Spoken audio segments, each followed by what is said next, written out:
ladies and gentlemen. Good morning. We'll get started with the next, I believe I was told 46 minutes. Yes, Judge, we left off at 1 hour and 3 seconds. I have it queued up to begin at 59 minutes and 55 seconds. Before I dive back into the interview, I did just want to show Ms. Durham State's Exhibit 95, just been previously admitted as messages between the defendant and Terry Feely. I'm going to draw your attention to messages on April 21st of 2021. I'm going to read them out loud if you can, and then I'll have you confirm whether or not I've read them correctly. So on April 21st, 2021, Terry Feely messages Fat Randy and another guy. And he says, I have to look back at my notes to see who the other person was. Lilith settles. The defendant responds, I was never on probation. If Alex had let me know that was the situation, I would have been able to sit with her until help came. I remember Randy. He wouldn't have left a girl in the woods either. And then Terry sends a message, and then the defendant responds. That doesn't add up. Just from hearing them say Randy was involved, he wouldn't have shrugged something off like that, and I would have heard from someone that happened. And then, did I read those correct? Yes. Then I want to draw your attention back to the interview that we listened to yesterday. And so I'm just reading from the transcript, which we will repass out after I read through this. So on page 2 of the transcript, part of the portion we've already gone over, please tell me if I read this correctly. The defendant says, Terry mentioned Fat Randy's name, and Fat Randy is a sociopath. Did I read that correctly? Yes. Okay. So kind of describing Randy in different ways, both in her interview and back in 2021 when she was talking to Terry Feely. Yes. Okay. And Judge, is it okay if we have these transcripts redistributed? Oh, yeah, I'm sorry, I didn't realize they weren't already redistributed. Yes.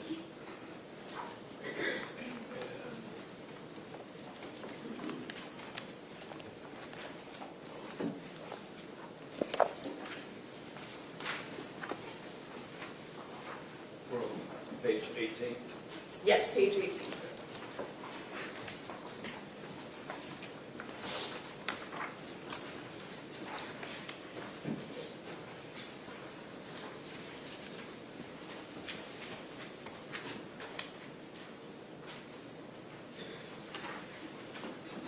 I'm going to resume the interview at this time.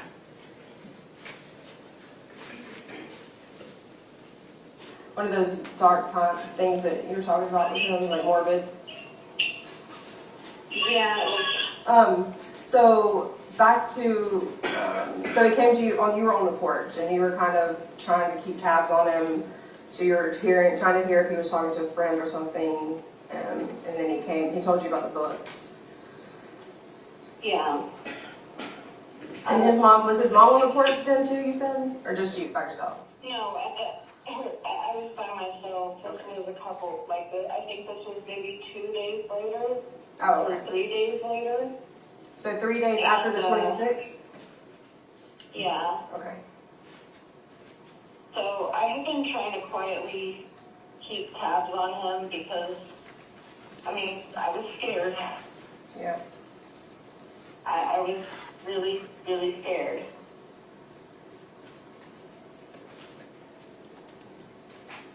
I thought that it was possible that because, he had shown me what he did, that he might decide that he was going to do it to me. Right, that's a He reasonable showed fear. himself capable of it. Right. So we took the bag down to the pit and gathered up twigs and stuff and just had the bonfire. So when you say the pit, what is that? It was a little camping area, like a fire pit, but it was really close to shrubs and stuff, so it wasn't really a defined clearing or anything. You couldn't have a fire in the fall because the canopy would be too, in a dangerous area. Okay, and this is behind Alex's house? Hmm? This is behind Alex's house? Yeah, this was off to the side of it. Okay, awesome.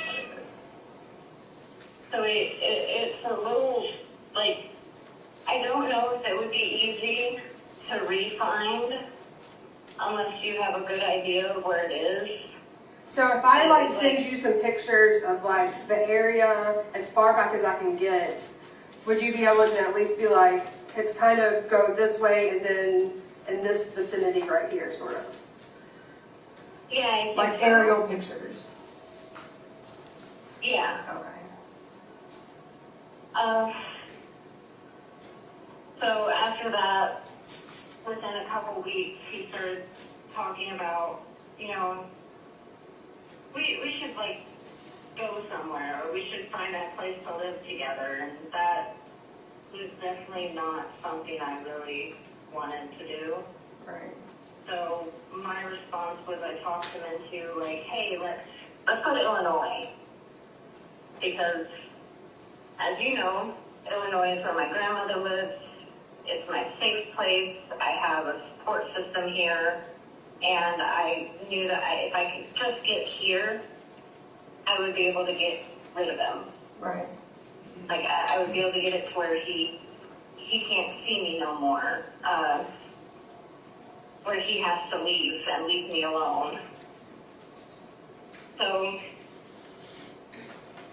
we told his dad that we were thinking about, you know, going up to Illinois or traveling a little bit, and his dad gave him money to get a car. So we hitchhiked over to Arkansas, where I have some other family, and then that family, well, did not like him at all. My family said, "What are you doing?" And one of my friends gave us a place to stay for a short amount of time, and then we got the car and drove up to Illinois. And then once I got to my grandma's house, my grandma, you know, she was like, "Yeah, of course you can stay here, but he can't." Mm-hmm. So you were like, I knew that yay, was, at the you same know, time. I was like, "Grandma, I love you." Because, I mean, I've had bad boyfriends in the past, not this bad, but I've had bad boyfriends before, and my grandma knows if I bring a guy to meet her and I don't tell her about it beforehand, it's because I want her to be mean. Right. I want her to be like, "What are you doing with this guy?" Because none of my other family will say it to someone's face. But my grandma will. She is like 79, but she's the top. Like, doesn't act 79. Like, I have a grandma like that I didn't like referring to her as grandma because she didn't act like a grandma or look like a grandma. But she was, you know, the cool grandma, if that's Yeah. what you mean. But, I mean, unfortunately, like, at that point, he said, "Okay, well, I guess I'm going to go find somewhere to stay, but I know where you live. I know where your grandma lives." And then he left. Now, had you guys talked, like, during this time of traveling and all that, had you guys talked about it at all? He brought it up several times, and he wasn't bringing it up in a nice way. It was a lot of stuff that I've kind of, like a lot of that trip I blacked out because it was a lot of time spent with just him. Right. And it wasn't the greatest of times. Right.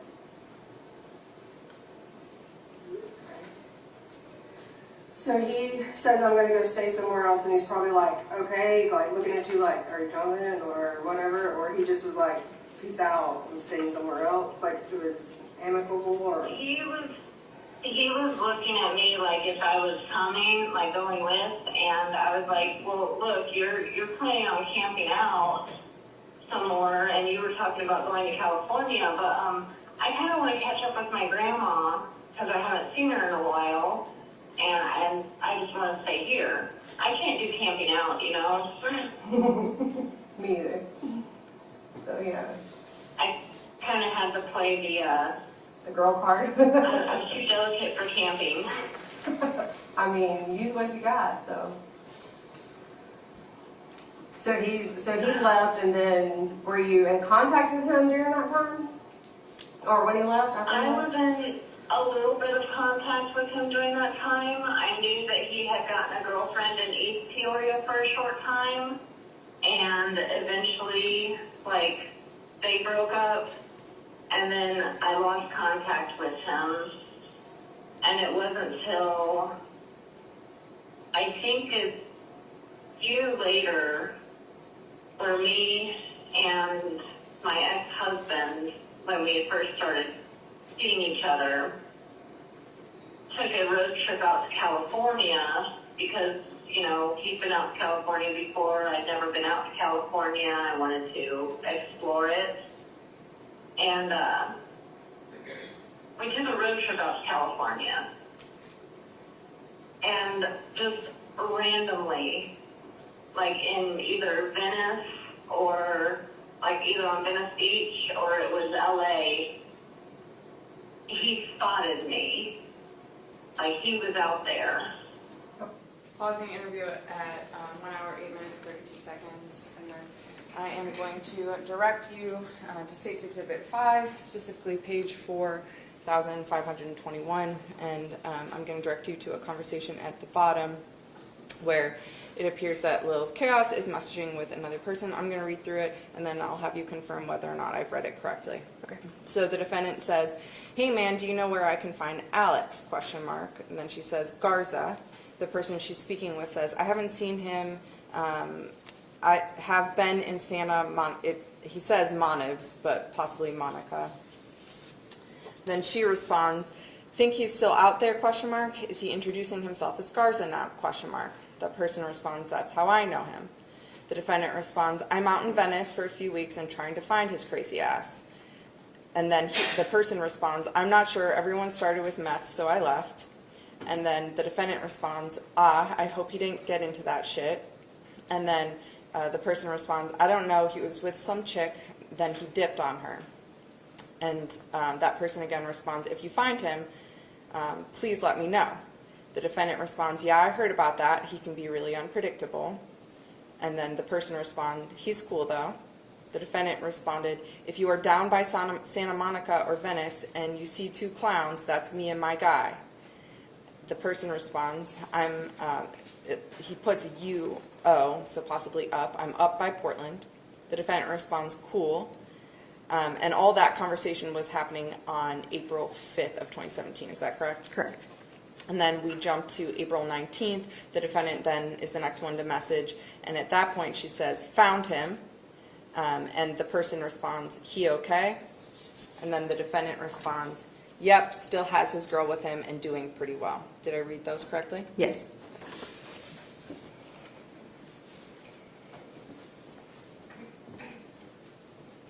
Resuming the interview. Oh, wow. And the moment that he did, like, he said, "Oh yeah, I've been living out here with so-and-so, this chick who I'm dating." And they were both in really bad condition. Like on drugs? I ended up, Like on drugs? they were, I think he was on more drugs than she was, but she was on something. They were both covered in lice. Oh. And just, I ended up buying a hair treatment, like the leave-in lice treatment, and doing both of their hair for them. Don't ask me why. I think I felt more pity for her than him, but I ended up treating both their hair for lice. Oof. And then on one of the last days that we were out in California, there was a fight between him and his girlfriend, and I think that's where, I think that girl in California is the one who has come forward, because there was a fight between those two, And one of the things that I had involvement with then was I had to run up to her and I was like, listen, it's safer for you if you just stop freaking out, if you just stop. I didn't want her to get hurt either. Pausing the interview at 1 minute and 1 hour, 10 minutes and 11 seconds. We heard the defendant say that, I think she said, and she basically mentioned that she thought that this girlfriend of Alex was someone that y'all had spoke to. Correct. Were you ever able to speak with and get a hold of that girlfriend of Alex? No, we weren't. Resuming the interview.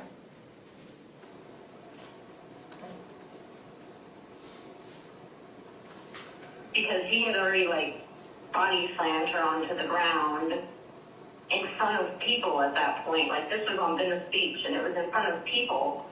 So he had body slammed her on the ground, and people were just still walking by. And she had scrambled up and started running, and I ran and caught up to her and started, like, just talking to her and calming her down and just being like, look, it's safer if you stop. Right.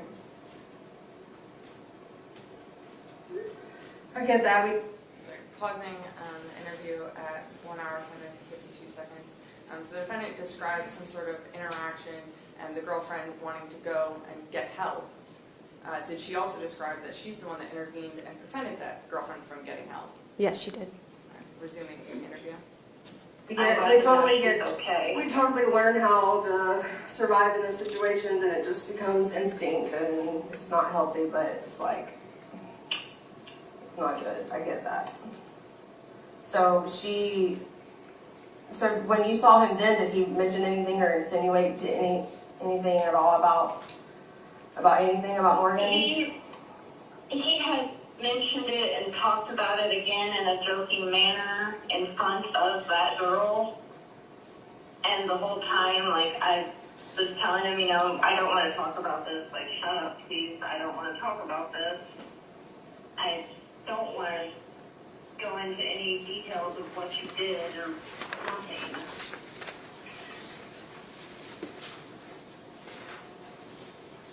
But he kept talking about it.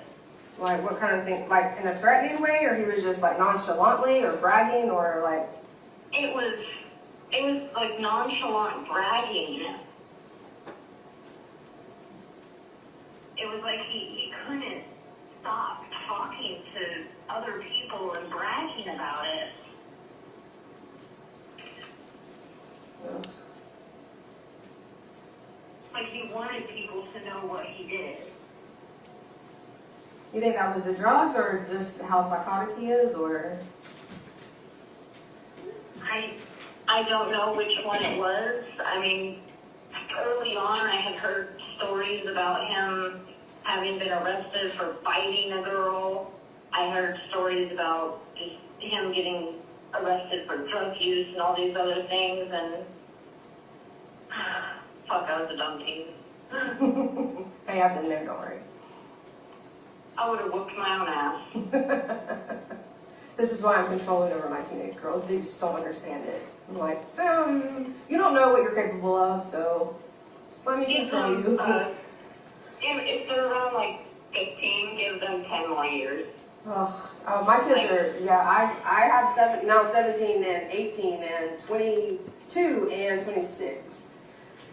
But yeah, just wait till they're like 25. Ugh, I hate it. I'd rather have a toddler than an adult / almost adult kid any day now. I'm like, oh God, no. Done with it. I felt the most secure with my children. The last time I felt really secure with the safety of my children was when I was pregnant. Yeah, for sure. Like, I'm in control of everything now. No decisions will be made by you. I can make sure they get all the healthy stuff, and they're not going to go anywhere, and I don't have to worry about them wandering off or touching nothing. Yep. They're safe. And then there was like a couple weeks I got with both of them where, they were just in that newborn phase. And they were just the tiniest little things.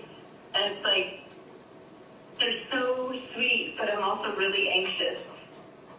Because are they eating enough? And Are they, sleeping enough? Are they sleeping too much? Are they eating too much? The worry definitely changes. I'd rather be worried about that right now than car wrecks and pregnancy and all that crap, for sure. Yeah. So, Just tell them if their boyfriend really loves them, he'll get a vasectomy until they're ready for children. I just tell him your boyfriend doesn't really love you. It's all a show. Boys are yuck. Yeah. Don't believe the hype. Don't believe the hype. Pausing the interview at hour, 14 minutes and 48 seconds. So, right after she's told you that she took Morgan Bauer's body out to the fire pit, helped burn it, and then she sees Alex in California, and he body slams his girlfriend. She then casually just starts talking about pregnancy and her children. Correct. Resuming the interview. So I don't want to keep you on longer because I know you've got kids and stuff, but I wanted you to go back really quick to the where you guys took the suitcase. I just want to make sure there's not any other details that you can remember. Like how many times did you go back there? Did it, everything was just one time, or like how did that go down? After, the fire was all burned out and stuff, he brought me back down there one day for another quote-unquote bonfire, and that was really kind of a disturbing scene in itself. Part of Morgan's skull was still there, and he urinated on it. Oh my God! So it was still where, like still in the fire pit or in the area of fire? It was in the fire pit because the suitcase had burned up. Ah, got you. Oh my gosh. If any part of her body is still down there that hasn't been grabbed by scavengers, I think it might be her back, because it was encased in plastic. Her back was encased in plastic? Mm-hmm. Okay. Help me understand He that. pointed that out. He pointed that out that the suitcase had melted to it. Oh, okay. So the lining of the suitcase was basically burned to her? Yeah. Okay. All right. You pointed that out. That was, ugh. All right. So, how many days? Go ahead. The other thing that might be findable is her retainer. Her retainer? A metal retainer. Like in her mouth? Yeah. Oh. I didn't know she had a retainer. I don't think that would have, it was some kind of metal work. Not quite braces, but Okay. So what do you get after braces that you have to wear for a while? yeah. Pausing the interview at 1 hour, 17 minutes, 30 seconds. So the defendant was able to give you a specific detail that on the inside of Morgan Bauer's mouth, she wore a metal retainer. Correct. Okay. Wow, I've never heard that she had a retainer. I don't think. Okay. So, and that, you guys didn't move anything around, or he didn't move anything, everything kind of stayed in that same area, that same spot? Yeah. He brought me down a couple more times to have more fires over the spot. The only thing that I do know he moved was the piece that the plastic had melded to, and he only moved that so far against a tree and stacked some rocks over it. Okay. Alright. And then, so when you say a couple of more times, was that consecutive, back to back, or randomly over how many days? That was maybe two or three times over like a 2-week period. Okay. But he kept bringing me down there, and I don't know why. I think it was either to show off or for him to reminisce or for him to scare me more. Yeah. Pausing interview, 1 hour, 18 minutes, 51 seconds. So the defendant says that he, as in Alex, to bring her down there. Did she ever give you any sort of details as to how he was forcing her to go down there? No, she didn't. Did she ever give you any details on specific threats that he was making to force her to go down to that fire pit multiple times? No, she didn't. Did she ever describe that he used any sort of weapons or held her at gunpoint or at knife point to make her go down to that fire pit multiple times? No, she didn't. Resuming the interview. Probably a little of all of that. So if I'm looking, like, pretend you're at the road, like the South Broad Street Road or whatever, and you're looking up the long driveway, I think. I'm trying to orient myself here. Do you walk, all right, looking at the front door of the house, do you go to the right or to the left on the side From of the the house? front door to the house, you would turn around completely. So there's the driveway, and if you go up the driveway, you're facing the garage. It's a two-door garage, and if you turn left, then you'll be walking towards the front door. If you turn right, you'll be walking towards the wooded area where that burn pit is. Okay. And it's not deep into the woods, it's right along the tree line, a little bit further than the tree line. So like towards the river or away from the river? Towards the river is the backyard, but it's going a little bit perpendicular from the river. It's not close to the river. So, all right, got you. The river is still a walk like through the backyard. Okay. I think Google Maps has it all turned around or something. So I'm just trying to orientate what we're talking about. Okay, I think that's the big giant house right there. So there's no houses like around it, right? It's by itself, and the river is like sort of the backyard, or? And the river cuts through, like, okay, so on the backyard there's a back porch, and if you're looking off the back porch, then there's a slope, and the slope leads down to the river. Like, you can see the river running from the back porch. Okay. And let's see, what is this? So there's like, what is that? There's like a shopping center or something. I'm looking at. Like towards the, I don't know cardinal directions very well, so bear with me on that. So I'm seeing like a big shopping, or sort of big shopping center little area, and then it's like rocky. It goes under a bridge, the water goes under a bridge or something, and there's a bunch of rocks.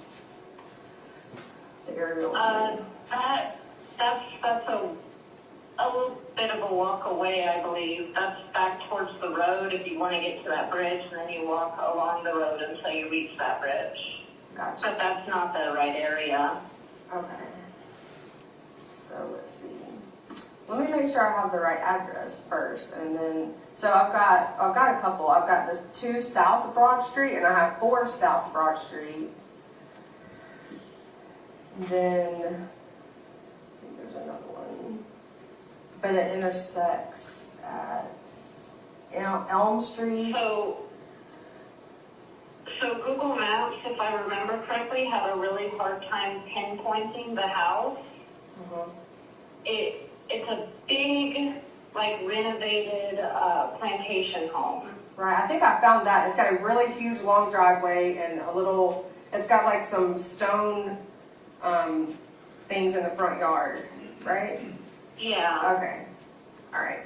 So if I'm standing at those stone things, I think there's 2 of them in these pictures on maps. If I'm standing at those, then what direction do I go? I can't orient exactly where the stone things are. It looks like they're kind of by the road. They're kind of by the road? Yeah. So if you're by the road, you'll want to stay to the right of the tree line, or to the right side of the right tree line Okay. that borders that edge of the property if you're on the road looking at the property. You'll want to Ah, go up along the right tree line. I see. It's bigger than I thought that it was. Okay, I see. It's really big. Okay, then I see like bushes, a bunch of bushes, a whole line of bushes there. And then there's a curve. That's where the road starts curving to the right. Yeah, I think, there's a curve when you get past the house. Okay, And there should be a little shed just before that curve. gotcha. Alright. Okay, I got that. Sorry, I was having a hard time. Stupid Google Maps. We're supposed to rely on them, right? Okay. So, can you, I mean, if there's anything else that you want to be sure to get out or think is important or anything, just, I mean, now's the time, I guess, to do that. But if you think of anything or you just get freaked out or whatever, before we talk again, you can call me, text me anytime. It doesn't matter what time of day. I work crazy hours anyway. If I don't answer right then, I will either text you and say I'll be right back, or I'll get back to you, or whatever. Yeah. So just feel Like free. I said, I just really I'm worried that he's going to catch wind of something, or I'm worried that my kids are going to end up losing their mom, or I'm worried that my kids are going to end up living with their father, which, if that happens, then they're going to be going into a situation that will just lead them down some kind of similar path to what I've walked my whole life. Their father's even has, like I said, he has anger management issues, and he snaps off on them, and Well, before the end of the day, no matter what, I'm gonna get you the name of an attorney. I want to hopefully get with the attorney and let them know, hey, I've got someone calling you and you need to like treat it like it's a family member of mine or something like that. Like I want to get I don't want you to get treated like lawyers treat people sometimes. Like I want, if possible, but I want to at least get you in contact of a lawyer that I would trust with before the end of the day. You and Just to pause, I think I asked you yesterday, but you did end up giving her contact information of a local attorney. I did. That was in the interview. can I ask you and Terry a personal question? You can't ask me. I can't speak for Terry. Terry? Is Terry still here? I think so. Yeah, I'm still here. Can I ask you guys a personal question? Yeah. Yeah. Being so closely tied to the case and having heard things that Sherry has said and things that other, the podcasts and stuff have said, like, why are you guys even caring about me? Well, first of all, I don't think either one of us take anything that's said by certain people that you're referring to with a grain of salt. So, I mean, I don't think he does either. So, I mean, we look at that stuff just to kind of see what people are saying, but we don't go off of that. I don't think we do. What do you think, Terry? Yeah, I mean, you and I don't have any kind of relationship with Sherry at all. That's not something that we pursued at all. We're just we're concerned with the truth and who the victims are in the situation. And so that's what I've been focusing on, and that's why, we're Because I know Sherry and a lot of her followers, if they could, would want to see me lynched up, basically. Yeah, I mean, that happens with everything on Facebook. I mean, I could tell people that, like, there's a certain bird that's flying around the United States and it's purple, blah, blah, blah, and they would like, you don't even know all the crap that would come from it. Like, people just jump on stuff, and it's hard even to read on that page because people repeat the same crap or have the same like opinions or suggestions or whatever.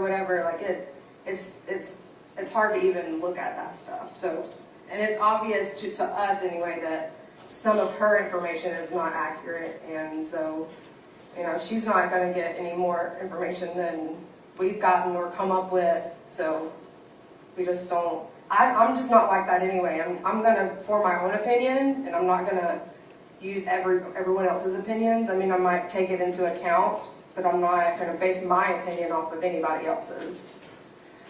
Yeah. One thing to note, the last contact that I had with Alex, it was a really stressful week because that was also a time that Sherry had called me.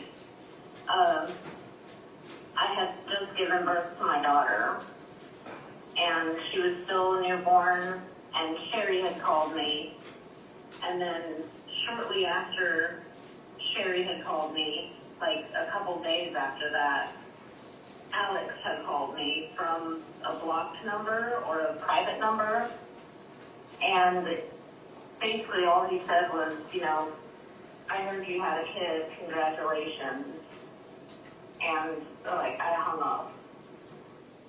Pausing interview at 1 hour, 29 minutes and 21 seconds.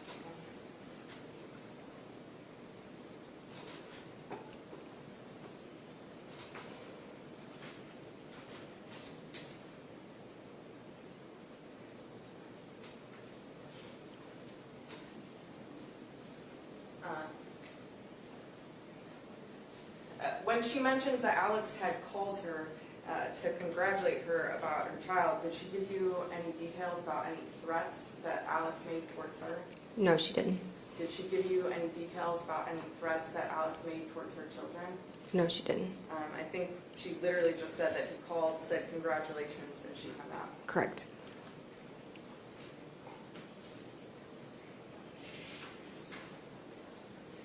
Are you aware of whether or not in the messages with Terry Feely that she had told Terry Feely, specifically she had not talked to Alex in 2019 or after that at all? Yes, I'm aware of that. The information about her daughter being born in that conversation with you, did she describe that she was the one that publicly posted about her having a child?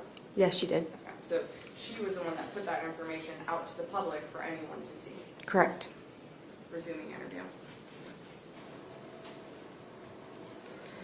So you think that like it's possible that it got out, like he saw that she had contacted you, or maybe she tried to contact him, and he was just kind of letting. I don't know if it had gotten out or if he'd been watching the Facebook page or if he saw my Facebook page for, you know, because at the time I wasn't thinking anything of it. And, you know, I posted that my daughter had been born. Right. It was a celebration. Right, I understand that. And then I realized I was being really dumb. That's not really dumb, and that, I mean, you give him a lot of power, and understandably so. Like, I get that, but also like he knows that, and I don't know. He's manipulating you even now. It sounds like, and some of it might not even be him manipulating you. It's coming from your trauma with him. You know what I mean? Like he's so unpredictable, and when he is in a very clear mind, he's very terrifying. And he'll be extremely manipulative when he is in a clear mind, and then when he's not in a clear mind, he just becomes wildly unpredictable, but like you can't tell how he's going to react to something, or if he's going to suddenly get angry about something. And then literally, like, he let me know that he knew I had a kid now. Pausing interview at 1 hour, 39 minutes and 7 seconds. I'm going to refer you back to State's Exhibit 95, which is the messages between the defendant and Terry Feely. I'm going to specifically direct you to a message in January 6th of 2022. So we just heard the defendant describing Alex as terrifying, but when she speaks with Terry Feely, did she actually describe him as her half-retarded boyfriend? Yes.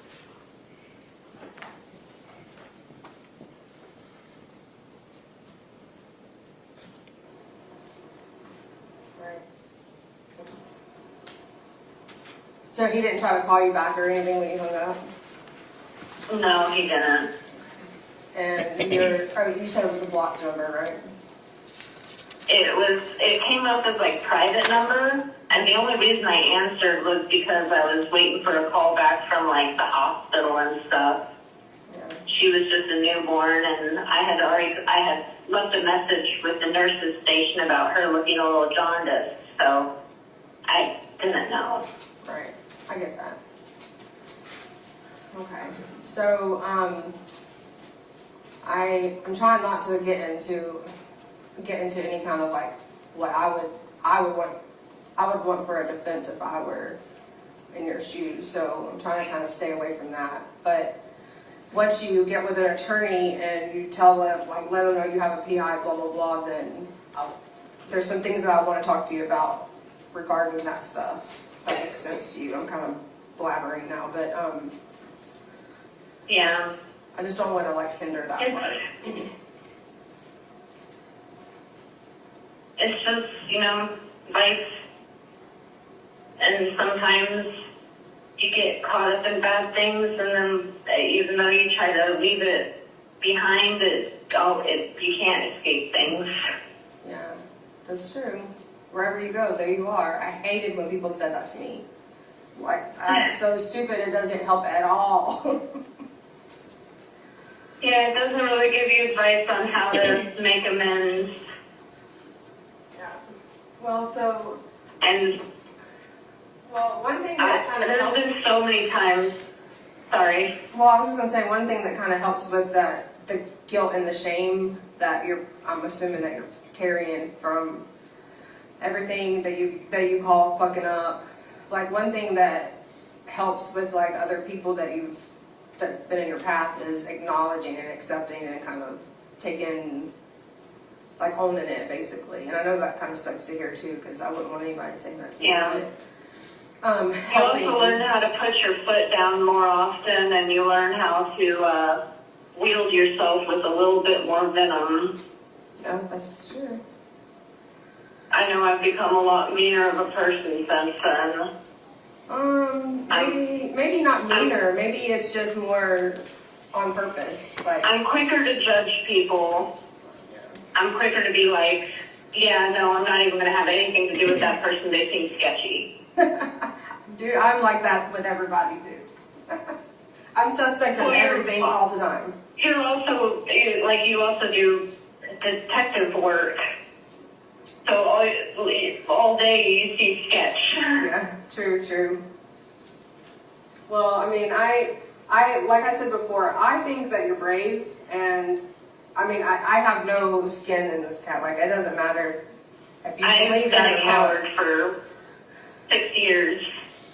So, I think that you're showing bravery right now. You know what the consequences, worst case scenario could be, and you're still like, okay, I'll talk to you. And that's brave to me. You know. Well, you and Terry both know that. I'm sure you both know that if like Terry hadn't said, "Hey, we have witnesses and all this," then I probably would have continued to be a coward and keep my mouth shut. Pausing the interview at 1 hour, 34 minutes, and 54 seconds. The defendant told you that she wasn't coming forward because she wanted that Morgan Bauer's family to have some sort of peace or for people to know where Morgan Bauer was. Specifically, it was because Terry had confronted her about what other witnesses knew. Correct. And in the interview that we heard earlier, she gave you kind of a detailed description of where Morgan Bauer's body was. Yes. And that was after she had a conversation with Terry Feely, where Terry Feely had told her specifically canines were about to come out to the house and run the grounds there. Correct. Resuming interview.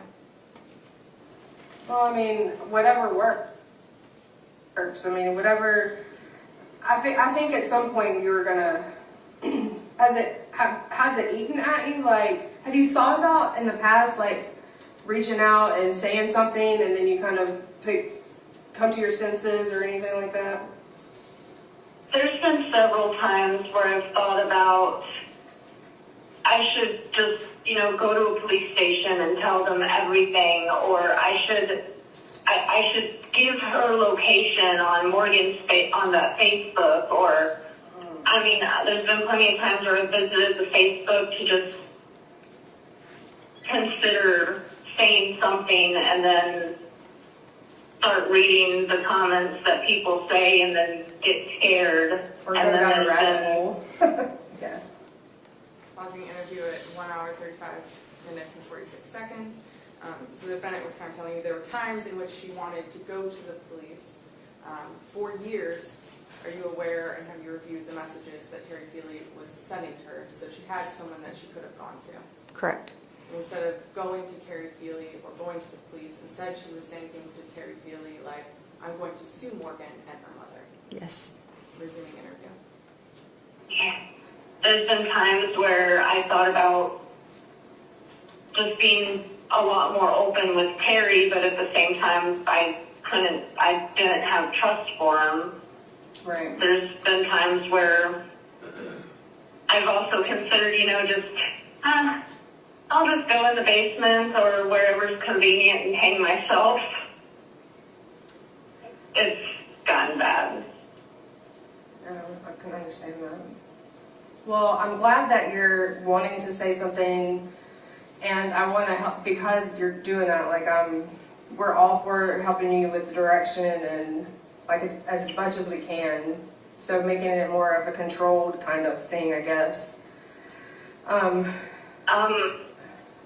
Just if it is possible, because I don't know if I can get a hold of his family or if they'll even talk to me, because I could call his dad, but his dad might just say I haven't heard from him at all. But if it is possible, the sooner I can know that he's been caught, the better, because then I can breathe a little bit.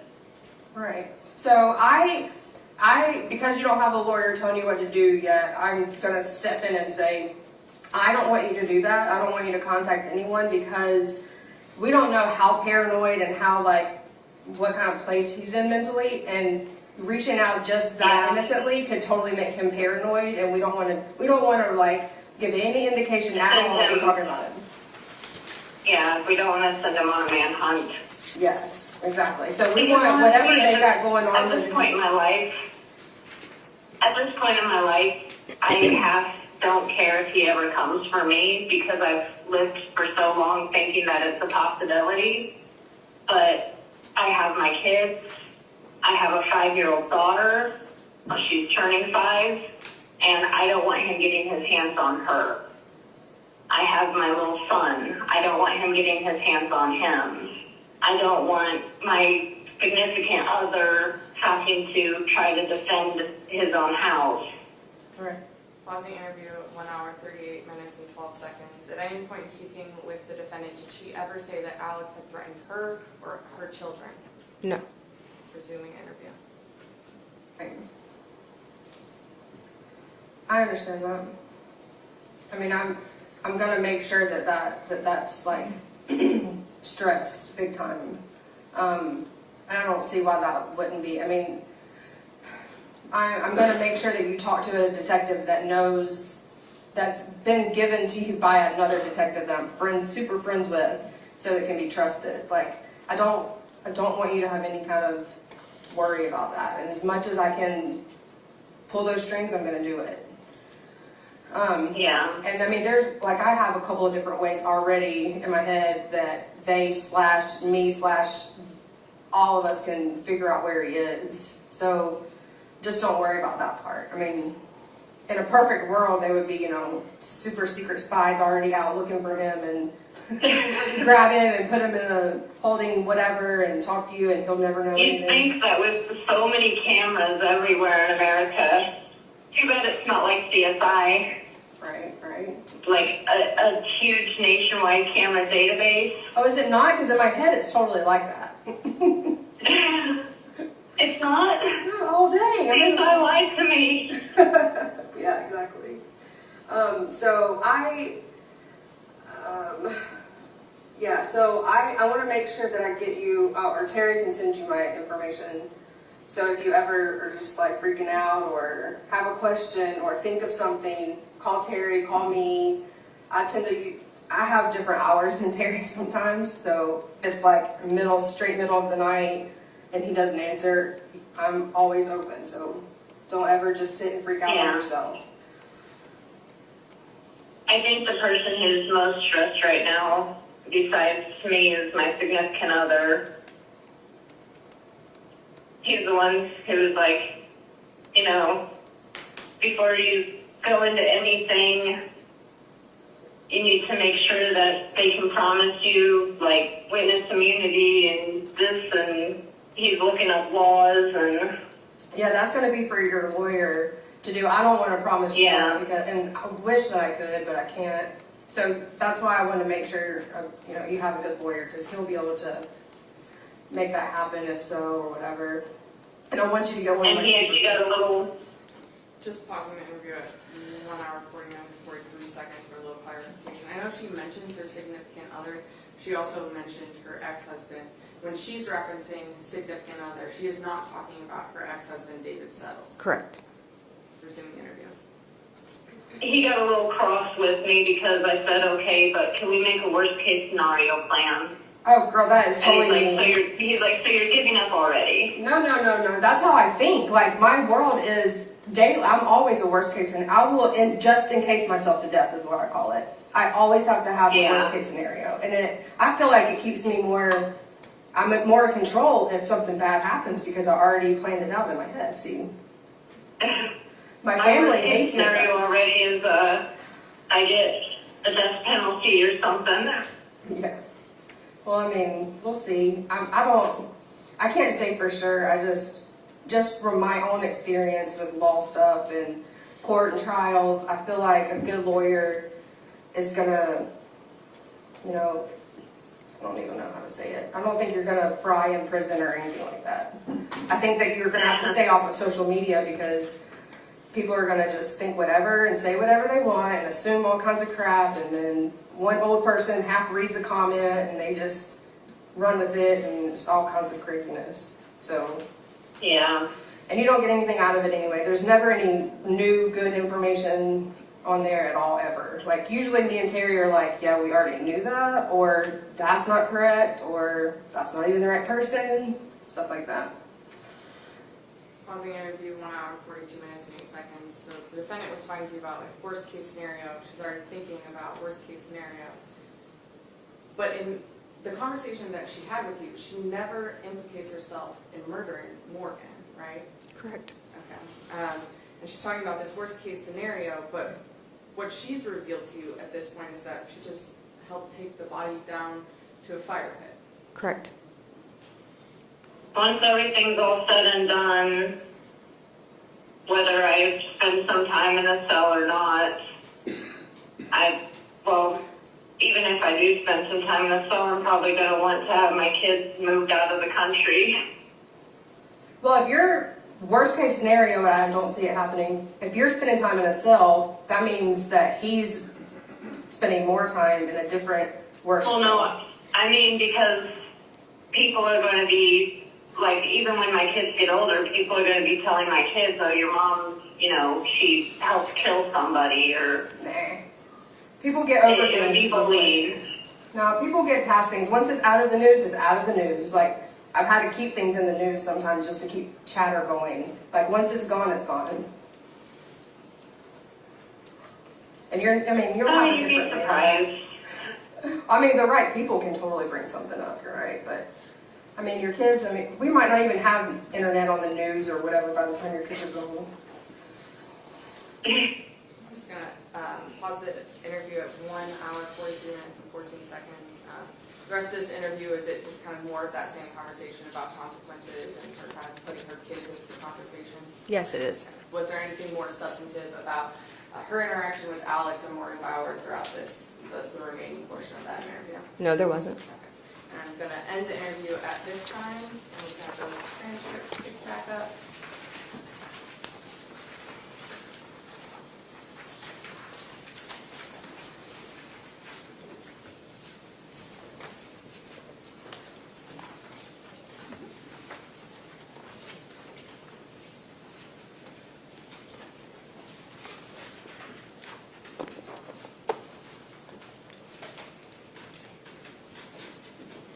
All of the transcripts have been collected. So I know that yesterday we talked about the timing of the recording of the interview, and it is on the exhibit. It's stamped as July 10th of 2023. So just as far as timing goes, well, I guess, sorry, let me ask another question. After you speak with her, what do you do? As soon as we hung up, I contacted someone that I knew in a neighboring town near Peoria. Okay. So you reached out to law enforcement for them to kind of take over and maybe contact the defendant or further the investigation? Correct, a detective in a neighboring town, yes. Okay. And then are you aware whether or not the defendant then went and spoke with law enforcement the next day? Yes, they set that up. So if the timing of the interview that she has with Peoria law enforcement is July 11th, would your conversation have been on the day before July 10th of 2023? Yes, I believe so. Okay. I have no further questions.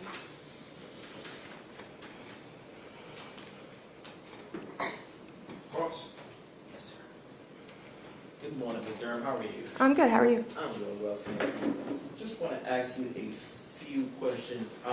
About when did you get involved in this case? January 11th, 2020. And how many people would you estimate that you spoke with? Just, whether it's interviewing or just kind of getting information, a ballpark number if you can. Just myself, too. It's just up to you. Who are those two people? Katelyn and her husband. Okay. So other than those two people, you didn't speak with anybody else regarding this case? I don't believe so, no. Okay. Well, besides Terry. Besides Terry, okay. And during this interview, there's some things that I kind of want to bring up. There was a time where the state mentioned a status that Katelyn had posted, and I'll read it specifically, where she said, "I hate how some people don't understand that they can't be hitting up someone else's boyfriend for emotional support.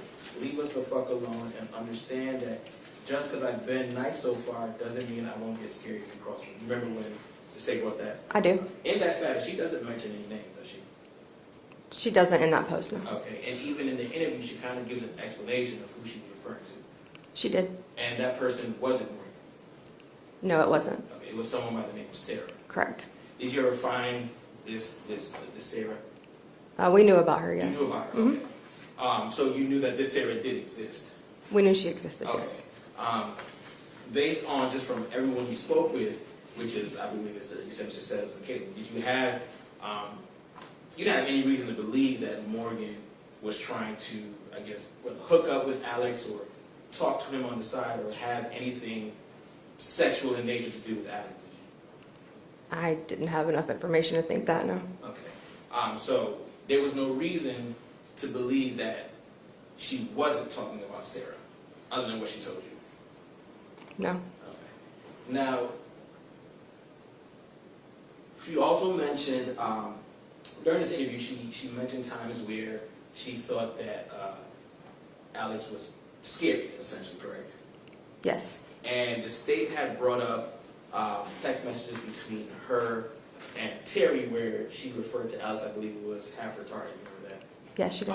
And the state actually, she didn't mention anything about being scary or terrifying in that specific message. Correct. Now, you would agree that somebody can be scary but also be half retarded, that they're not mutually exclusive. Okay. So you do agree? I agree. Okay. And that wasn't the only time, I guess, during the conversation where she kind of spoke about Alex. There were different moments that she kind of spoke about information about Alex, correct? With me or in the Yes, message? I'm sorry. Yes. And other than the conversation that you had with Katelyn and Mr. Settles, there was nothing else. You didn't gather no other information in regards to Alex, did you? I did gather other information regarding Alex. Okay, and that information you gathered, would you say that you gathered a lot of information, something here and there? I gathered a lot of information about Okay, so Alex. you gathered a lot of information about Alex, Mhm. correct? Okay, and with what you gathered and with what Katelyn told you, you even said in the interview, you said you kind of referred to Katelyn responding based off of her trauma from dealing with Alex, correct? I did say that. Okay. And there was a moment where Katelyn she pretty much said that there were times where she wanted to come out. You remember that? Yes. And the state brought up and said that she spoke with Terry, but she never came out to Terry. You remember that? Yes. And in the same interview, Katelyn did say that she also didn't trust him, correct? She did say that. Okay. Then there was a moment where Katelyn also said that worst case scenario, I guess whatever happens, kind of a worst case scenario. You do remember when she mentioned worst case scenario? Yes. And the state kind of brought up that she never told you that she actually killed Morgan, but just kind of helped with the disposal, correct? Correct. Okay. Now, you'd agree that Katelyn isn't a lawyer, correct? Correct. You have no reason to believe that she went to law school, No. that she has any knowledge of the law, at least as to how lawyers know the law. Correct. So her saying worst case scenario could have just been a figure of speech. It could have been. Okay.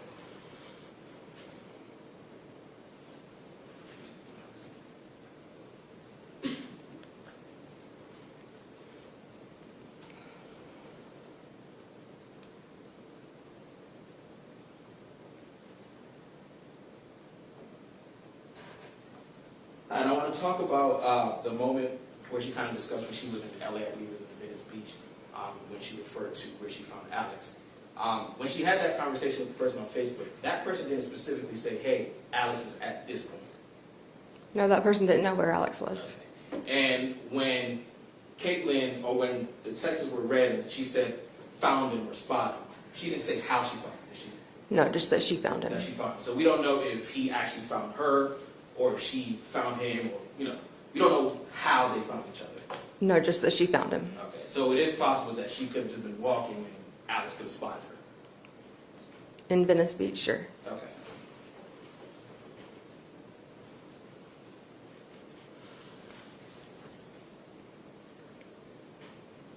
I have nothing further on. Thank you. All right. So let's talk about that post about Sarah. That post about Sarah was made saying, don't flirt with my man, and I'll beat you up if you flirt with my man. Just days after, she says this traumatic event happened where her man murdered her friend and made her burn the body. Correct. And the defense asked you about trauma, and you kind of parroted back the word trauma to her. Did you mean that, or was that an interview tactic? Yes, I was just trying to stay relating to her. Okay. So some of those times when you're like, oh, that must have been scary, or how traumatic for you, were those things that you believed, or were those interview tactics? Those were just tactics. And she did mention to you that she did not trust Terry, that's why she didn't come forward to him. But in review of all of those messages, she kept up a relationship and had conversations with Terry for years. Is that correct? Correct. The defense also brought up to you that the defendant is not an attorney. In the beginning of her interview, she was very clear, though, that she had researched the law, understood her rights, and had spoken to family members before speaking with you. Yes. Is it fair to say that she was prepared for that conversation with you? Objection, Your Honor. That calls for speculation. I'll sustain it, Judge. No further questions. Okay. Nothing else, Your Honor. Come down, this witness be excused. Yes, Your Honor. You are excused. Release from your subpoena and free to go about your business. It's the next witness. State calls Scott Holtz.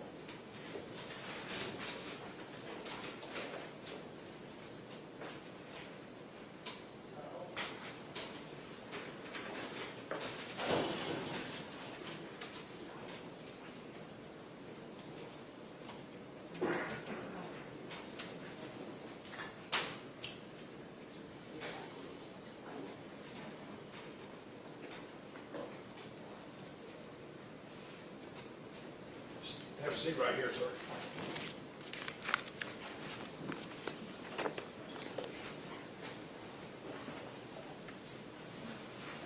If you would raise your right hand. You swear the testimony you're about to give in the case of the state of Georgia versus Katelyn Goble will be the truth, the whole truth, and nothing but the truth, so help you God. I do, Your Honor. Okay, just speak loudly and closer to that microphone. Yes, sir. State and spell your name, please. My name is Scott Hulse. Last name is spelled Hulse. Where are you employed? I am currently employed with the Peoria Police Department in Peoria, Illinois, How long have you worked at the Peoria Police Department? since June of 2008. What have been your different roles throughout the years from June 2008 until now with that department? Since I've been employed with the Peoria Police Department, I've worked in the patrol division, was a field training officer for a time, worked as a traffic investigator for a number of years before I ultimately in 2018 transferred to the criminal investigations division. So you've been in criminal investigative division since 2018. That is correct. And what kind of cases do you work there? My current assignment is part of the major crimes unit, so typically crimes that are committed against persons. And what kind of training have you undergone specifically to assist you in investigating crimes against persons? A litany of different investigative classes. I'm currently certified in the state of Illinois as a lead homicide investigator, as well as a litany of training with regards to interviews, interrogations, different electronic trainings for learning how to use data and process data. And you also have some training in any understanding cell phone records and explaining them, that kind of information? Yes, ma'am. Okay, tell me about that. Yes, so a number of years ago, I began taking courses to understand and interpret call detail records, as well as geolocational theory. Ultimately, during the course of the training that I attended, I went through a series of classes, which ultimately led me to be, excuse me, an expert in the matter of understanding call detail records and geolocational theory. When we talk about geolocational theory, like break that down in layman's terms, what does that mean?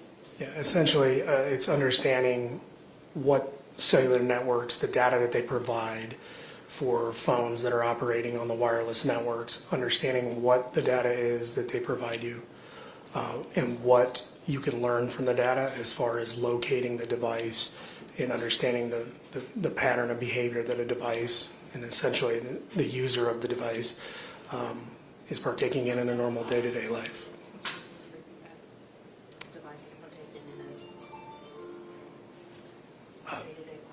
Yes, and how devices and the users of those devices go about their business in their everyday lives. You can kind of see the patterns of someone, how they're living, where they're going, what they're doing, how often they talk to people, things like that. Correct. Okay. And so going to this specific case, how is it that you became involved in the disappearance of Morgan Bauer, the murder of Morgan Bauer, and investigating that at all? So I believe I was Sergeant Johnson, who's now a lieutenant with the Peoria Police Department, requested I assist him in conducting an interview. Would have been on July the 11th of 2023. He was my supervisor at the time, indicated that we needed to interview a female as part of a missing persons case, that she possibly had information on that case, and that it was a case that originated in the state of Georgia. And you ultimately are part of the interview that actually occurs with Katelyn Goble on July 11th in Peoria, correct? That is correct. Okay, and so what is it that led to you looking at the cell phone records of Morgan Bauer that we have? So in the days following the interview that was conducted with Ms. Goble on the 11th of July, I came into contact with Lieutenant Randy Downs, then of the Porterdale Police Department, and during a litany of discussions that he and I had, those records were furnished to me through electronic email, and then I processed and examined the records over a series of a couple of days and put together a work product based on my examination of the records. When you say a work product, describe what that is. Like specifically this work product, what it is that you made. It's a PowerPoint presentation, yes.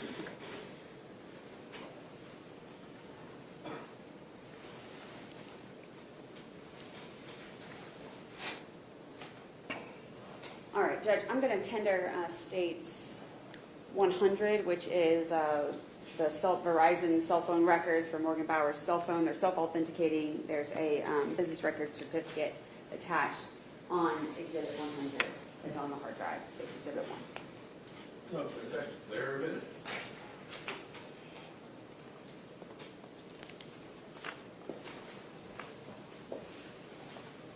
And you, Detective Volz, you've also had an opportunity, I mean, you've reviewed that PowerPoint that you made recently, and it's still a fair and accurate depiction of the interpretation of the records that you reviewed, correct?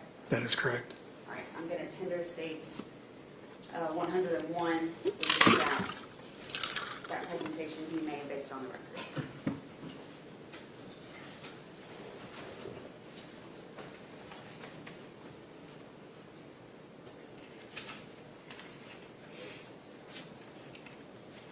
Is there any objection to states 101? Is that, no. Tender the PowerPoint, okay.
Okay, I think we're finally there.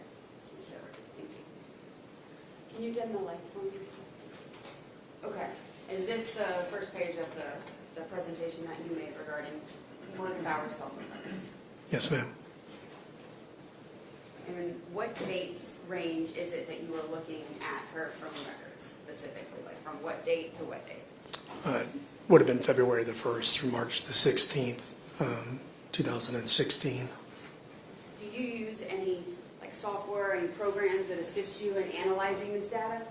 Yes, And what programs are those? Accurate Tracks. And how do they assist in evaluating this information?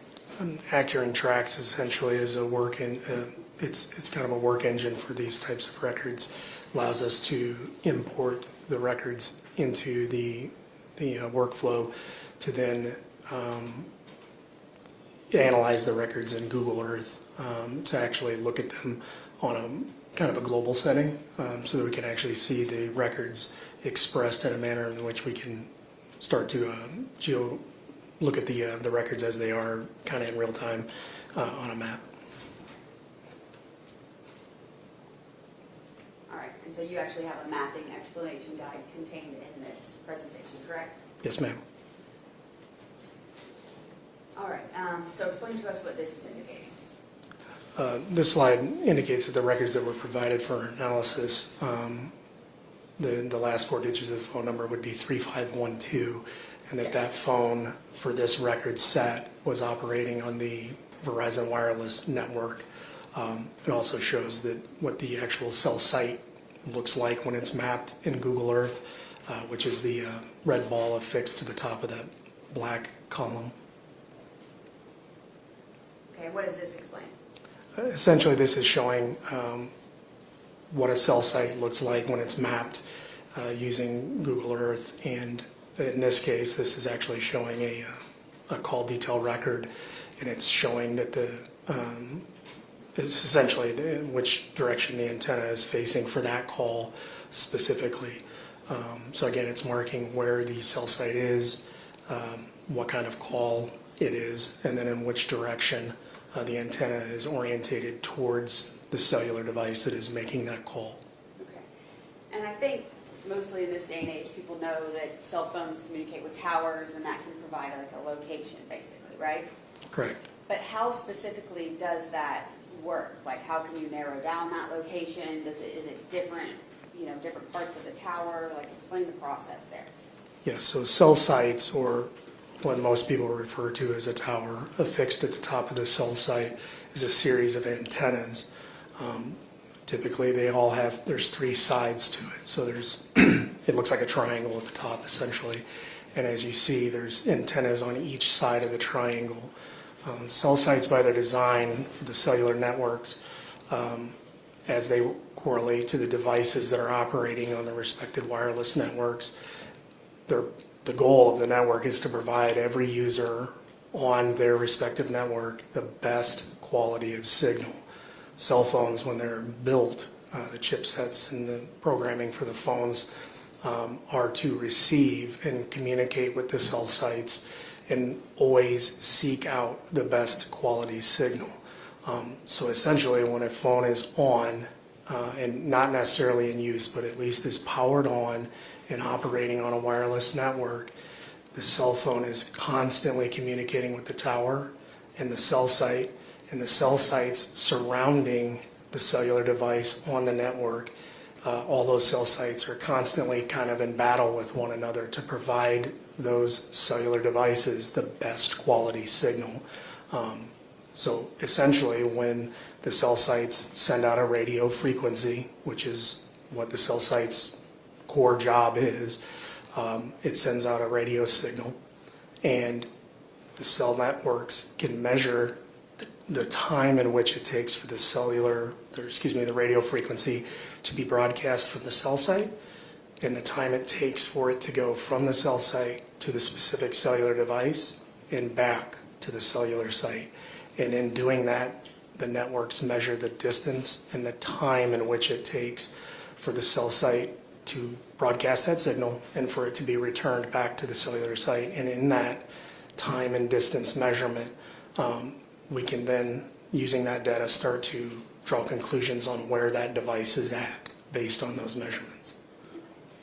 So essentially, though, I guess, or typically or ideally, an individual using their cell phone, it's going to connect with that tower that's closest to them and where they are, or one that's in their vicinity.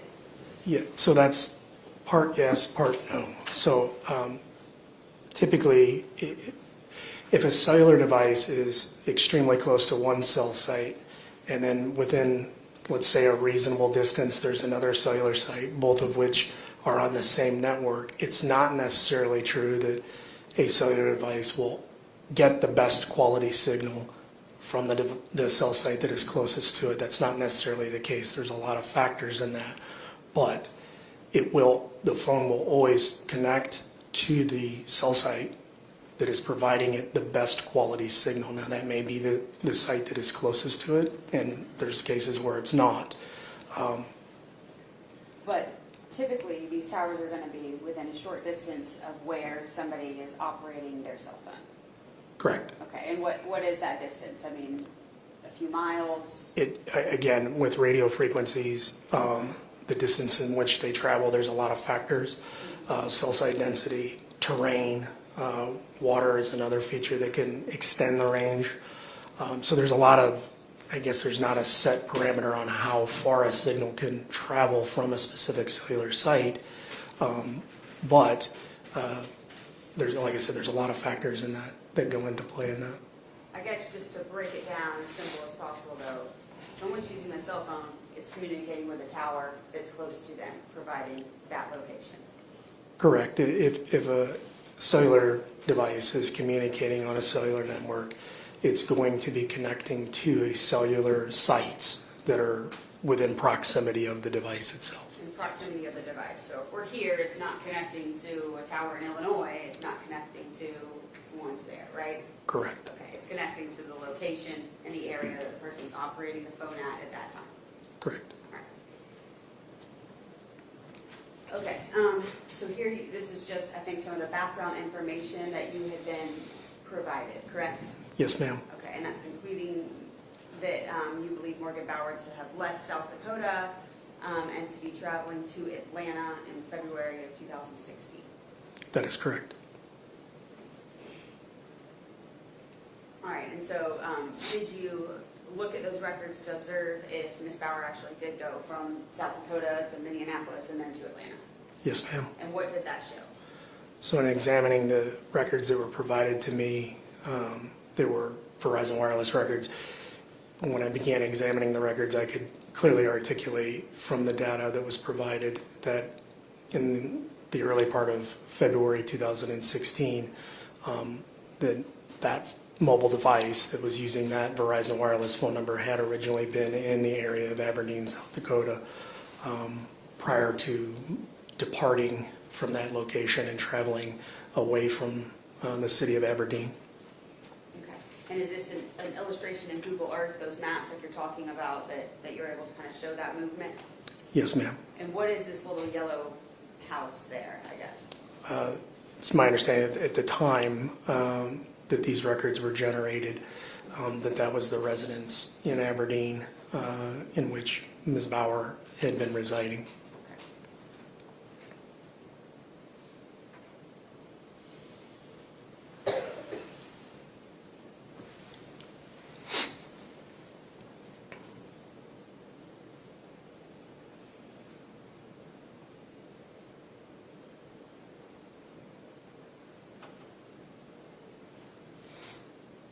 You draw these images from Google Earth, it's not necessarily from that time or that day, it's from whenever Google Earth or Google took the picture, right? That is correct.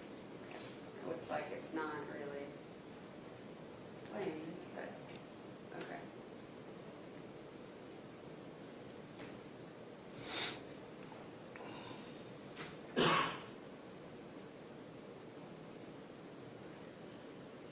This mouse is tricky, bear with me, okay. All right, and so then the records essentially show that she goes to Minneapolis Airport and flies to Atlanta, is that right? Correct. The records would reflect movement from Aberdeen east, ultimately ending up at the St. Paul International Airport, where the device is connected to a cellular site at that location on the 12th of February 2016. So there was a call placed around 4 a.m. in Minnesota, correct? That is correct. And then on later that day at about 3 p.m., there's calls that are happening at Hartsfield-Jackson Atlanta Airport indicating that she has arrived on February 12th here in Atlanta. Correct. Okay. All right, and so then you're able to see that she's sort of in the greater Atlanta area throughout the course of the next couple weeks, basically. Is that fair to say? That is fair to say, yes. Okay, and so sometimes she's in Sandy Springs on February 13, 2016? Yes. Okay. And at one point on February 13, 2016, she is at a club called the Coronet Club, or Main Stage.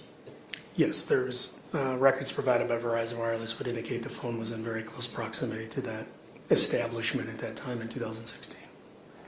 And that is one of the establishments that Ms. Goble indicated she had worked at around that time. Yes, ma'am. All right, and you have another illustration that kind of shows that, correct? Correct. Let's see if it works.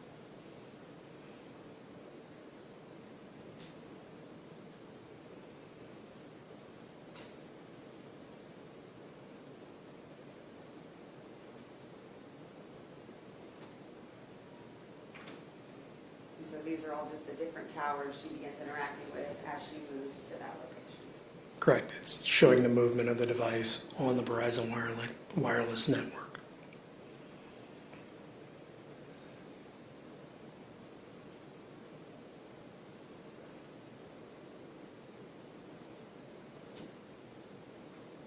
Okay. I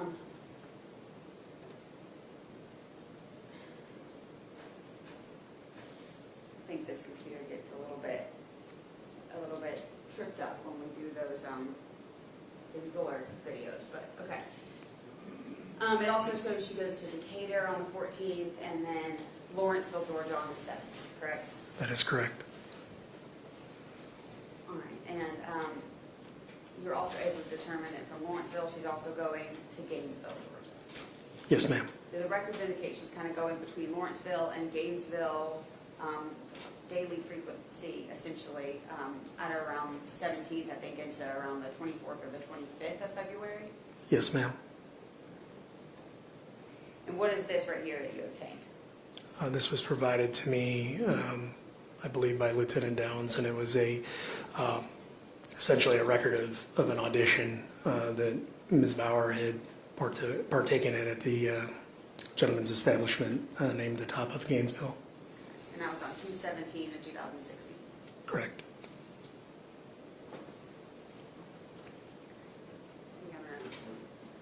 This is just showing her going from Lawrenceville to Gainesville. Go ahead and go to the next slide there.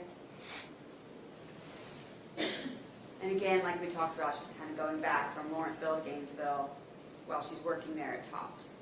Yes.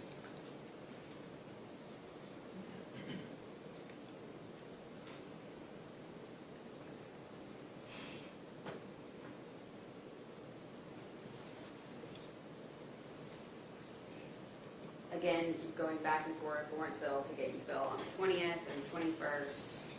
Is that right? Correct.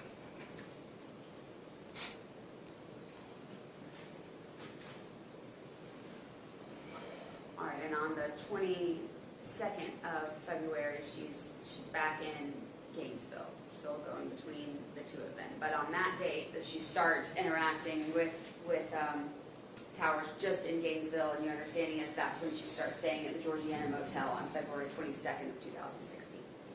Yes.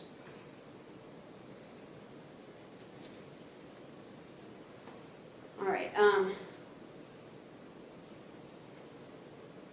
So when is it eventually that she ends up leaving Gainesville to come to Puerto Rico? What's that time frame?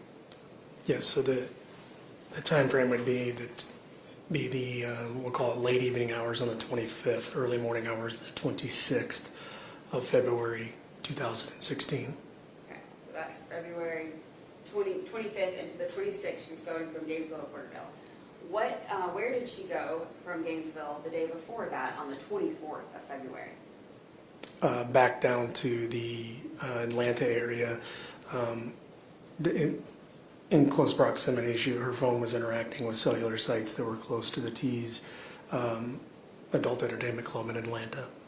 And is that what Katelyn Goble describes in her interview, that they had an audition together, that she saw Morgan Bauer that day at that audition on the 24th of February? I believe so, yes.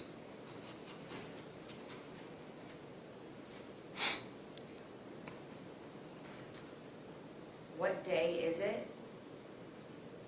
Get past this animation. Showing her going to T's and then going back to Gainesville, correct? The Georgiana Hotel. Yes, ma'am.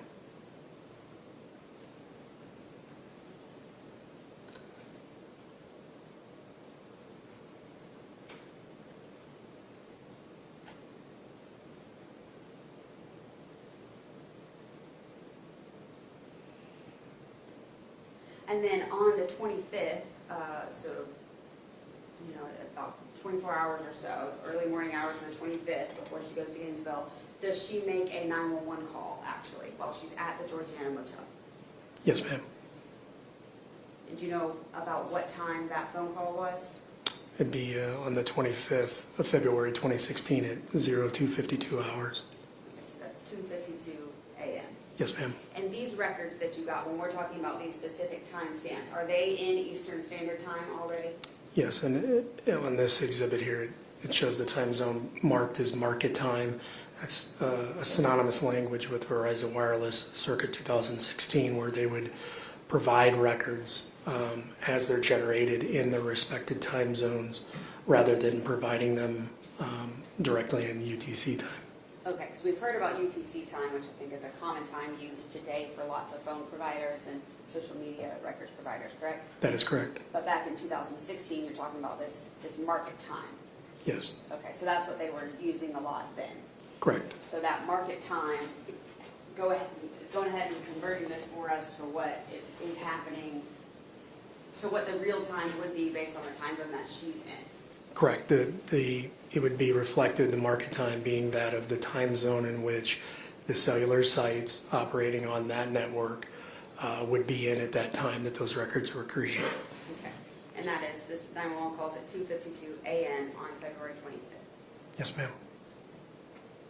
Okay, and is this the 911 call actually contained in this presentation? Yes, ma'am, I believe so. Hi, County 911, what's the address of your emergency? Hi, it's the Georgina Hotel. Okay. And what's the phone number you're calling from? I guess it's not really an emergency, but some random person keeps knocking on my door, like, they've been knocking for, like, I woke up to them slamming on my door. Okay. What's your ring number? 121. 121, okay. And have you been able to see who it is? Are they saying anything? I saw him earlier. I was outside smoking a cigarette and he tried to talk to me, and I just, like, went back inside. What does he look like? Like Mexican. Okay, stand down. How old? 21-ish. He's young. Okay. Slender? Get him to leave or something. Yeah. No, I'm just trying to sleep. Right, okay. What is your name? Morgan. Morgan. Your last name, Morgan? Bauer, B-A-U-E-R. Bauer, okay. All right, do you want to meet with the officer when they come out? Not really. Can you just have him leave so I can go to bed? Okay. Is he outside right now? Yeah, he's just begging, so I can't even tell you how long. Probably a long time. I woke up to him slamming on the fucking door. Oh. It's pretty pissed off. Right, okay. All right, we'll get an officer headed that way, okay? Okay, thank you. You're welcome. Bye-bye. Bye. So after she places this 911 call, early morning hours of the 25th, she's essentially not staying at the Georgiana Motel the next evening. Correct. Okay. What day is it that, the very first day, that Katelyn Goble's phone and Morgan Bauer's phone began interacting? February the 24th, 2016. February 24th. Do you know what time it is their first message or first phone call happens on February 24th? I don't recall off the top of my head the exact specific time. Okay, I think we'll get there in a minute. But they're communicating from February 24th, and then by 2:22 a.m. or 2:22 a.m. on February 26th, Morgan's no longer interacting with her phone. Correct. Okay. All right, so is this essentially indicating that here is when she's going from Gainesville to Porterdale, Georgia, in the early morning hours of February 26, 2016? Yes, this exhibit here would show that on the 26th, February 2016 at approximately 11:01 a.m., the phone was now operating again on the Verizon Wireless network, and that it was doing so and communicating with a cellular site that is clearly not in Gainesville and that it is in Porterdale.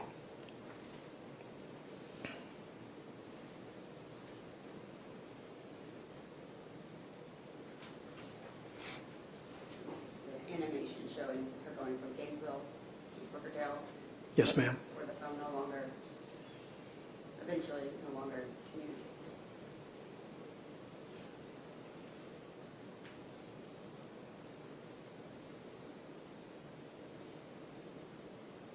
All right, and I'm going to go back to the end of that animation really quickly.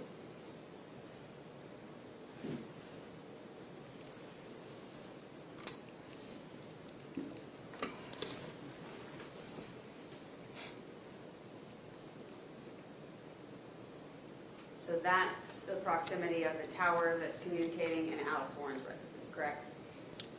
Correct. And what the animation is showing you again is that in this specific instance here, the device can move and communicate with different cell sites. Again, it's that best signal issue where it may not necessarily be the closest cellular site to the device itself, but it is the cell site that is providing that device at that moment in time the best quality. So you actually see that she interacts with one tower that's kind of below the house there, and then one that's sort of just up and to the left of it. Correct. But both are in relatively, I mean, within, you know, several miles proximity of the Warren's residence. Yes, ma'am. Okay, and so obviously you interviewed Katelyn Goble in July of 2023, and she provides the phone number that she had, or she provides, or it was determined that was her phone number in 2016, correct? Yes, ma'am. So then you're able to look in Morgan Bauer's records and see when they began communicating, how often they communicated, how many messages and calls were exchanged, correct? Yes, ma'am.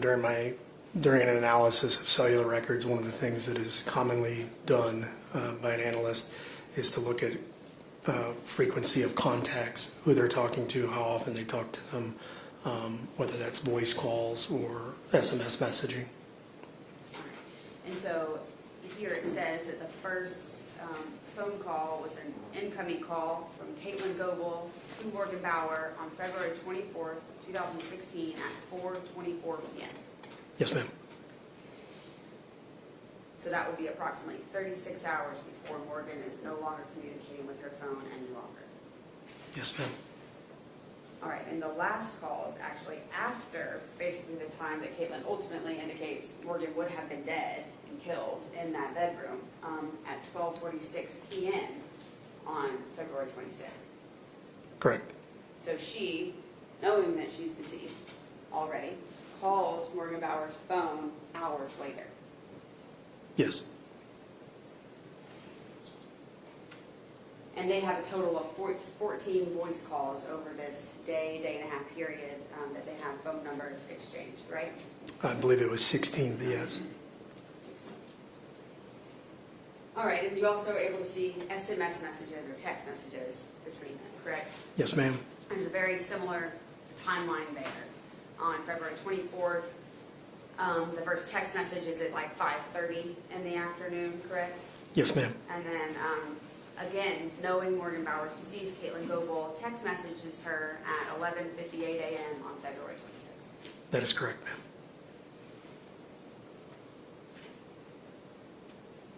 There's nothing to indicate that they had calls before February 24th, like they were hanging out or picked up from a Walmart or anything like that. There's no cell phone communication from when she gets to Atlanta until 36 hours before she's deceased. Nothing between Katelyn Goble's phone and Morgan Bauer's. Correct. Upon examining the records in totality, their means of communication direct between their two devices began on the 24th and ceased on the 26th.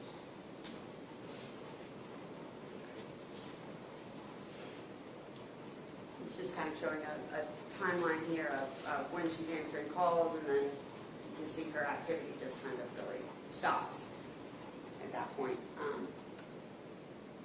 after she's deceased and missing. Correct. This is an illustration of the activity of the phone, specifically to calls being made from Ms. Bauer's phone number ending in 3512, and again showing a significant drop, if you will, on February 26th, 2016 forward.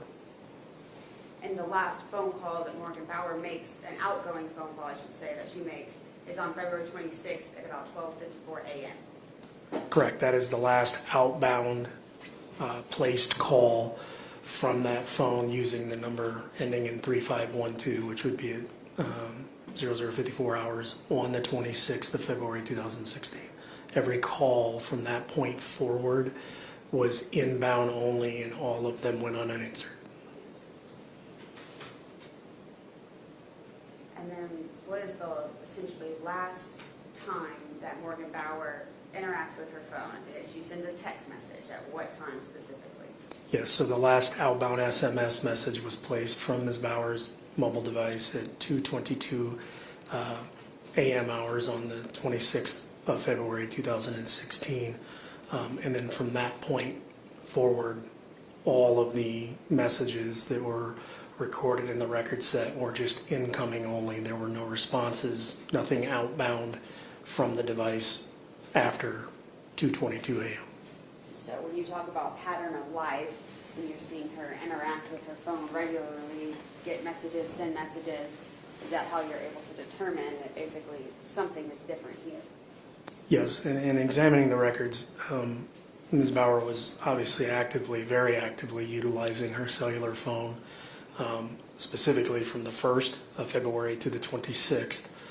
Enough so there was a large volume of messages specifically disseminated, over 3,000 of them.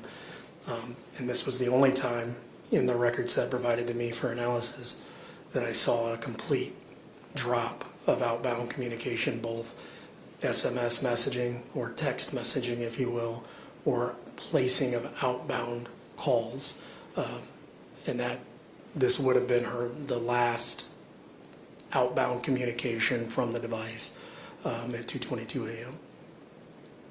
And it's while she's in Porterdale, Georgia. Correct.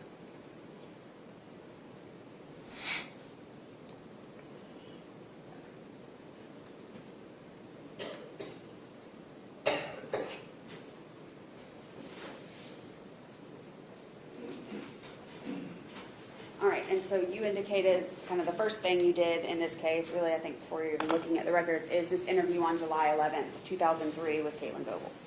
Yes, ma'am. And how much information or knowledge or lead up did you have to going in there and conducting this interview? I probably had we probably had 15, 20 minutes. We had very little information, if any at all. It was essentially conducting a courtesy interview at the Peoria Police Department, and then it was a female wishing to provide information on a missing persons case that originated out of state. Okay. So you hadn't looked at any APD file, you didn't know anything, prior information basically? Correct. I had zero knowledge. You personally hadn't even talked to Terry Feely or Ashley Durham or anything, right? No. Okay. All right.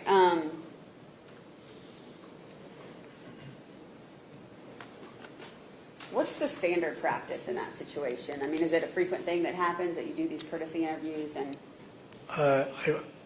I would say no, it's not common practice. It's not something that we do often. I mean, we certainly would upon a proper request, and in this case we did. But it's not something that we do on a regular basis. It's just not a typical approach to how we come into contact with people. Right. It's just not an unusual situation in general how it all unfolded, right? Yes, ma'am. So normally you'd have a lot of your evidence, Facebook records, cell phone records, going into an interview ready to kind of corroborate and refute or things like that, what people are saying. Yes, ma'am. Okay, but here you didn't have any of her Facebook records, you didn't have that kind of information. Correct, we had nothing. You're going in just listening to what she's saying. Yes. Okay, and then you conduct further interviews and further investigation based upon that. Yes. All right.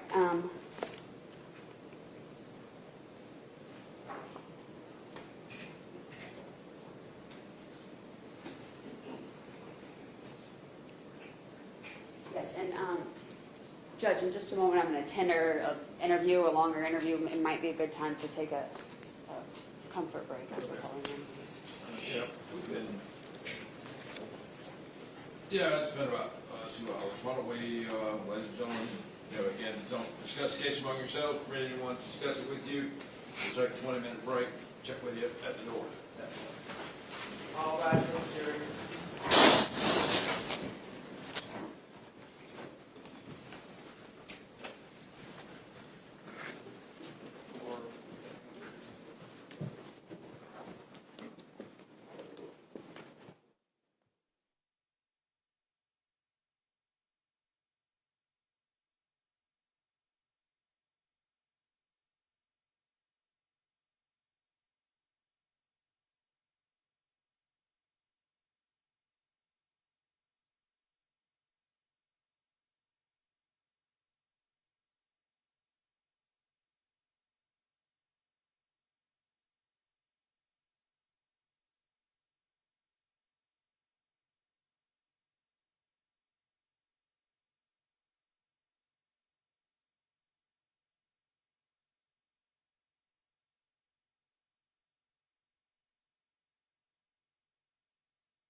The jury. All rise for the jury.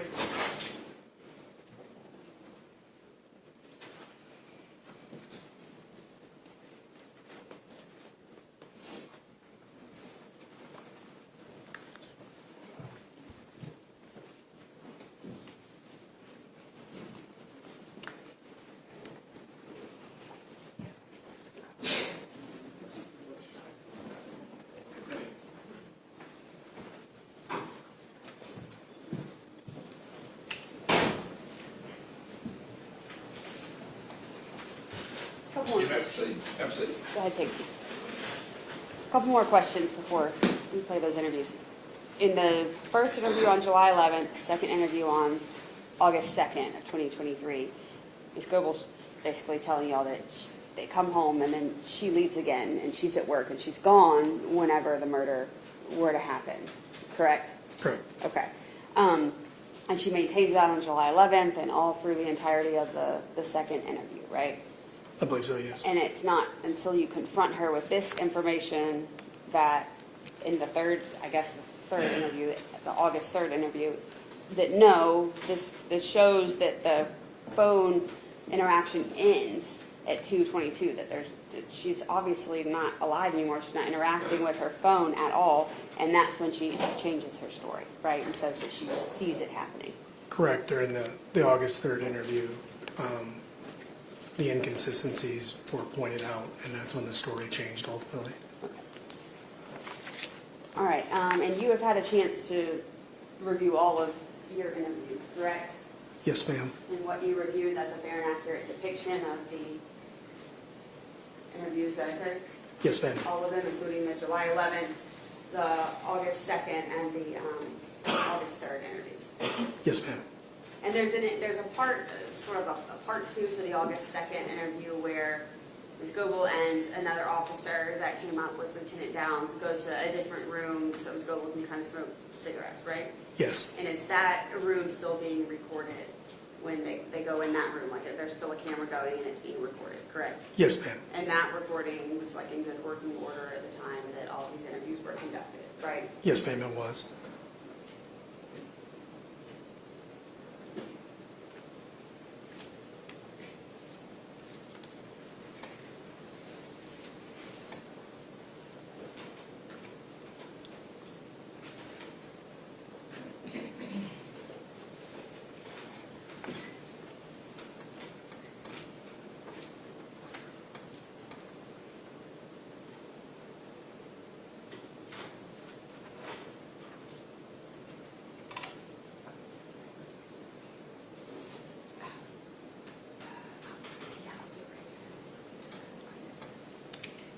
And Judge, I'm going to tender, it's going to be states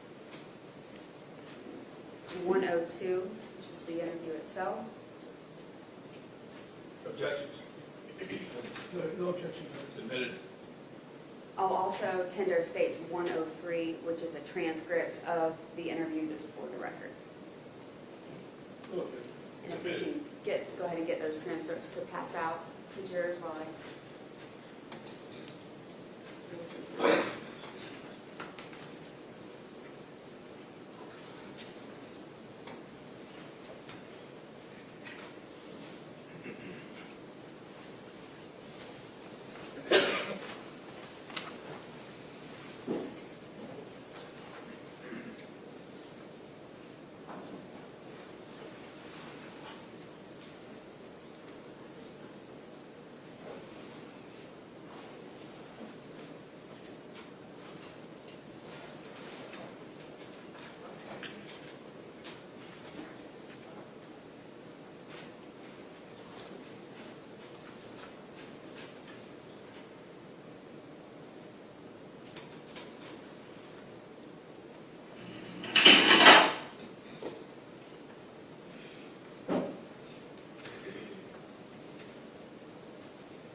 Pass those out to the jury.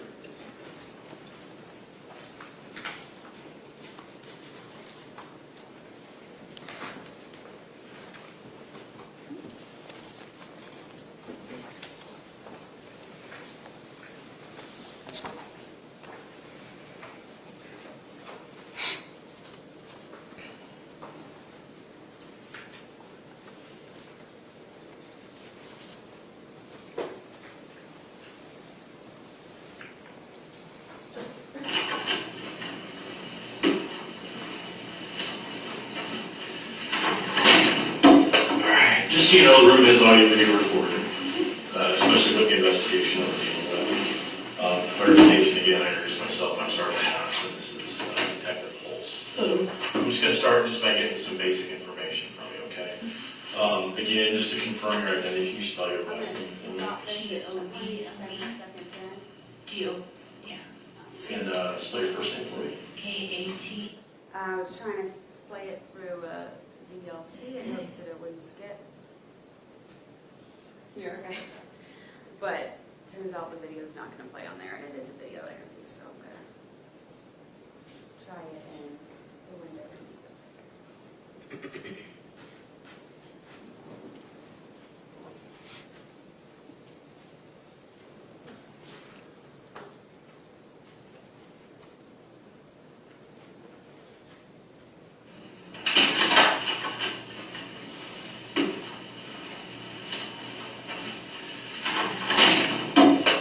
Just so you know, the room is audio video recorded, especially with the investigation that we're dealing with.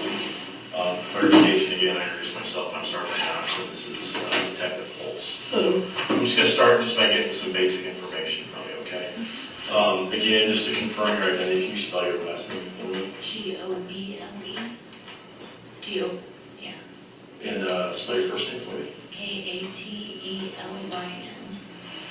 K-A-T. K-A-T-E-L-Y-N. Your middle initial. G. Your date of birth. July 8th, 1996. So you had a birthday too. Yeah. 2034 Hudson. Mm-hmm. And obviously the telephone number I've been calling you is 309. 573-4888. And that's your number? Mm-hmm. Okay. And just for, I'm going to ask a couple just crazy questions, just bear with me. Are you under the influence of alcohol or drugs or anything right now? Okay, again, we always have to ask people when we bring them here to talk to them, especially about cases like this. So just a little background. We had a private investigator reach out to us. I believe you're familiar with her. Actually? Yeah, she reached out to me, said that you guys had a conversation about a case that occurred down in Atlanta, Georgia. Is that accurate? Yes. Okay. She said that you were wanting to make a statement to law enforcement regarding your knowledge of what happened down there. Is that accurate? Yes. Okay. So I'll kind of just let you kind of just start and just kind of explain to me kind of what the circumstances are. And we'll just kind of let you go through it, and then we'll just ask any follow-up questions kind of as we go. Okay, just so you know, you're not being detained. You're not under arrest or anything like that. You kind of, and correct me if I'm wrong, you came down here on your own free will and kind of want to just disclose what happened and let us know what's going on. Is that accurate? Okay, again, just a reference, you're not detained or anything like that. You can leave at any time you want. So I'll just let you start. The floor is yours. So I went down to Atlanta to meet and possibly date a guy named Alex Warren. Okay.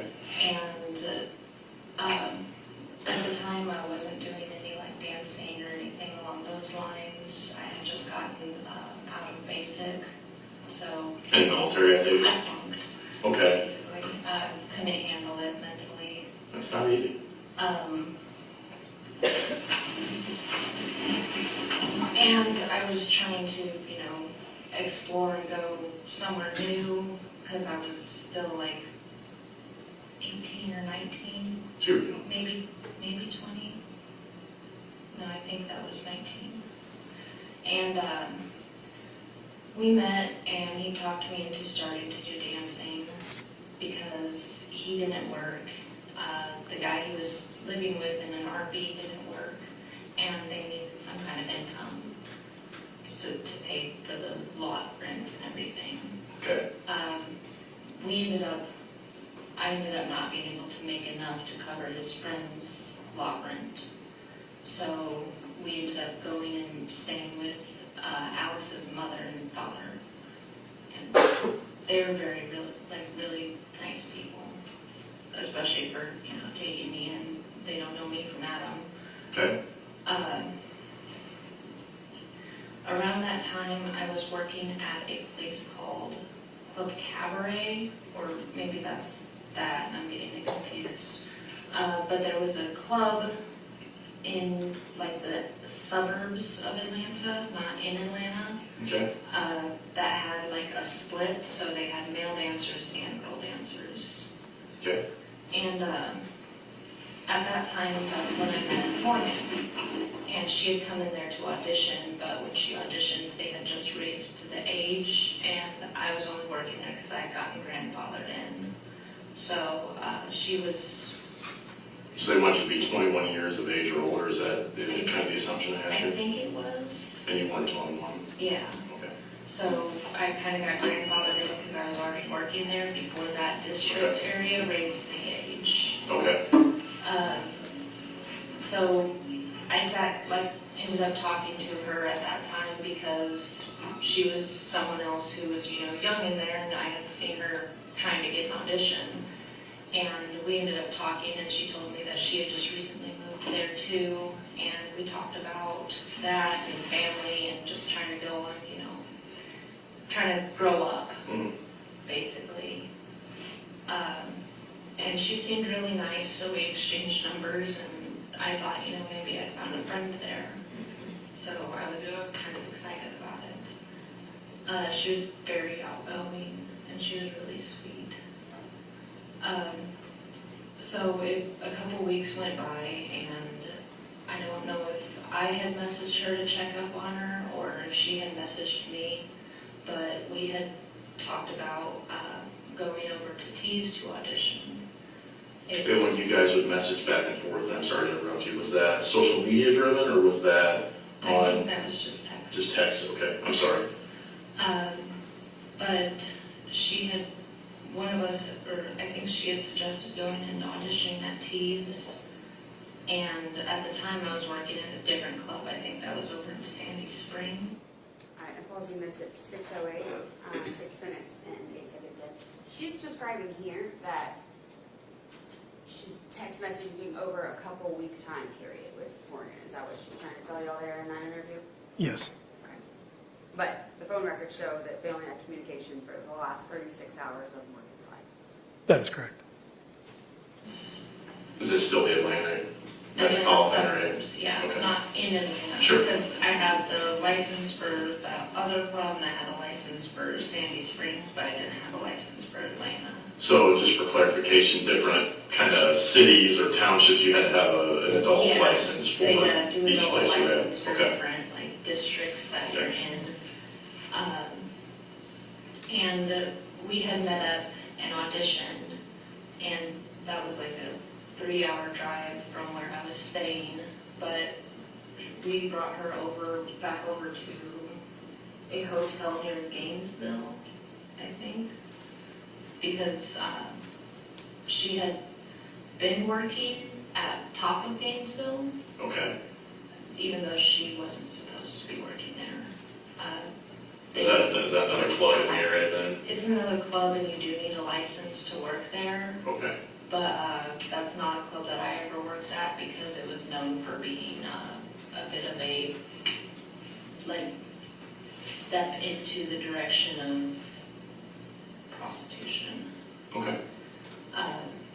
And I was trying to, hey, let's get you out of Tops and let's go to Atlanta because Atlanta hadn't raised their age. It was just a couple other small outer cities that had. Because a lot of outer cities in Georgia don't really like the clubs. Sure, They want to make sure. it. It's a different part of the country, right? Yeah, No, it's kind of, old, deep south. I understand. So we went and auditioned and brought her back to her hotel, and there was a problem, some kind of problem at her hotel, or her motel. It had the doors on the outside. Do you remember the name of the hotel? I don't. Okay. Do you remember where it was at? It was close to Gainesville. I know it was in that general region. Was it close to where the establishment, the club was Yeah, at? it was close to Tops, but I'm not exactly sure how far it was. Okay, no problem. So there was some kind of problem going on there, and she didn't go into details about what was going on. And I told her, if you want to stay with us for a couple nights until you get a couple nights of work going and you can get a new hotel, then I don't think anybody would have a big problem with that. Because I didn't want her sleeping on the street or anything. And for reference, are you still staying with Alex and his parents at their residence? And where is that? That is in Porterdale. Porterdale? Do you remember the actual address? I don't remember the actual address. I think Ashley was trying to figure out the address. Okay. I do remember it's like, the address one was kind of hard to bring up on GPS anytime we tried to. Okay. So. What about, do you remember his parents' names? I know his dad was Robert Warren. Robert Warren? Mm-hmm. Do you remember his mom's name? And I think Ashley or Terry said that his mom's name was Judith. Do you remember, and again, I don't know, I'm just kind of worried about your recollection. I don't specifically remember what her name was. What about, can you describe the property to me? Yes. It was big property, like. Is this a rural setting? Yeah, kind of. So think about like a big renovated plantation home. Okay. It was really big.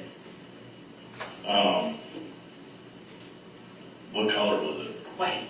White. Like a driveway, did it have a long driveway, a short driveway? It had a longer driveway that ended in a 2-car garage. Was the driveway gravel? Was it concrete? It was paved. And I think it was probably asphalt because it was a black driveway. Okay. What about, you said it was a big property, were there any outbuildings or anything? There weren't any outbuildings on the property, but there was a small storage shed, like just off of the property. So like, here's where one of the old stone walls were, and then you go maybe a couple of yards away, and then they're slightly back, there's a storage shed. Because I know that place because Alex would hide copper there. Okay. What about anything like ornate in the yard, any fences or anything that would be distinguishable? Besides I know there was a big tree with a swing, but the entrance to the property had some old brickwork, or not brickwork, stonework done. Okay. Do you remember the road that the house was on, the name of the road the house was on? What kind of road was it? Was it like a private road? Was it a 2-lane road, 4-lane road? It was a 2-lane road that curved slightly to go to a gas station outside of the town. Okay. What gas station? You don't remember? They lived there a long time. I know they lived there a long time. They were the ones who renovated the house. Okay, so they lived there for some time. Alex's mom had told me about the time, when they first moved in there, they were both, because his dad's a doctor and his mom worked as an ER nurse. Okay. So they were talking about they worked really long shifts, and there was a night when they had first moved in where they had laid down in bed and the ceiling came down on them. Oh, jeez. And they were so tired from working the long shift, they just kind of brushed it off and fell back asleep. How old were these folks? I mean, are they still at that house, do you think, or? I think they would still be at that house, but they were also talking about moving somewhere smaller. Okay. But you know how sometimes people talk about a plan to do something. Do you remember what hospital they worked at? Did they work at a hospital? They were retired. Retired, okay. Okay, so again, I just need to get a little background on the property itself. So, again, you guys invited, was it you yourself, just you that invited her? I invited her. Okay. I figured, if she stayed a couple nights, it wouldn't hurt anything. Sure. I knew that his parents wouldn't really like having extra company over, but I figured I could just ask for forgiveness versus permission. Sure. In that situation. So did she ultimately end up coming, and how did you guys get there? I drove. And So what kind of car did you have at the time? it was a dark blue pickup. I'm not sure about the make or model. Okay. Did you But own it it? was, no, it was Robert's car. Robert being Alex's dad? Yeah. Okay. He wouldn't let Alex drive it, but I was allowed to drive it. Okay. So, do you remember what time of day it was? So we did the audition, and then it was later in the evening when we got to her hotel, and then it was still like a 2.5 hour drive. So we arrived at the house either late at night on the 24th or early in the morning on the 25th. So it was kind of in that weird between time. Okay. And the 24th or the 25th of what month? That's February. February. And this was 2016, correct? I honestly don't remember the dates because I've seen posts and stuff. Sure, I understand. So you guys arrived back at the residence. It would be late in the evening or early in the morning. You can see the sky starting to think about lightning, but it wasn't quite there. Okay. Okay. So go ahead. You guys get back to the house. We get back, get cleaned up, wash, makeup off our faces and stuff, and get some sleep. And then the next morning, I was talking to her okay, I got to go back to work because I was still working in Sandy Springs at the time. Mm-hmm. Do you want to come with me and hang out? Because I can talk to the owner and let him know that you want to hang out. He might even let you audition. Sure. Because I don't think Sandy Springs had that rule. I just wanted to move out of that club because prior to me auditioning. Pausing it at 15:49. This whole conversation here that she's talking about, where we get back and we shower, I talked to Morgan about well, you want to come hang out with me because I'm going to go to work now, and then she goes to work and that. Later, she's going to admit all of that's a lie. All of that detail of information she gives was just not a conversation that even happened because she never leaves to go to work. Correct. At T's window had been smashed on the truck, and some papers had been scattered out back. This is the Sandy Springs Club. The truck was broken into, essentially. Yeah. And you didn't want to be there anymore. I didn't want to be there anymore. There had also been a shooting in the parking lot that shut everything down. I gotcha. So. And again, just to kind of back up, when you arrived home at the residence, the early morning hours, who was home at that time? Everybody was home, so his parents were home. They were in bed though at that time. And we came in through, so there's a front door, and then there's a little side entrance. Because the room we were staying in was basically what the helps room would have been back in the day. And can you describe that room to me? Color, what color were the walls? I mean, was it a big room, small room, do you remember? It was not a really big room, but it wasn't cramped or anything. It was a nice medium-sized room. It had room for a bed and a dresser. Did it have its own bathroom or anything? It did have a little bathroom to the side of it. That was a half bath. Okay. So not one you can fully stretch your legs in. But it had its own entrance? Yeah. On the And the bathroom outside? had its own entrance, and the bedroom had an outside entrance. Okay. And did you stay in that room regularly then? Mm-hmm. And did you stay there by yourself? I stayed in there with Alex. Alex, so that was kind of your guys' bedroom. Mm-hmm. And did Morgan stay in that room with you guys? Yeah. Was he home that night? He was home. Okay, and she stayed in there with you guys? Okay. So I set her up a pallet, and we went to sleep after washing the makeup off her face. I let her take a quick shower, because I know I need one too. No, I get it. It's kind of a gross job. No, I get it. And sorry I interrupted you. So then you go to back to Sandy. What was the name of the town again? Sorry. Sandy Springs. Sandy Springs. I And might be mixing it up, but it sounds right. Okay. But regardless. regardless, you go to another establishment to work. Does she ultimately come along with you, or? So when I was talking to her about going over to Sandy Springs, I was asking her, like, do you want to come with and hang out, or do you want to stay here? Because, you know, either one, whatever she was comfortable with, she might not want to hang out at a club for 11 hours. Sure. And she ultimately decided that she was going to stay there, but she was also going to leave to visit with a friend.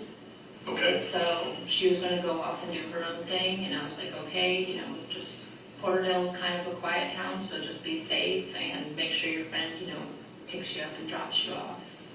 Was that the plan, was the friend was going to come to the house? Her friend was going to pick her up, like, down the driveway. Okay. And then drop her off down the driveway. How was she communicating with this friend? She was messaging with him. On text or Texting. texting? Okay. I don't know what app or anything Okay. she was using. So she didn't end up going with you then? Okay. And kind of then what happened? So I left because typically depending on what the hours of the club are, I typically leave maybe an hour or two after the club's open, so that would have been around 4 or 5. In the evening?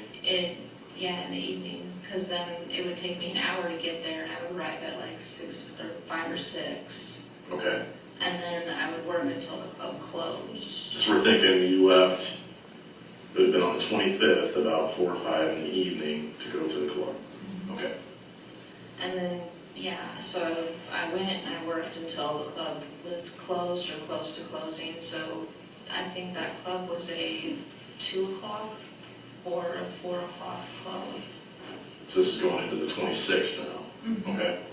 So around, like I said, it was either a 2 o'clock club or it was a 4 o'clock club.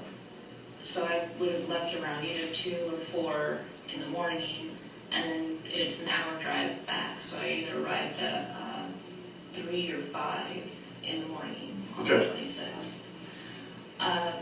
When I got home, Alex was out in the driveway waiting for me, and I know, like, one of the first, he was kind of pacing around and acting erratic. So I left my bag in the car and everything because I knew whatever he was anxious about was going to be stressful. He was a very unpredictable person. Was there a history of violence between you guys? Yeah. Like, was it pretty bad, or, I mean? A lot of times if I didn't want to be intimate, because the job I work, it makes you not really a very amorous person. It didn't really matter what I said, or if, like, I was just absolutely tired, I would go to sleep and he would still, you know, do what he wanted to.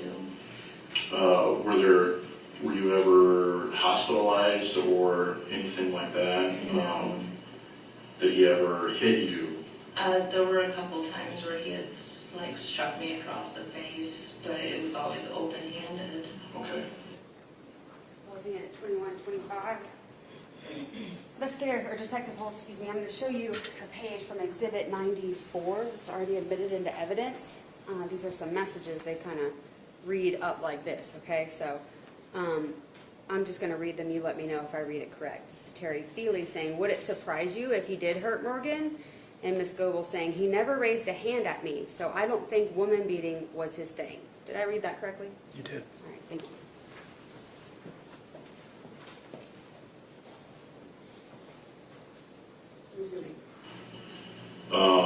So what do you mean by unpredictable? I mean, was he impatient with other people, or? He was erratic. Like, okay. It's not like he had anger problems, and it's not like he had, like,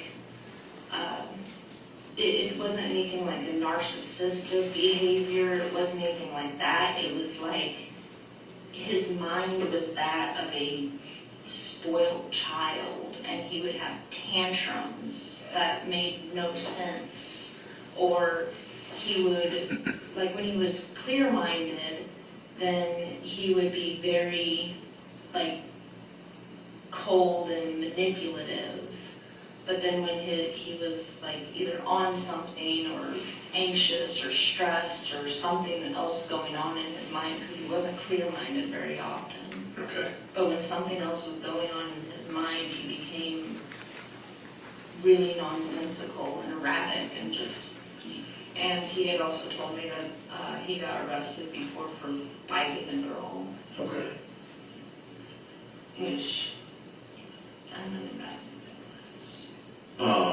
Well, it is what it is, right? I mean, we're here now, so.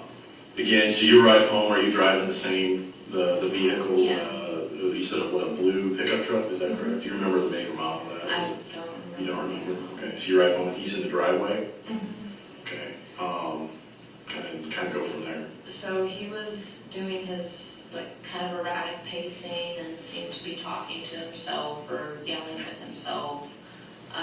But I know he was also keeping it quiet because he did try. The one thing that he was consistent about was trying to avoid drawing attention from his parents. Okay. I knew at that time they were probably either just getting up or they were still asleep because his dad got up early to watch the news. Okay. So I get out and he basically motions and tells me that I need to get inside. And I don't know exactly the words he used, but it was along the lines of "be quiet and come here," Okay. or depending on how upset he was, shut up and come here. But it was unusual. Everything that's happening, is this what he would normally do, or is this unusual? No, this normally he wouldn't. Pausing at 24 minutes and 4 seconds. This whole thing where she talks about this specific conversation happening in a driveway and the words he said to her and all the detail there. Later, she's going to reveal that that is a lie and this conversation never happened. She's making this up. Correct. Be waiting for me. Okay. So I was already on edge, and when I walked into the room, the first thing my eyes go to is Morgan. And she's laying on the floor, and she had her shirt pulled up, it had just been bundled up on her shoulders, and her pants and underwear pulled down. Okay. And she's not moving and not doing anything. And I freak out, and I asking him what the hell, what happened? Is she okay? And I go down to try to touch her, and she's cold. And I tried to grab her wrist and feel her wrist for a pulse, and there's nothing there, and she's stiff. And then I tried to still check her neck for anything because in high school I took medical classes, and I know that arterial pulse is the last one to go, and I couldn't find anything. And I started telling him that we need to call an ambulance, we need to call somebody, something needs to happen. And I'm still trying to wake her up. And he tells me, well, she started going crazy and she was attacking me, and I tried to hit her in the head to make her go away, and she just kept attacking me, so I put my hand on her throat, and then she just died. And he didn't want to call anybody. And at that time, when I was telling him, we need to call somebody, we need to get an ambulance, we need to get her help, he was starting to lean over me because he was standing behind me. And he said, I'm going to take care of this, and you just shut up. And so I did. I stood up, and I started kind of pacing through the room, and then I looked at him, and I was like, I'm not having anything to do with this, and I walked out of the room. After that, I went over to the kitchen, and his mom was already up, and she was making coffee, so I just sat down there with her and had coffee. Okay. Kind of rewinding a little bit. I know you described some clothing that Morgan had. What kind of clothing did she have on? If you recall. I think at the time it was her pajama pants. Do you remember what those looked like? It was jeans or pajama pants. I just know that she had pants on. What about the shirt? You said it was pulled up where her breasts exposed. Do you remember what color the shirt was? Okay. Did you see any overt injury to her? I didn't see any overt injury except for the discolorations. What kind of discoloration? Her eyes. Were they open or They closed? were open and they were really, really purple. Oh, okay. And her tongue was kind of swollen and poking out of her lips. Okay. Did you know her to use drugs or anything? I don't know Okay. if she was doing any kind of drugs. What was he wearing? Do you remember? I don't know what he was wearing. Did he have any injury to him that you recall? He had some scratch marks on his face and his shoulder, his arms. Like a lot or? Not a lot. He had, I think, at least a really good one on the side of his face, towards his eye. And then he had some on his upper arms and his hands. Okay. So essentially you say I'm out and you go into the kitchen area. How could you get to the kitchen area without going outside, or did you have to go outside and get it back in the house? So in that room there was the entrance from the outside, which is where I came in, and then there's the bed, and there's some floor space around the bed, and this is where she was laying. The bathroom would have been off to this side.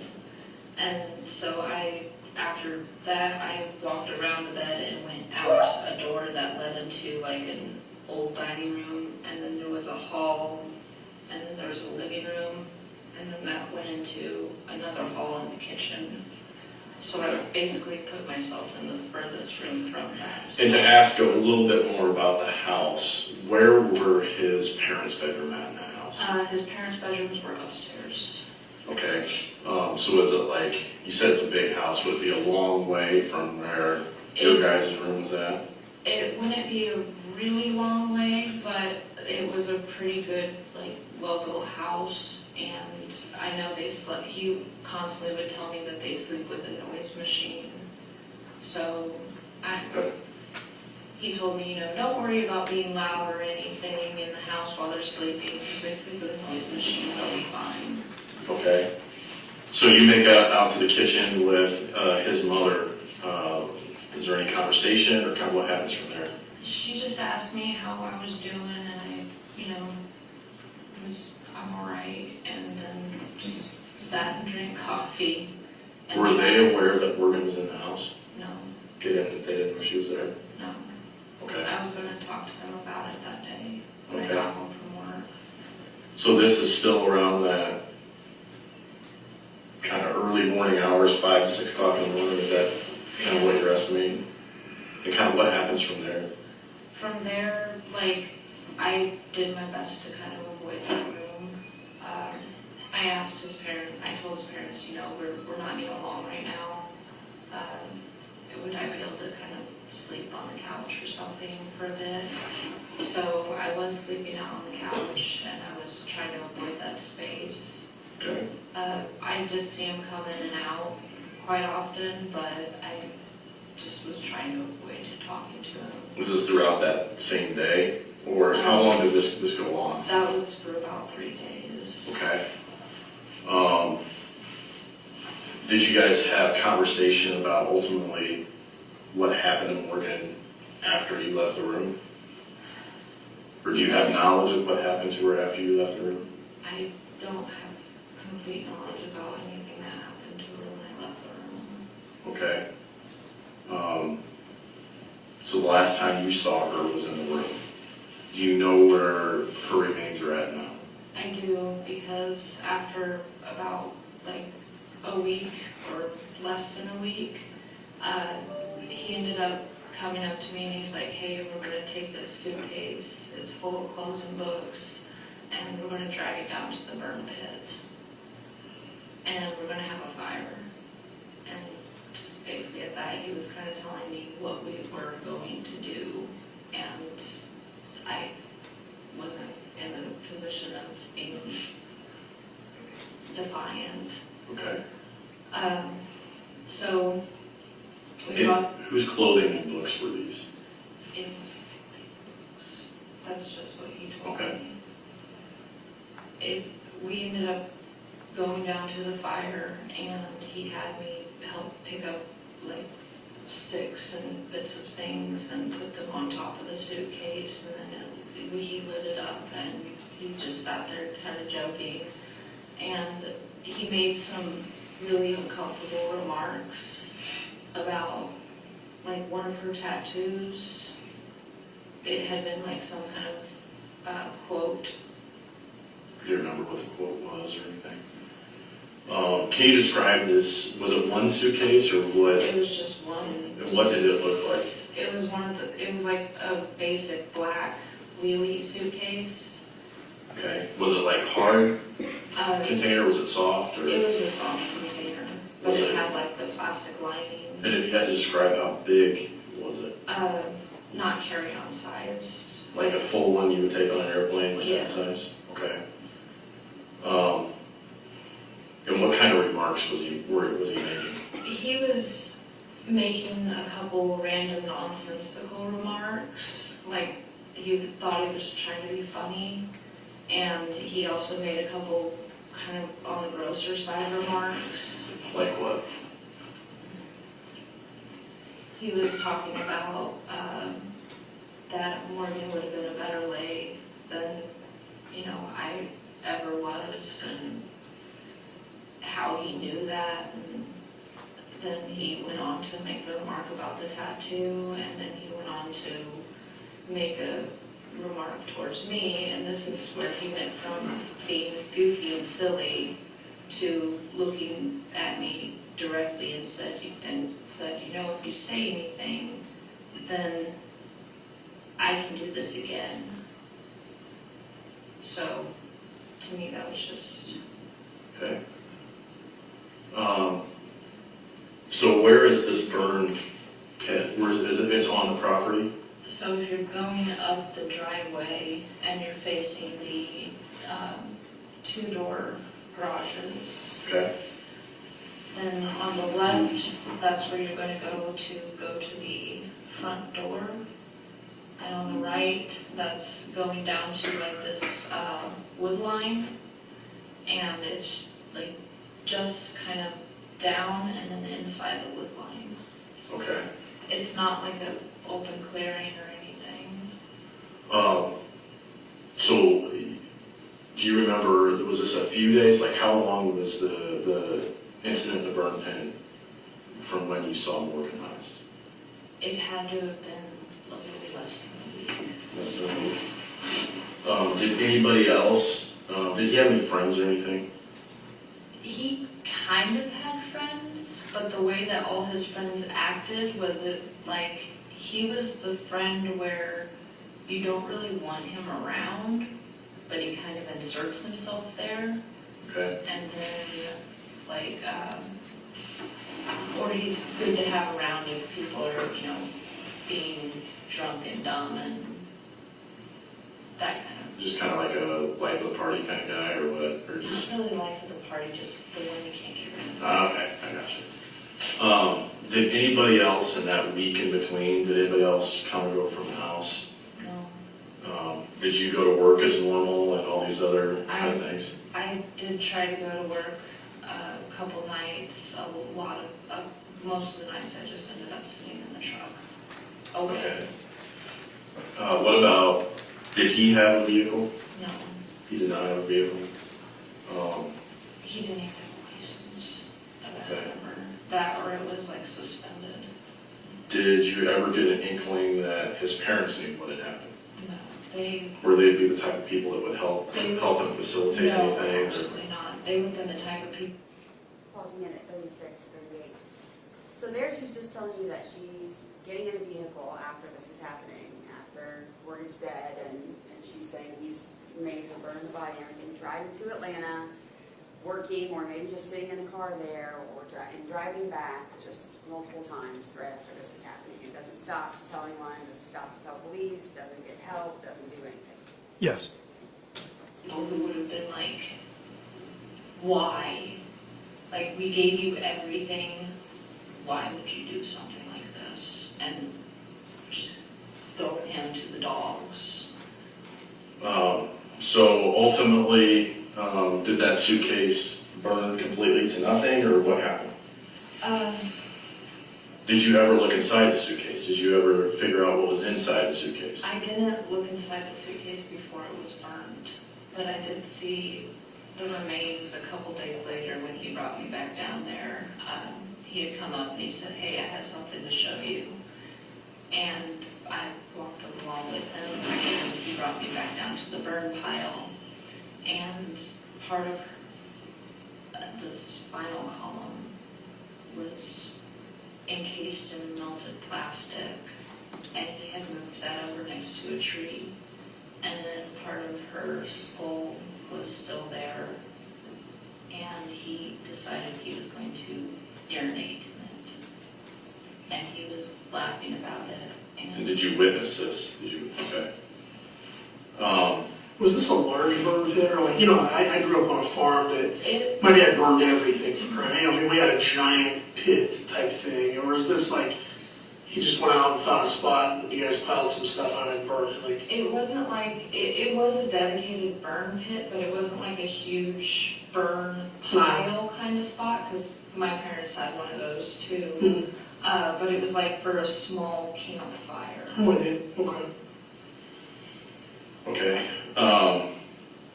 So how long was there, did you visit those remains again at any point in time? Did you ever see any other remains, I guess I should say? I didn't see any other remains besides those pieces, but he did bring me down there several more times to sit and have fires in that space.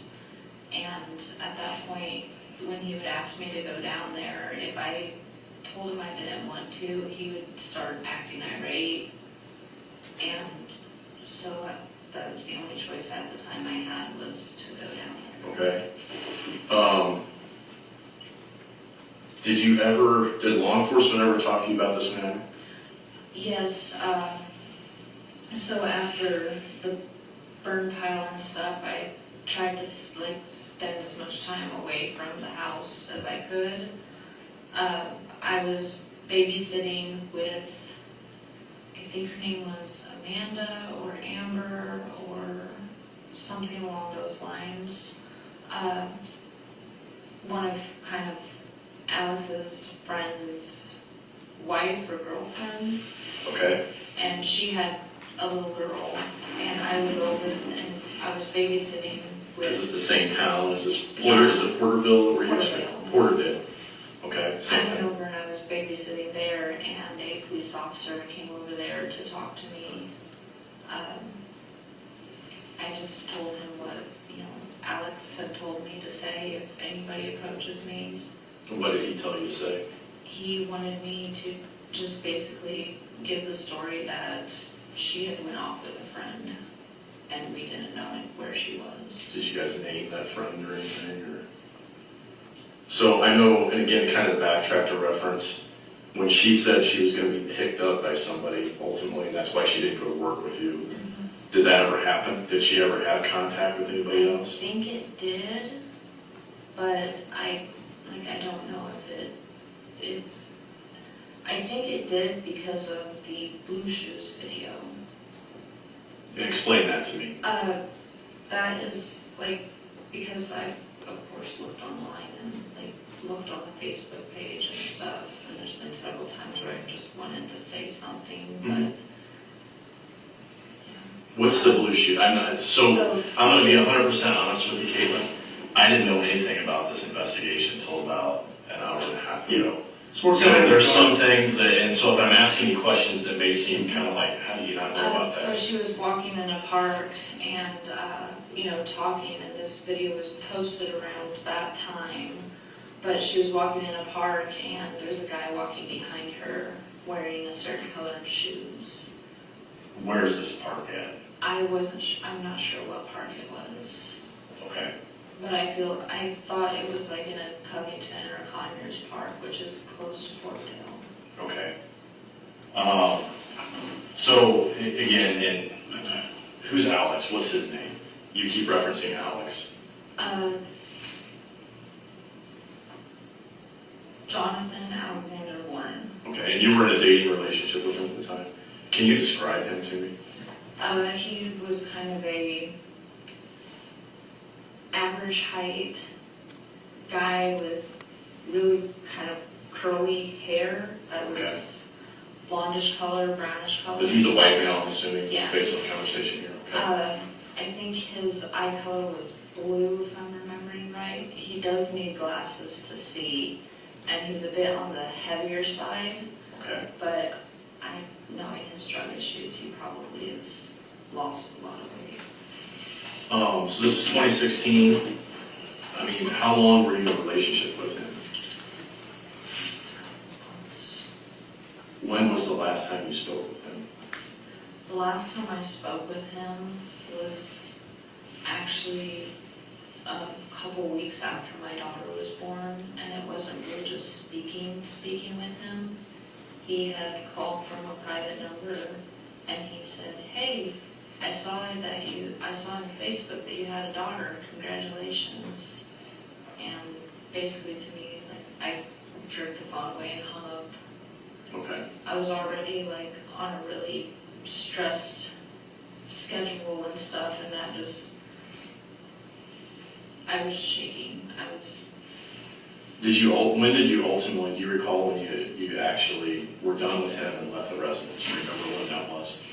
So, to get away from him, I actually had to have an escape plan, because there wasn't anybody in my family I could really turn to at the time, because I could get help from them if I could get to them.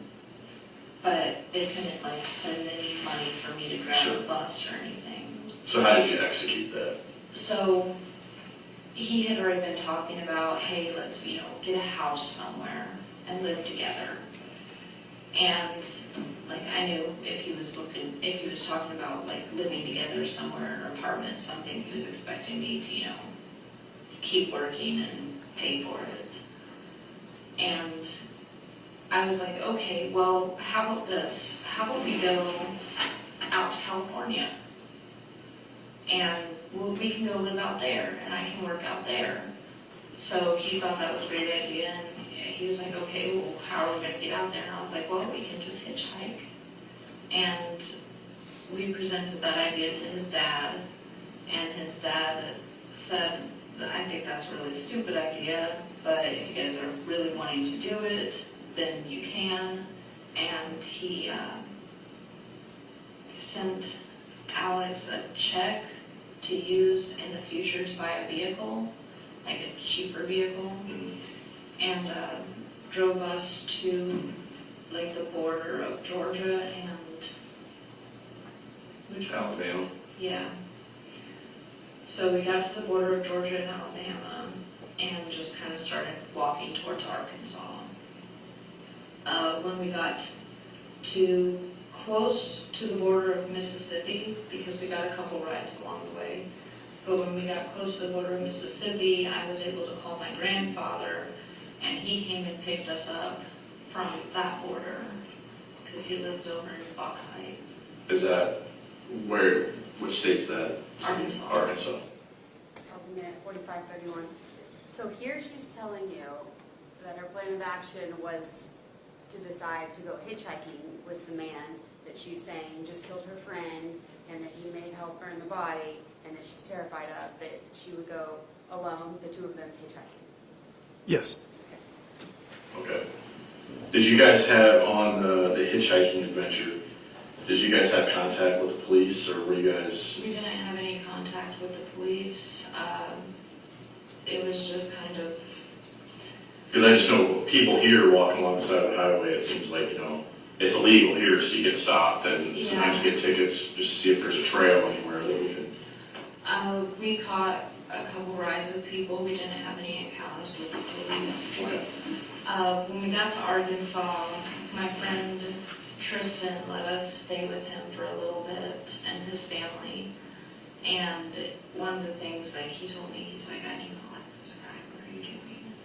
And I told him, well, the plan is to get up to Illinois and get away from him. Because at that point I couldn't, completely get rid of him yet. And I also definitely didn't want him losing up my hometown, Sure. where my family and my little brothers live and my friends live. So we got a vehicle there from Arkansas, and it was kind of junker, and started driving up to Illinois. Do you remember what kind of car it was? It was like a tannish, goldish color, just a little car. Like 2-door or 4-door? I think it was a Corolla. Okay. Yeah, I think it was a Corolla because I've talked a lot of crap about Corollas since then. So you guys are going from Arkansas to the great state of Illinois? Yeah. Okay. I wanted to come up here because this is where my grandma lives. And my grandma and me have a thing going on where if I bring a guy to meet her without telling her about it first, then she will immediately find as many reasons as she possibly can to make that guy go away. But if I tell her about it first, She'll be kind and generous. open and open arms the doors. and- Yeah. yeah. Okay, I got you. So that's kind of our code for, Grandma, I need to get rid of this guy, he's not good. Was she, your grandmother, is this the Peoria area, or where? Mhm. Is this in the city of Peoria? That's actually the house where I'm staying now. Okay, on Hudson? Okay. Me and my significant other are actually buying and wanting to renovate that house. Okay. Everything's like 50 years old. So, how much time has passed from, obviously, leaving Georgia, we go to, through Alabama, to Mississippi, to Arkansas, to when you ended up here? Do you recall what month that was? Is it still 2016? It's still 2016. Okay. I know it took maybe, I don't exactly know how long from the burn fire to when we left was, that may have been like a month Okay. or 3 weeks. And then from a month to 3 weeks, it took us around a week to go that distance from the border of Georgia to the border of Mississippi. Pausing in at 48:57. I'm going to show you a page from Facebook records, the timeline, States Exhibit 6, that's been admitted. Ms. Goble just told you that they left about 3 weeks to a month after basically the murder would have happened and the burn hit. Is that right? Yes. So go there. Okay. I want you to look at this and just tell me if I'm reading this correctly in States Exhibit 6. It's Lilith Chaos, Katelyn Goble, with denial toll. And it says, on my way to Hot Springs, tagging in Birmingham, Alabama on May 15, 2016? Yes. Okay, so you would agree May 15, 2016 is more like 2.5 or more months after the murder would have actually happened. That is correct. Before she even leaves. Okay. She also, just going back a minute, described to you a situation just now where she's saying rather than just call her grandma and ask for help or call her grandma and tell her that anything's going on, she describes this sort of like mind pack that they would have when she would just show up and she would have this understanding of what it is she's talking about, right? That's correct. Okay. All right, I'm going to go ahead and resume it. And then from there, we were able to find a car within, I think, 2 weeks. Okay. So we were able to start heading up to Illinois from Arkansas. Did you guys drive straight from Arkansas to here? And what happened when you got here on Hudson? When we got here to Hudson, my grandma and her boyfriend were like, of course, we'd love to have you over, and you can come and stay and everything. And then it was, but he can't stay here because my grandma knew the drill. Sure. What was your grandmother's name? Elizabeth. Is it Goble?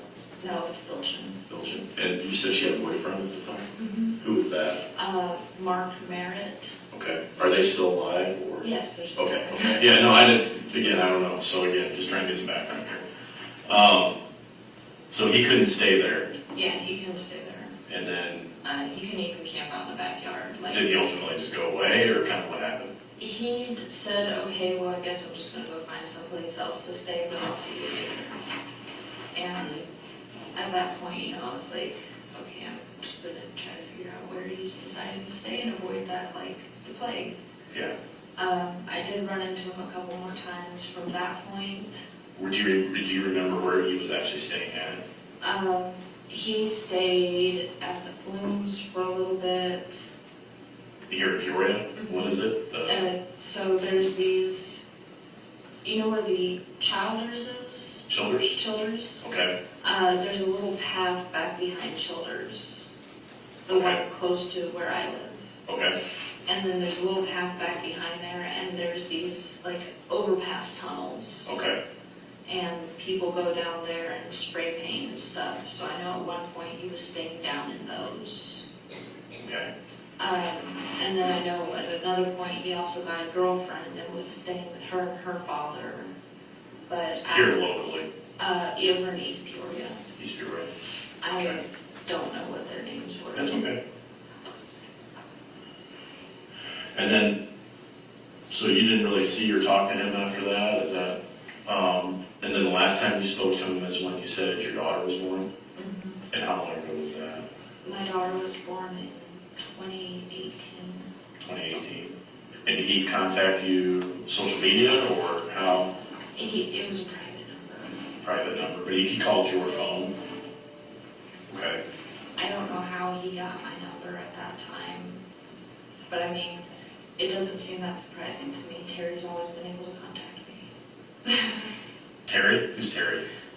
Terry is actually writing a documentary on the case. Okay. He's the one who put me in contact with Ashley. Okay. So a couple questions we always kind of ask as time goes on. What kind of made you come forward with them? I didn't really expect I would be alive this long anyway. Why do you say that? Because I always expected Alex to change his mind. And it caused harm to you? Come after me, and then it became an even bigger fear when I had my kids. So I've moved around quite a bit. Okay. Did you feel like, I guess, and this would be your words, what do you think was going to happen if you did come forward? I was worried that, like, if... I was in here at 52:48. Ms. Goble just told you there that she got this phone call from Alex Warren right after, her daughter was born and that kind of thing, correct? Yes, ma'am. All right, I'm going to show you a page from State's Exhibit 94, the bigger packet, the first one. Okay, State's Exhibit 94. It's already in evidence, and again, the messages, I'm just going to read here. Tell me if I read this correct, okay? Terry Feely, have you heard anything from Alex? Ms. Goble, no. Do you think you'll ever hear from him again? I don't expect to, and I wouldn't respond if I did.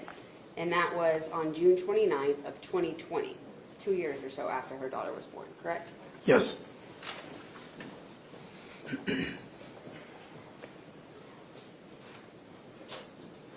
Everyone put out a arrest order to find him, and he caught wind of it, or his friends or parents, I don't know if they would call him and be like, what did you do? Like, the police are looking for you. But I was scared that if he ever got word that the police were looking for him, then the first thing he would do would be to try to come after me first. Okay. So based on everything you said today, and again, these are questions we ask as time goes off, especially if we're talking about a homicide investigation. Did Alex have any medical issues? Was he ever diagnosed with anything? I don't know if he was diagnosed with anything, but he was absolutely insane. Absolutely insane. Do you know, did he cause harm? Know of him causing harm to anybody else? What was her name? Okay, there's a girl named Sarah who had been with him before. Is this in Georgia? Yes, this is in Georgia. Okay. I just know her first name. She had been with him before. At one point, me and her had a little bit of contention between us, and that was the long Facebook post that I had made about, you know, why are you trying to flirt with somebody who's already with somebody? Okay. Again, I haven't seen. Yeah. We're just diving into this, so. It was one that was mentioned because they thought I was referring to Morgan. You're talking about law enforcement? Yeah. Okay. So did they get your Facebook records? Is that what I'm kind of reading between the lines here? And they saw a message? They saw a message that I had posted Okay, directing it at Sarah. But they believed it to be Morgan? Yeah. But Morgan didn't like white guys.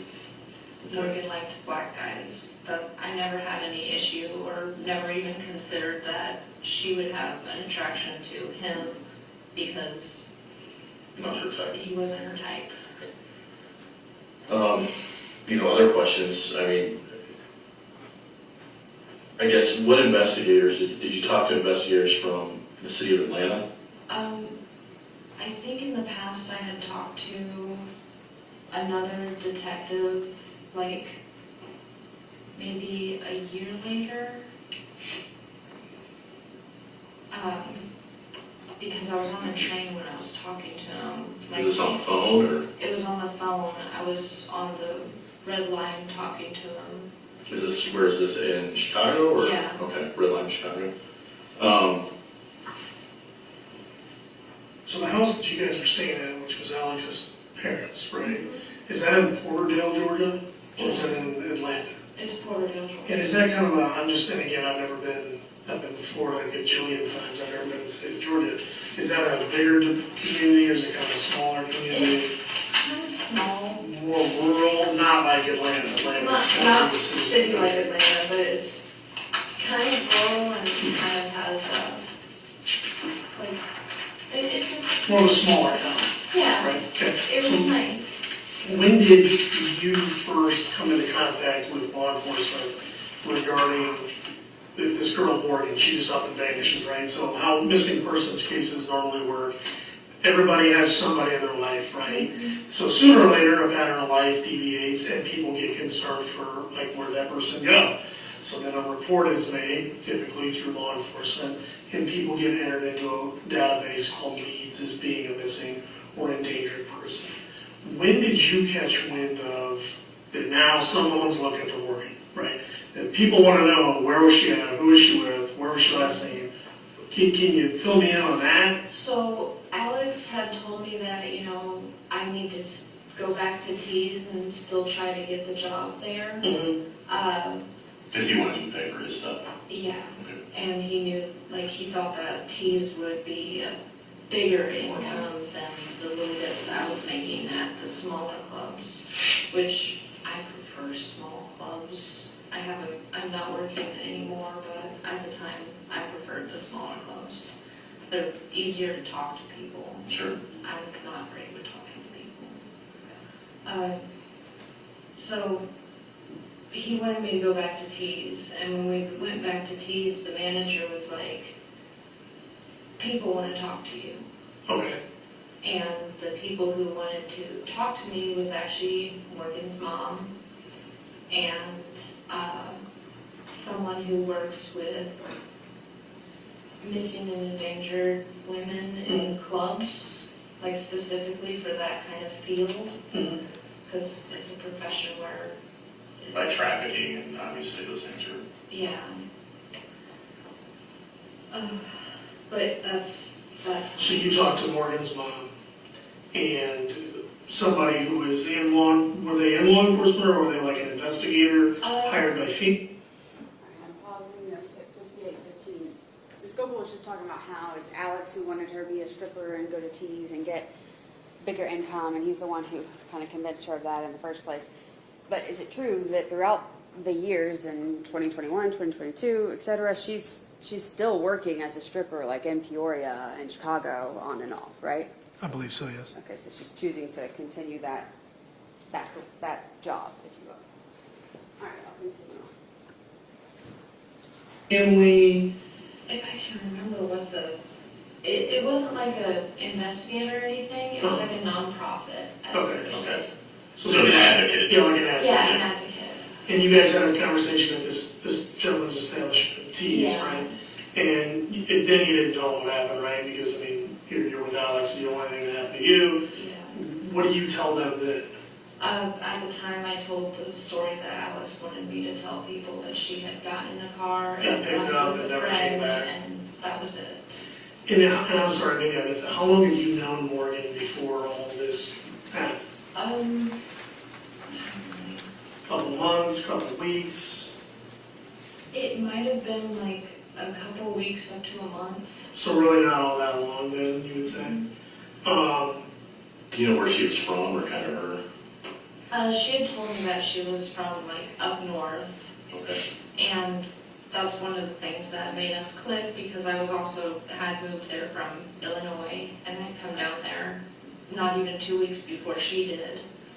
And then she was talking about her mom and her dad, and she told me that her parents were, in prison for meth and stuff like that, and I was like, wow, that's really shitty. Well, don't feel bad, 'cause I don't get along with my mom either. And what was her personality like? I mean, was she, I know Alex's story of there was an altercation. I mean, was she a violent person? No, she was the kind of person that, like, if someone was making her uncomfortable by hitting on her, she would laugh it off and turn it into a joke. Okay. She would be nice, but make sure her boundaries were clearly set. And she wasn't a violent person. I didn't believe him at all that she had attacked him. And kind of, you described Alex's bill as being a little bit heavy set. Average height, what do you consider average height? Like 5'9". Okay. And what was her build like? She was a little bit shorter than me, I think. And how tall are you? I'm 5'9". 5'9". 5'8". Okay. It's all right. She was just a little bit shorter than me, but she was also a bit thicker. Okay. Like, obviously she had a better body size for the industry. Like how much do you think she weighed? I'm not great at guessing weights for body types. Sure. Would you say that he had a size advantage? I mean, is that? He definitely had a size and strength advantage. Okay. He always had a size and strength advantage over me, even though I was the one who was, active. Okay. It was more of a weight advantage over everybody. Okay. So back when you were at T's, you meet her mom. Was her mom pretty nice to you? Morgan's mom? Her mom did remind me a lot of my mom. Okay. So maybe not the greatest conversation you've ever had with somebody?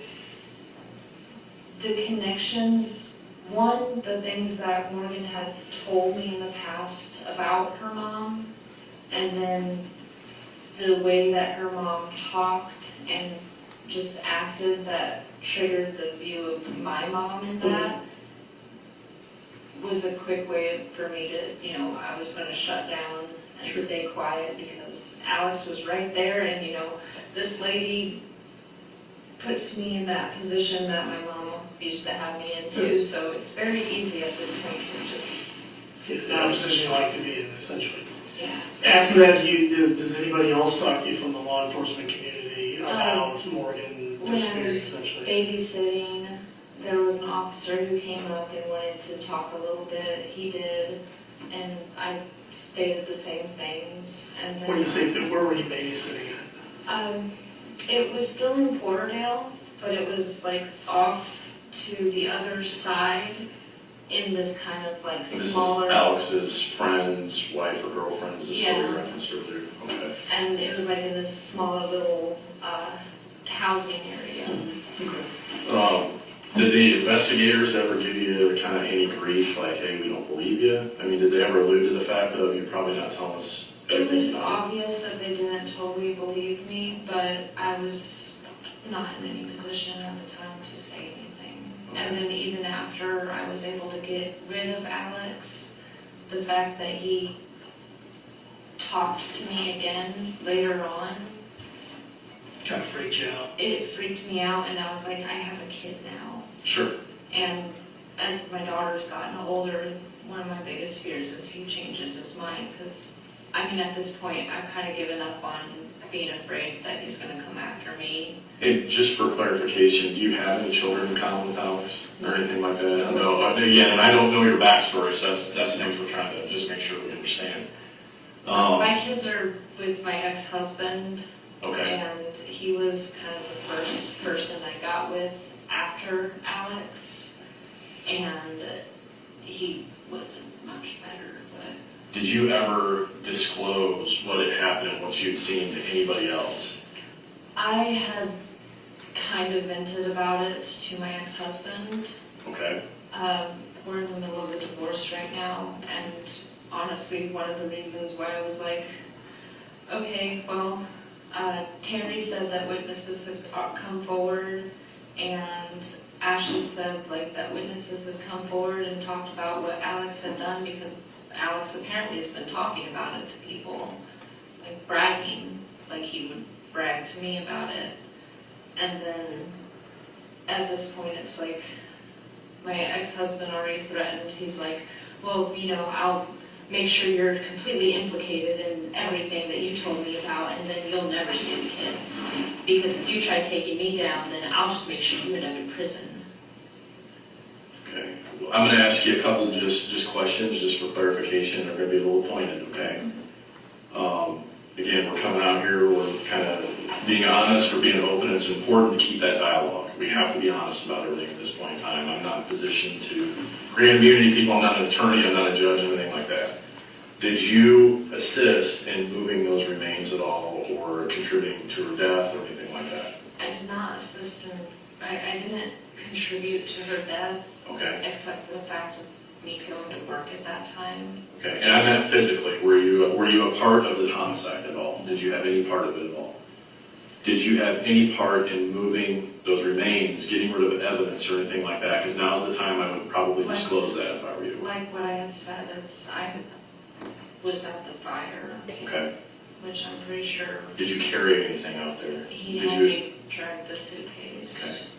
What about her cellular device? Did she have a cell phone or anything? Yes, that is something that I did do. I was the one who took the battery out of her phone and dropped it down a storm drain. What storm drain? It was a storm drain in Little Five Points. It's a small shopping area in Atlanta. In like downtown there? So did you transport it from the Porterdale area to, did you go there specifically to get rid of it? No, we had gone there to go shopping, but because we brought it with. Okay. Another thing I would like you to do, because we start talking about houses, what things look like, layouts, from the best you can. I don't expect you to be Van Gogh here, but would you mind doing a little bit of a layout of kind of what the room and then the house, kind of like a ground floor, if you were an architect drawing a layout of this house, Okay. kind of what it would look like, maybe kind of reference that burn pit for me. Again, from just the best you can. I understand it's been some years. And while you're doing that, we're just going to give you some privacy to do that for a second. We're going to step out for it, okay? You still need to drink water or anything? Okay. We'll be right back with you, okay? I'm going to pause it here at 1 hour, 7 minutes, 28 seconds. There's about 23 minutes left in the interview, but they do step out for a minute and I have to find the next place where we can take a lunch break. Yeah, I was thinking it's about 12:30. Ladies and gentlemen, jury, we'll take our lunch break, 75 minutes. Give y'all an opportunity to drop your notes in the jury room, and then we'll go ahead and pull out first, and then we'll leave. See you back.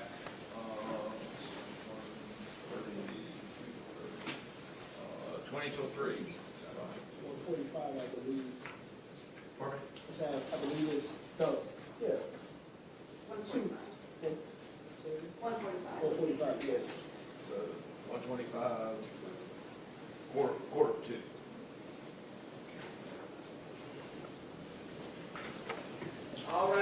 jury.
delightful and energizing lunch, and we will resume testimony at this point. We're going to pass out the transcripts.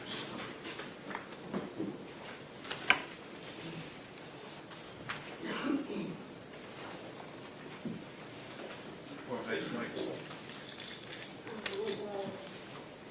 Yes, page 20.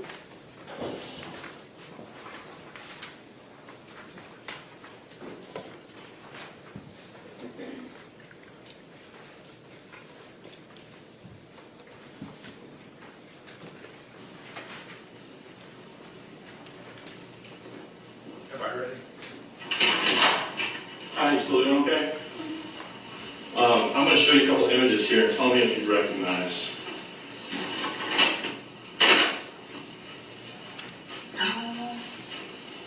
I'm not sure about that.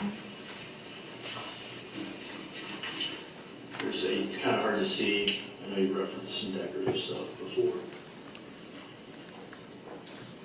Okay, so the driveway off to the side, right? Yeah, I'm just trying to figure out if this is the same house we're talking about or not. I'm not sure. I haven't actually seen the house. So this is an aerial view kind of that same area. So that's the road we're seeing there, I believe. Okay, yeah, that was right. So that would be the driveway going up. Where was this burn pit that you're thinking? If you can mark that. Yeah, you can mark it on there. That's fine. So it would be somewhere along in this part of the tree line. Okay. Yeah, I think because of the sand, I recognize that. It would be like down through here. Okay. And this is kind of the layout that you have? That's, Okay. yeah, the best I can. And this was, if you don't mind, is this the room that you're talking about here? Can you kind of mark that? And where was she at in the room there too, if you don't mind? Kind of just put, you can put an X or something where she was at in the room. So there was a bed like right about through here, and she was right in on the side of the bed, like on the floor. And you said you could get into the room from the exterior? From right here. That would have been like porching, so the porch comes out, and then there's the front door right through there where that truck is. I think that's actually the truck. And then the room would be right to this side. Okay. Okay, I'll be right back with you. Thank you. Are you still doing okay? Did you drink or anything? Good? Okay. I don't think we'll be too much longer here. So another question for you. During the investigation or your knowledge of any of this, were there any sightings of her, like, that were referenced to you after this occurred? Like somebody said, oh, she's not, deceased. I saw her here. I heard about it on Reddit and stuff. What did you hear? Her sister saying that she was alive and well. I heard about like some people who said that they could have sworn they saw her dancing somewhere. Okay. All right, we'll be back.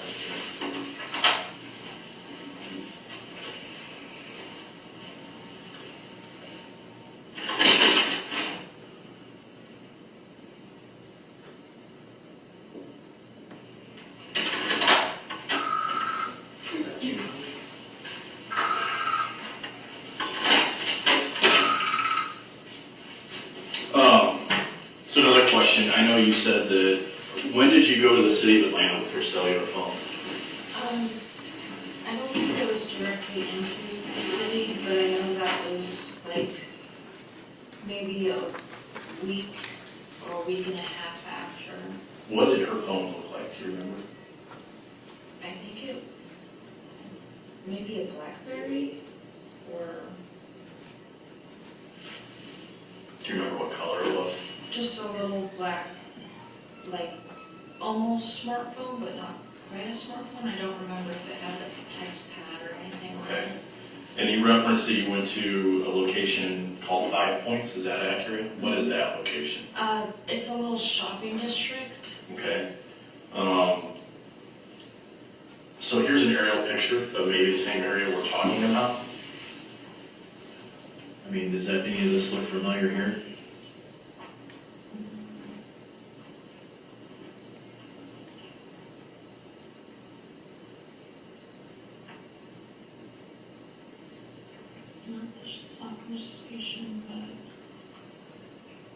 I'm familiar somewhat with underground lane. I've been there before. Wait, okay. Does that place have like a row of shops?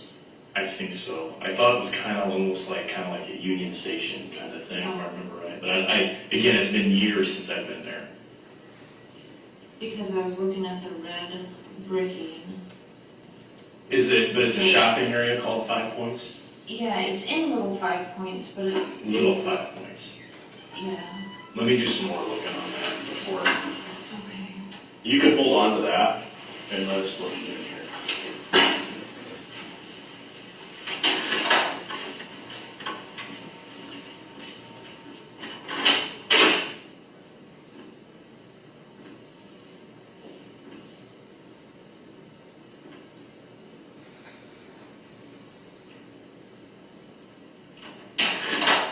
All right, you can disregard that picture. I think we got it back. That area looked a little bit more familiar, and then again, that's an area.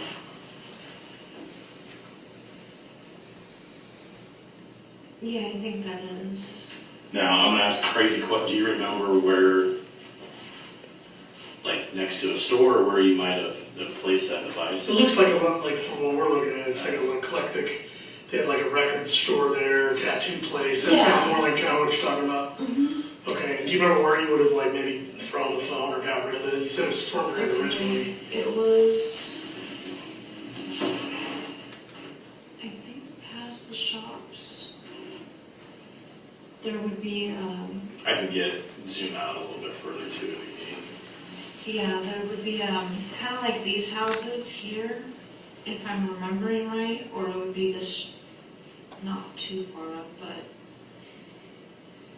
it was a storm drain in front of like grouping of houses like that, but I think it was like up off to this side. I can zoom out a little bit. Do you remember what the house would look like if you saw it again? No. Okay. Let me, so going this direction, correct? Mm-hmm. Okay.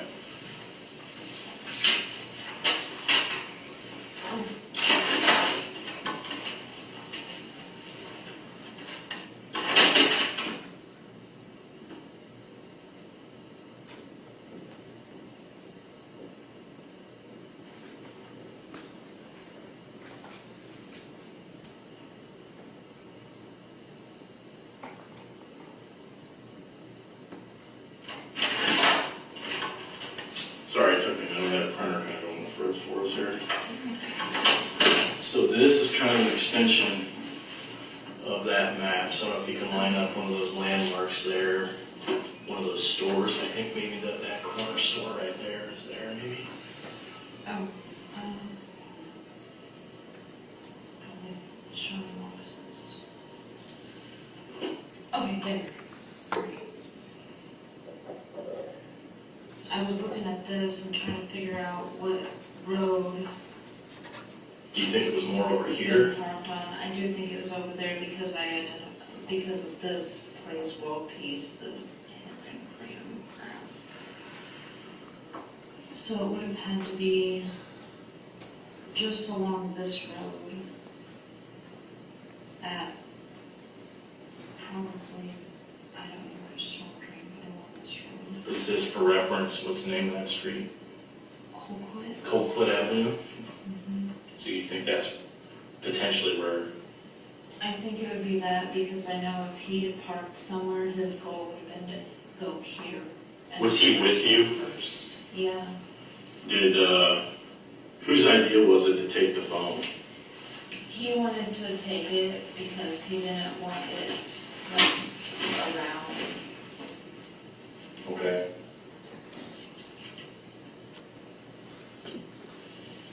And did he specifically ask you to do it, or did you volunteer to do it? He had asked me to. Okay. All right, I'll take, if you can, just draw a circle somewhere down kind of there where you think that area might have been. Okay.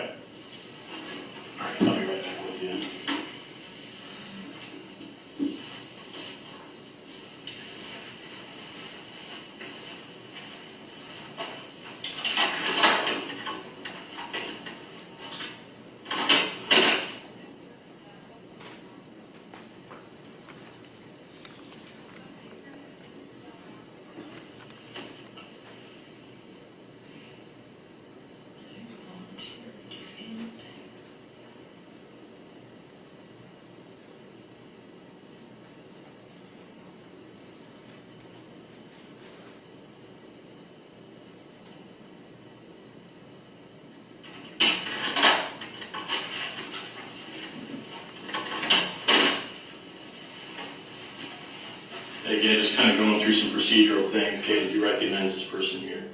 Who is that person?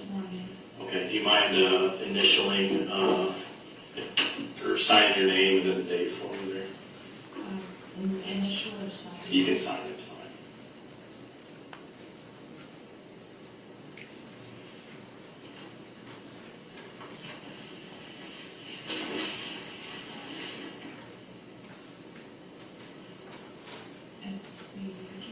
The 11th.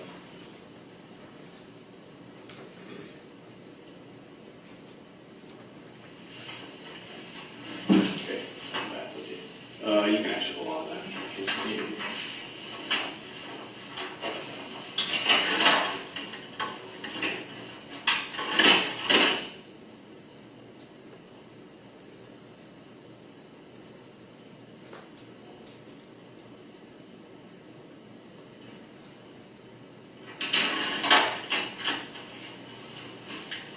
Let's show you another image. Do you recognize this individual? Yep. Who's that? That's Jonathan Alexander Warren. Is this the reference, the individual you were staying with at the residence in, was it Porterdale? Mm-hmm. If you can't say anything, if you can go ahead and sign it from David for me. Or brief that picture.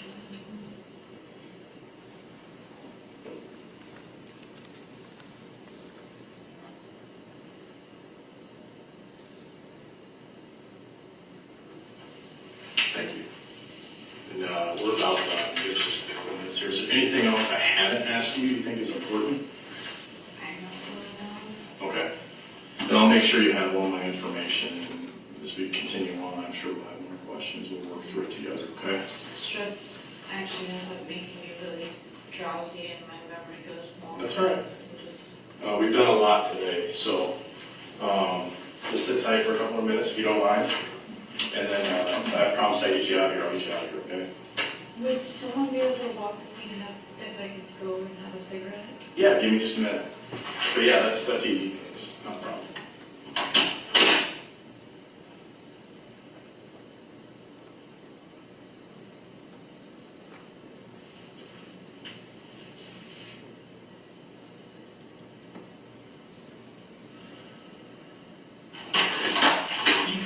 And again, I'm just going to have you step outside. I mean, you're not being detained or anything like that. So you don't, nobody has to babysit you. Oh, yeah, I'll let you know.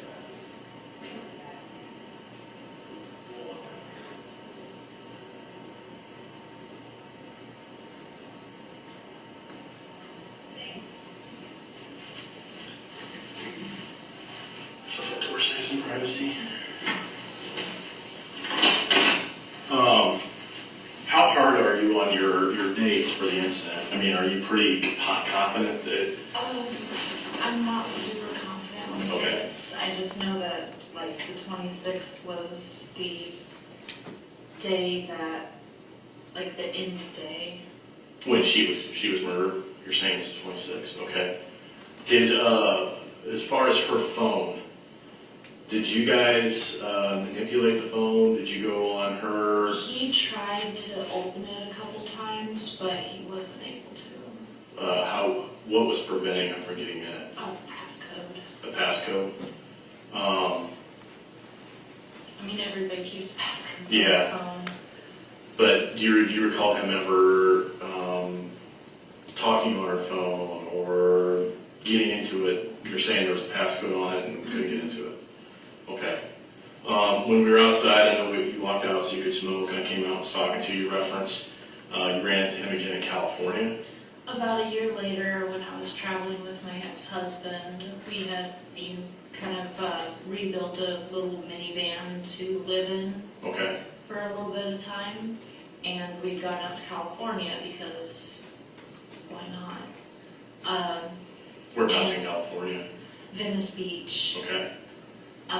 We went out to see like Todd Ray's Venice Beach Freak Show and stuff on their Okay. closing days. Okay. And at that time, he had gotten out there somehow, I guess, and spotted me while we were walking around either. So this was just a happenstance, just all the places in the world in Venice Beach, you guys just happened to run It was into each other. either Venice Beach or it was like Hollywood. Okay. Because we went and checked out both of them. And we're saying this is 2017. Do you remember what month that was? I don't. You don't? Was it summertime, wintertime? It was summertime. It was summertime in It was spring or 2017. summerish. Okay. And what was the did you guys talk for a while, or did you guys hang out for days after that, or kind of? Pausing at an hour and 23 minutes and 31 seconds.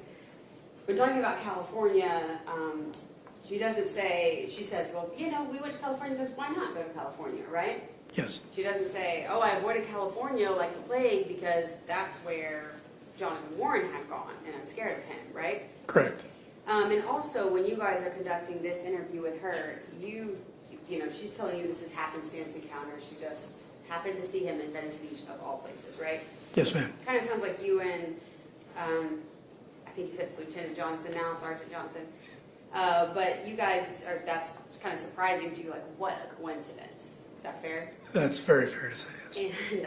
And at the time, you guys didn't have any of the Facebook messages where she says to people, hey man, do you know where I can find Alex?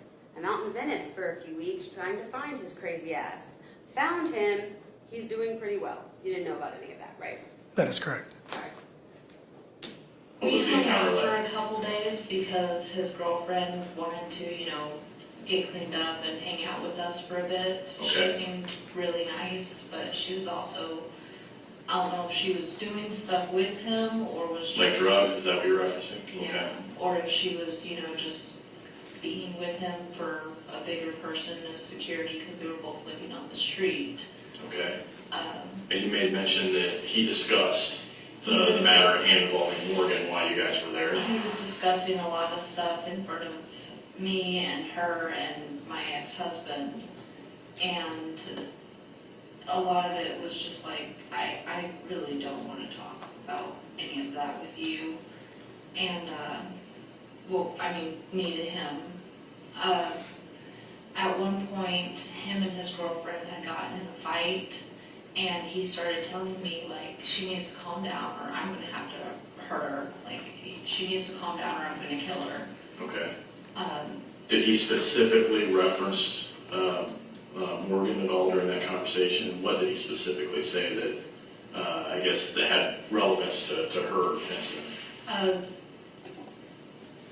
I'm sorry. So you said that he openly discussed. Is that what you're referencing, that he Yeah. threatened to kill her, essentially? Yeah. Did he bring up Morgan's name at all? Did he bring up any specifics about what had occurred? Or was it kind of a hidden nod towards you? Or When he was talking about, like, what had happened, he ended up, like, going into details with her. And then when those two fought, she started threatening him that she was going to go to the police. okay, so she was going to disclose what had happened. And he told me that, like, if she tries to go to the police, then I'm going to kill her. And this is, do you recall what her name was or who she was? I don't remember what her name was. I don't know if you guys talked on social media at all after that or anything. She was kind of a shorter, black girl. Okay. At the time, she had a little afro. How old do you think she was? Around our age. Okay. What kind of build? A little bit on the chubbier side. Okay. Anything else you can think of? Basically, when he said that, I kind of like, she had already started walking away, so I like ran after her and I kind of stopped her and stood in front of her and I was like, listen, like the best thing you can do right now is just be quiet and get away from him when you can. Like, just... And he said this with your husband present as well? What did your husband say about it? He wasn't really paying attention. He's in his own world. Did you ever disclose what had happened to your ex-husband? I had kind of disclosed a couple things. I said, like, bad things had happened in Georgia, and, you know, I was uncomfortable ever going there again and wanted to stay away from particular people. He knew that I had a history of doing drugs, and he knew that, like, I told him that, you know, she had died, but... Have you ever disclosed it to anybody else in detail? details that you've explained to us, have you explained them to anybody else previously? I've always stayed very vague with people. The only people that I have talked to are my ex-husband, one of my friends, and then my current boyfriend. Which friend, if you don't mind me asking, what's her name? He, I'm sorry. his name is Alec, A-L-E-C. And what's his last name? I don't know if he changed it, but I think that was his mom's last name.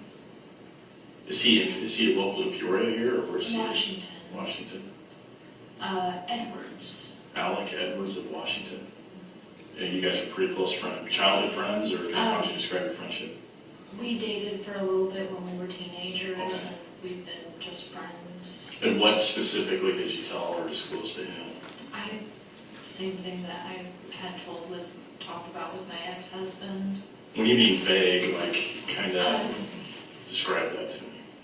I told him, I was wrapped up in an incident that resulted in somebody that I cared about being murdered, and I didn't really know exactly how to.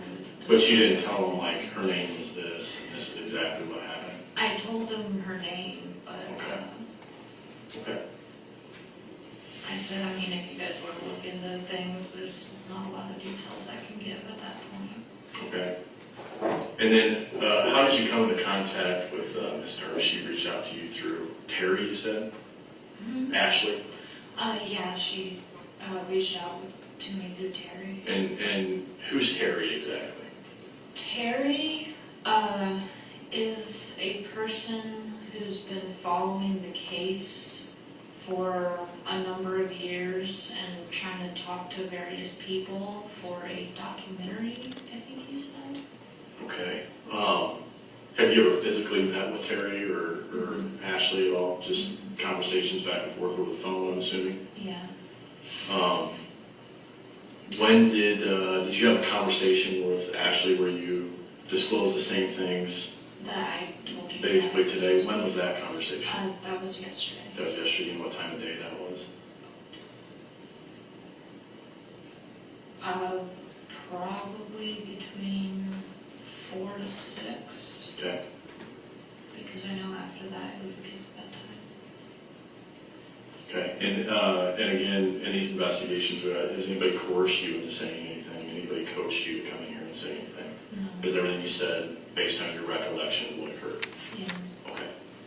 Anything else you can think of that I need to know today? And again, we'll be in contact. Obviously, we've got a lot of work to do ahead of us. And I'll make sure you have my information too. And I promise you I'll get you home by 2, and I want to get you home, okay? So I'll be right back with you. Let me get somebody else to go with me, and we'll get you home, okay?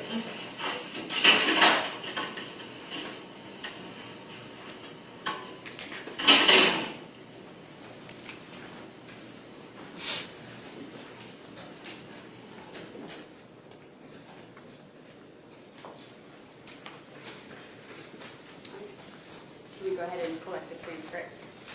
Pass out.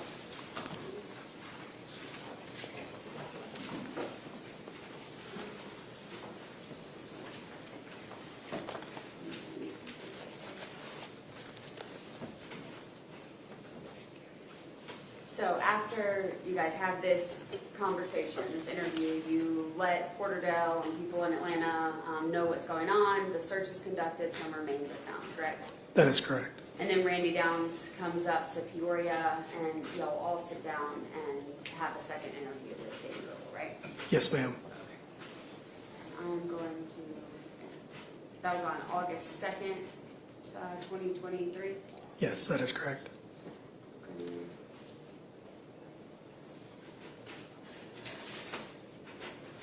And the tender states exhibit 104, which is the recorded interview. You've also had opportunities to review that interview, and is a fair and accurate depiction, correct? Yes, ma'am, I have, and yes, it is. Okay, so all tender states 104. Okay. And I'll tender states 105, which is a copy of the transcript just for the record.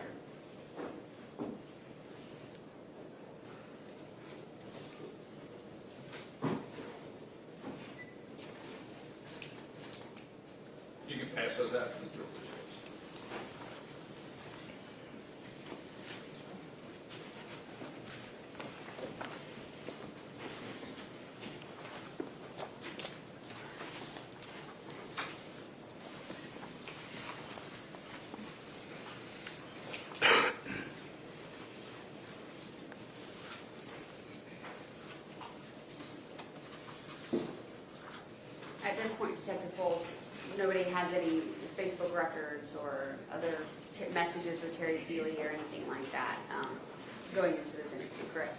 No, ma'am. You guys are, you kind of really have the same information you had, and then some of the remains have been found. Is that your understanding? Yes.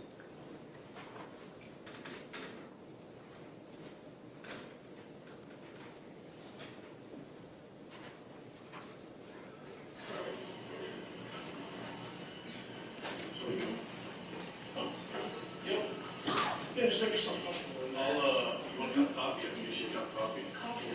You want a bag or you want a little cream? I might have a little cream or lemon too. A little creamer. Okay. It's the like sweet kind of. It's not like Okay. basic creamer. Okay. Give me a minute. Be right back. I was going to shut this for privacy, okay?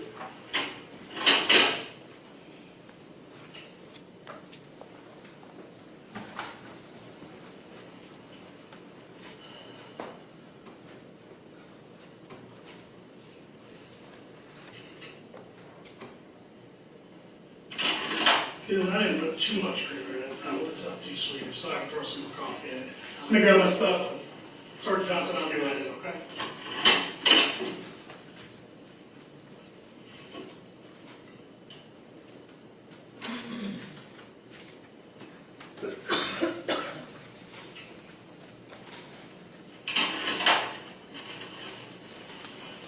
I didn't put too much creamer in it, did I? There's more coffee than need be.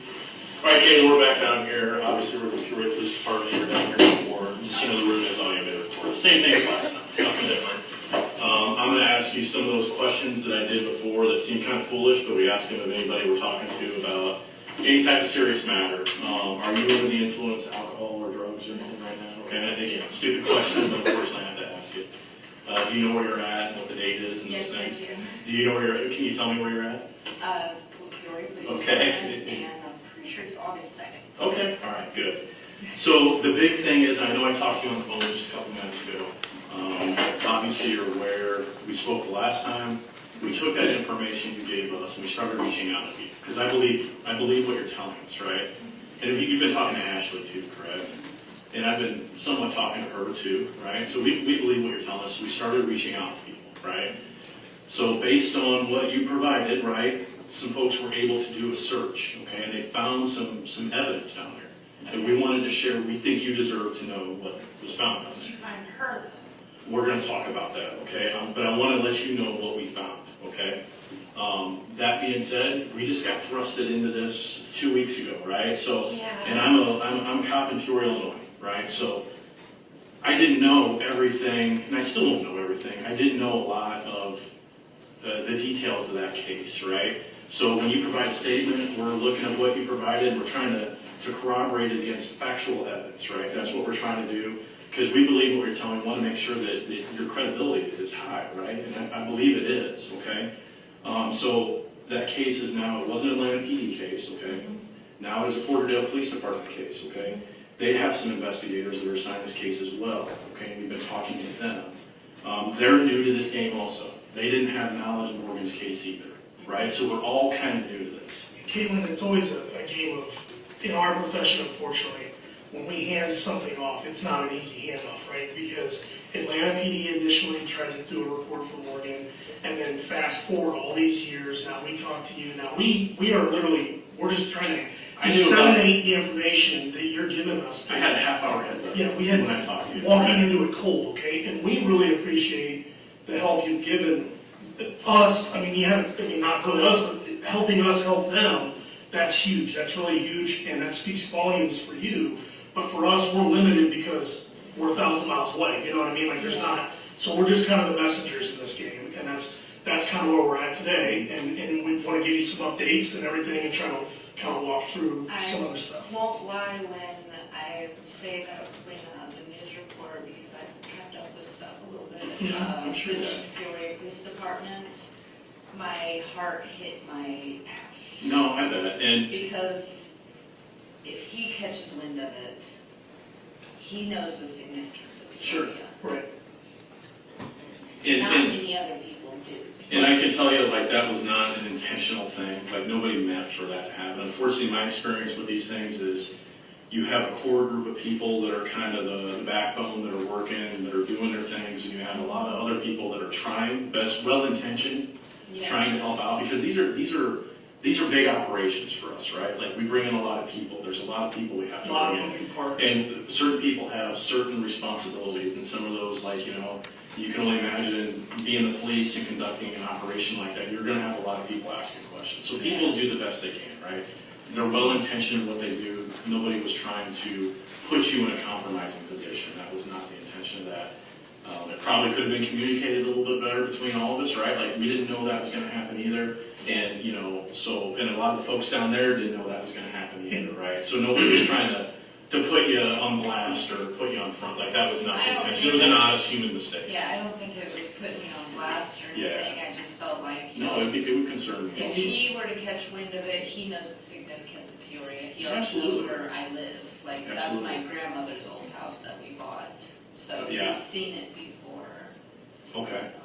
I've been sleeping a lot during the day, awake all night. Did you actually said something? You had a friend that's coming and stayed with you for a while? Yeah, he stayed for a couple nights. He has a void card in his arm. Okay.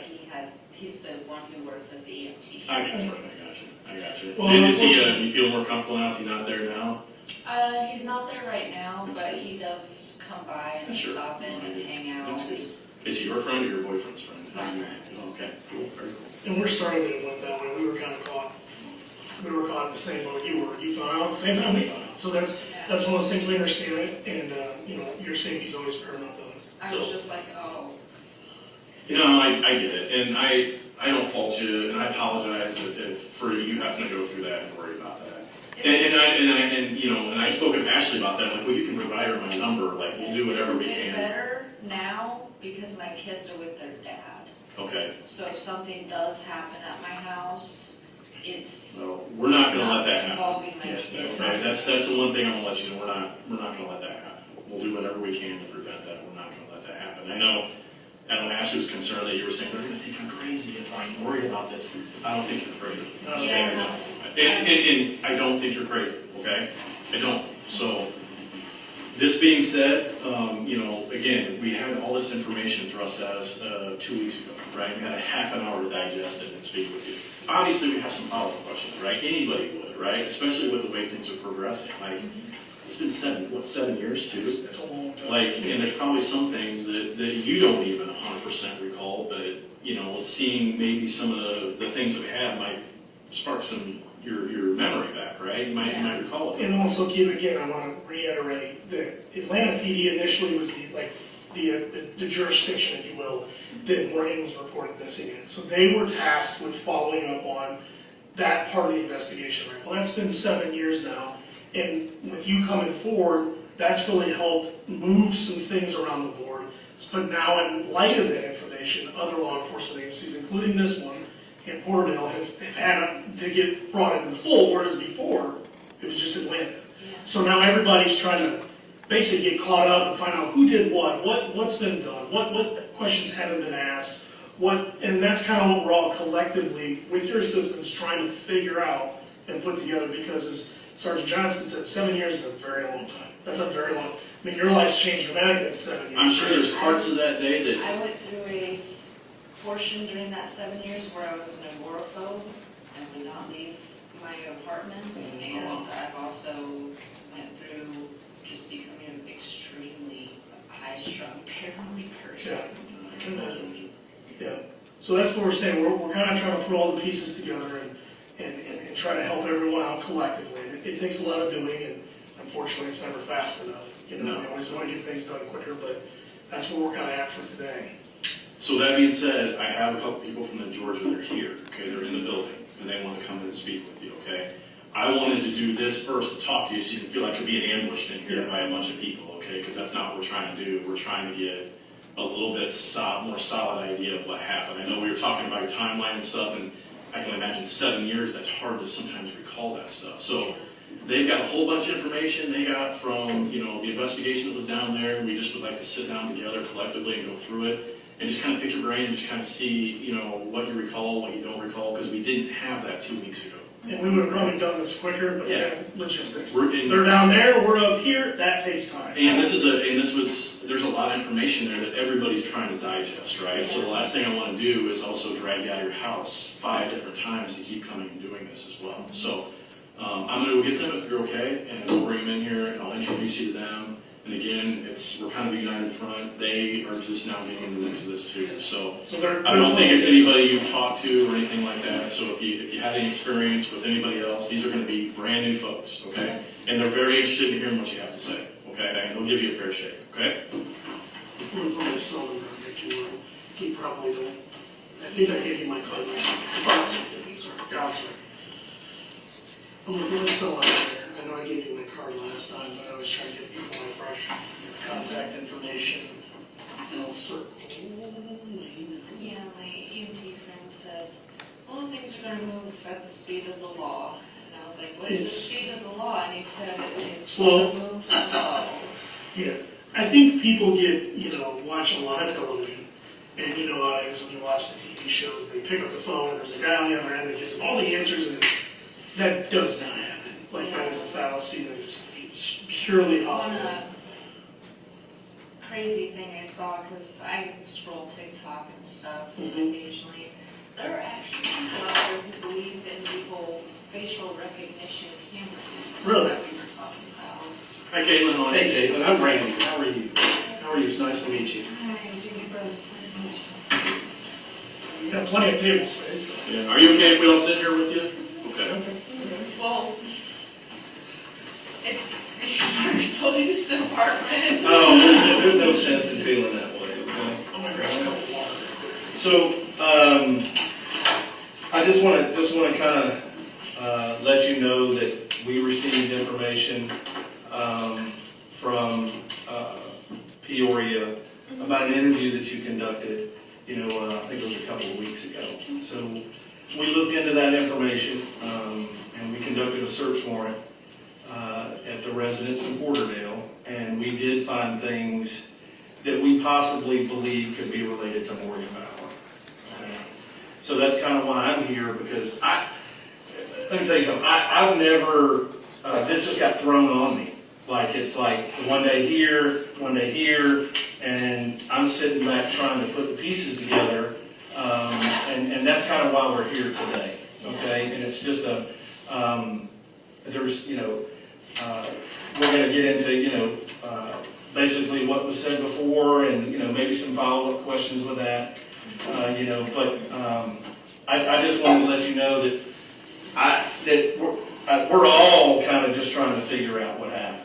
Okay, and how it happened, and I would like to look at this as a fresh start starting today, right? Let's look at it as that, right? For all of us here today, obviously they conducted an investigation previously, they have some information, but we just want like a hard reset, like kind of like do-over, let's get the story straight, let's everybody understand exactly what happened there that day, okay? Does that make sense? Yeah. Okay. So, Georgia's different than Illinois, and we have different ways of doing things, okay? But before, it's our city policy, before I talk to you about anything, that I have to read you your rights, okay? Miranda, okay? So I'm going to go over this, and then I'll explain anything that you might not understand with this, okay? So you have the right to remain silent. Anything you say can and will be used against you in a court of law. You have the right to talk to a lawyer and have him or her present with you while you're being questioned. If you cannot afford to hire a lawyer, one will be appointed to represent you before any question if you wish. You can decide at any time to exercise these rights and not answer any questions or make any statements. Do you understand these rights that I've explained to you? Yes. Okay. Having these rights in mind, do you wish to talk to us now? Yes. Okay.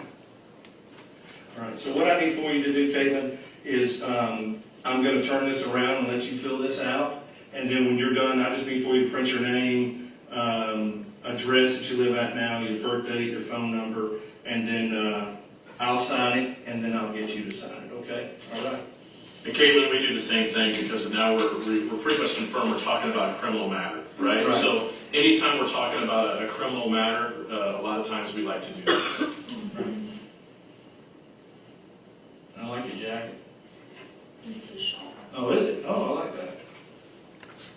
I think I changed the rain that over when we were getting in the car. I said, I think it was supposed to rain today, and it hasn't yet. And as we pull up out back, I think it started raining. Right, right.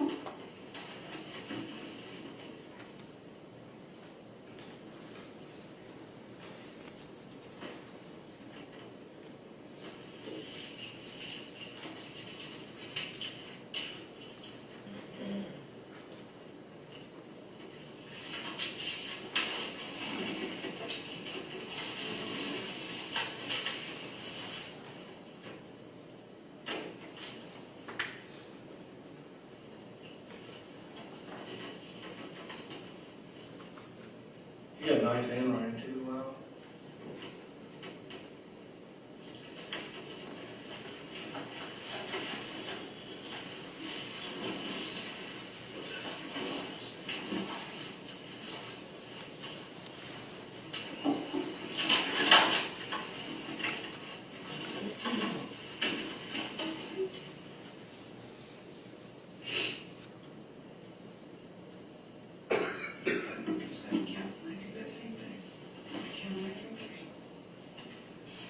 For a moment, I couldn't remember between 2 or 3. Right, right, right. So the time right now is 1:29.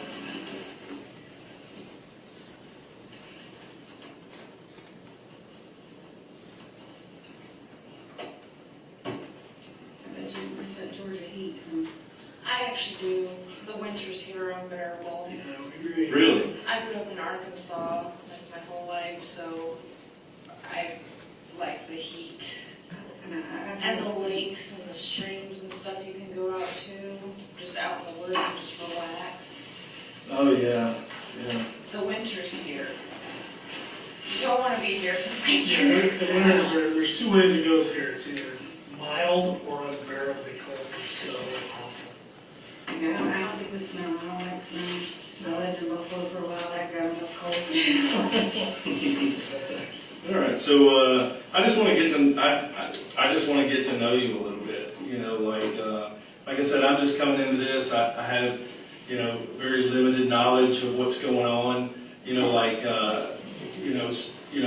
Basically, do you have any kids or anything like that? Okay. I have a 5-year-old who actually just started kindergarten today, Right. first day, Right. and a 3-year-old son. Awesome, awesome. Yeah, kids are awesome. Mine's like gonna be 21 here soon, so mine's a little bit older. But yeah. They're awesome's a word. There's some. Oh yeah, I get it. So have you lived up here your whole life? No, I grew up mostly in Arkansas. I was born up here in Peoria. Right. And then my mom moved down when I was 5. Lived Right. in Arkansas, and then when I turned 18, I just kind of bounced states a lot. Right. Okay. Now, whereabouts in Arkansas did you live? Hot Springs. That's right, Hot Springs, okay. So what age did you live down there? About 18. Up to your 18th birthday? Yeah, after I had graduated high school, I wanted to travel. I tried coming back up to Peoria to get to know my bio dad because he wasn't ever in the picture. Okay. Regretted that. Joined the Army. Had my hand broken in basic, and then came back to Peoria because they were like, well, you can recycle or you can go home. And I was like, So because of the broken hand, it was like an honorable discharge type of I couldn't do PT tests anymore because of the hand. So instead of doing any kind of med board or anything like that, where there would be a record, they basically said, oh, we're going to do I don't remember what they called it, but it was something where like, so we're just going to out-process you, and it's not honorable, it's not a medical, that way you can come back in the future if you ever choose to, and Kind of left the door open for you, basically. Yeah. Okay. And then that's when I went down to Georgia and met Alex. Okay, I'm gonna get to that in a second. I just want to know about you. All right. So then after what you said your son was 5 and 3, is that right?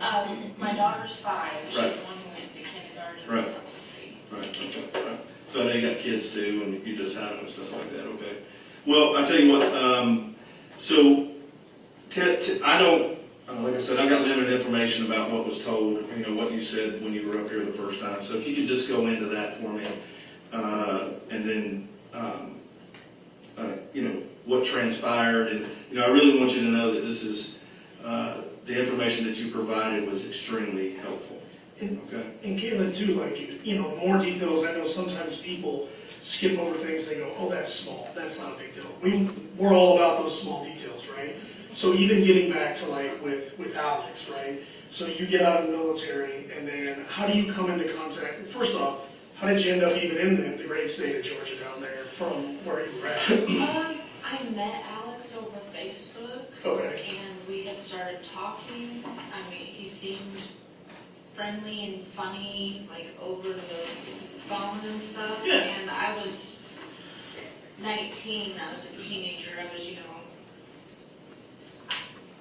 19-year-old kids are 19-year-old kids, Yeah. right? Yeah. Young love is different than I adult love. wanted I get it. affection, Yeah. be with someone who was nice and funny, and over the phone, he seemed to have his stuff together. Yeah. Again, we're dealing with 19-year-old kids here, right? Yeah. Not Katelyn now, I understand. So I was like, okay, well, I have all this money from when I was in basic, so I bought myself a bus ticket. Okay. And I went down to meet him, because I was like, well, I've never been to Georgia before, and I've heard a lot of good things about Georgia, and it's another, southern state, like where I grew up, so it'd probably be really nice and really fun, and it would have been nicer if I hadn't met Alex. Right. So you get a bus ticket from where, Arkansas, or where were you at with the military? Illinois. Okay. So I was in Peoria. In the military, I had gone down to Fort Sill in Oklahoma. Okay, so you return to Illinois, then you meet him, you get a bus ticket, and you go down there, and where do you go in Georgia? Does he meet you somewhere, or do you go to Porterdale, or Atlanta, or? It wasn't Porterdale, it was like a Greyhound place, I think in maybe Covington, or I'm not sure where a Greyhound station in that area would be. Did you go down there with the intention of staying with him? So you didn't stay anywhere else down there, you went down there and you stayed with him? Yeah. Okay. Kind of see where it goes with him type of situation? No, Yeah. Okay. Just trying to make sure you didn't stay anywhere else down there, though, we didn't know that. Yeah, I went down there with the intention of, meeting him and having a romantic relationship and seeing if things worked out. Well, how long did y'all talk over Facebook before you decided to make that big leap? That's a big decision. Like a month. Holy he swept you off your feet. It's 19-year-old love, right? 19-year-old love. We don't know all about it. 19-year-old with money from the military. I understand. So it's burning a hole in your pocket. A couple $1,000 that I've never had that much before. It's burning a hole in your pocket. We've all been there before. Yeah. Then once we started staying together, we were living with, God, what was his name? Ingram. His last name's Ingram. Was this the trailer I think you referenced Yeah. before? Yeah. The trailer park down there? No, was this in Covington? Yeah, I think so. Okay. I'm not sure what it's weird. I can't remember the last name of another person. Yeah, that's okay. It's been 7 years. Yeah, a long time. So we started staying together, and he was a little weird. From the start, he had tried to talk me into letting him give me a tattoo. The dude who lives in the trailer? Or Alex? Alex was going to give you a tattoo? Yeah. Oh, geez. Did you have any tattoos at this point? No.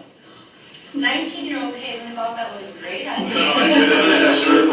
And was going to let legit had a tattoo machine? Yeah. Wow. But it did not work. Okay. They didn't know how to operate it properly. Oh, boy. I have like this slightest squiggle on my thigh from it. Oh, I bet that felt amazing. So he started in his He own. couldn't even break through skin very Oh, well. really? Okay. It's like one of those half faded out ones. Okay. He kind of revealed that he had a whole thing for biting and stuff, which I was like, okay, but don't bite me. I don't like it. He said that he had like a prior domestic violence thing put against him or something like that. Just all Like a kinds of restraining stuff. order or something? Maybe a restraining order, I'm not sure what it was. All kinds of stuff just started falling, out. And then he's like, well, I don't work, so we gotta find you some kind of job where you can help because Alan, that's the first name? Ingram. Okay. Did he tell you he got a job before he came down here? Did he let you? Yeah, Clearly he did. he said he worked, Oh, good. but apparently he just lost it. Okay, all right. But, so, he said that we had to pay the lot rent For the trailer. for the trailer. So he's like, well, what do you think you can do? Like, what kind of job can we, like, get you into really fast and that you'll make enough money?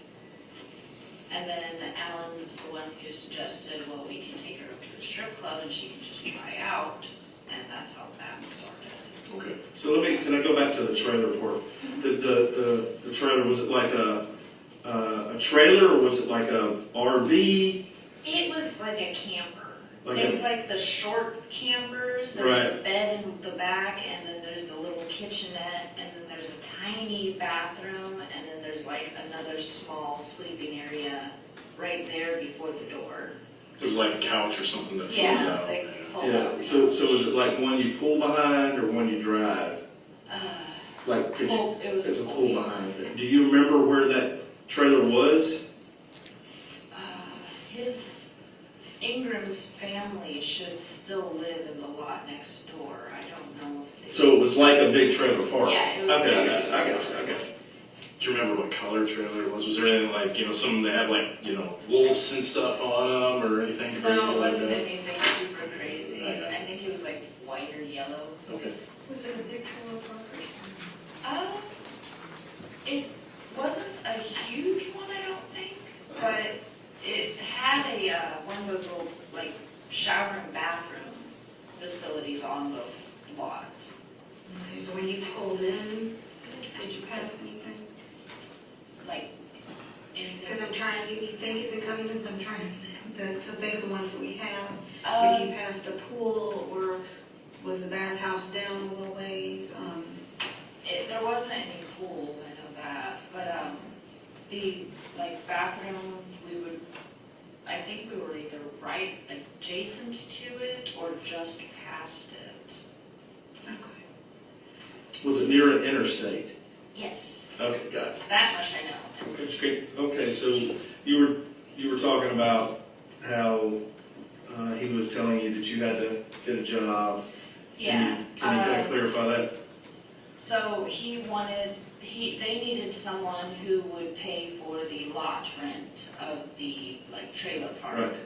And there was only like a couple weeks before the lot rent was due. So they were like, all right, well, you gotta have some kind of job quickly that'll make a decent amount of money. And that's when dancing was suggested. And I went Google, looked up some, read reviews on some, and then found it was like, I know there's a club cabaret here, but it has a similar name, like Cabaret Club or something like that, but it was a divided club. So one side had male dancers for bachelorette parties and the other stuff, and then the other side had female dancers for what would presumably be bachelor parties, but it was more like babysitting. Yeah. Like when there was a bachelorette party going on, we would usually have the husbands in that side, but they weren't really partying. They were just sitting around drinking, having a couple cigars, and there. Right. I got grandfathered into that club because I think the area at the time, just like a couple weeks after I started working there, switched over to needing you to be 21 to work in those clubs. So I was under 21 at the time, but I was grandfathered in because I was already working there.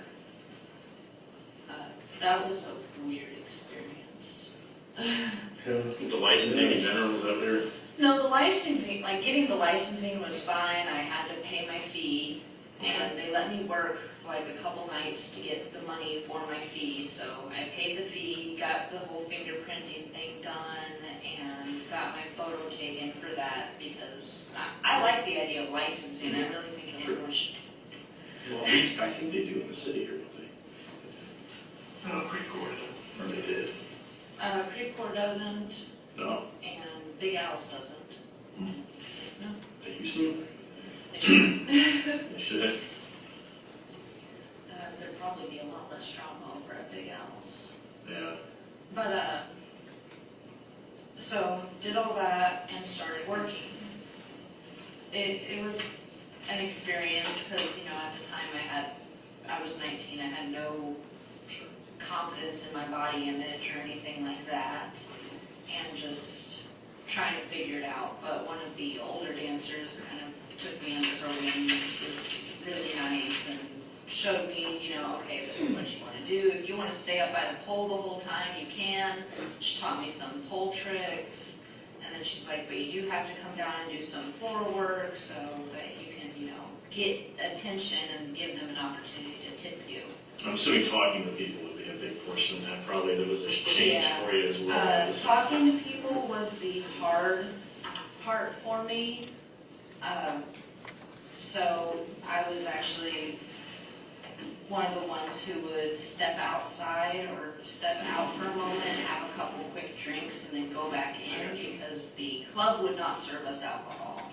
But if we had alcohol with us, then we'd be able to have a couple drinks and come back in. Kind of calm the nerves a little bit. Yeah. So, let me talk to people is never my strong point. I don't think it's anybody's strong point. At that club is actually where I met Morgan. Because she came in and was trying to get a job, but the thing had already passed, and she was too young at the time to work there. So she came in and was sitting at the bar after, talking to the owner, and the owner saying, well, you can't audition because we can't hire you because you're too young. And that's when I met her because she was just sitting at the bar. So I went up and we were talking and she said, she's from up north, and I was like, oh, I just moved down to Georgia, and we started talking. And we traded numbers because she seemed really nice, and we were both, new to the area. You're in the same boat at this point. Yeah. So you tried to help her like somebody tried to help you? Yeah. Okay, I get it. She, was definitely better at talking than I was. Right. So it was a lot of, she was very social. Right. And I was very, I got to be a little bit tipsy to be social. So that's where we met, and just talking to her and kind of feeling a bit of a camaraderie to her because we're both new to the state. We both have absolutely no idea what the hell we're doing.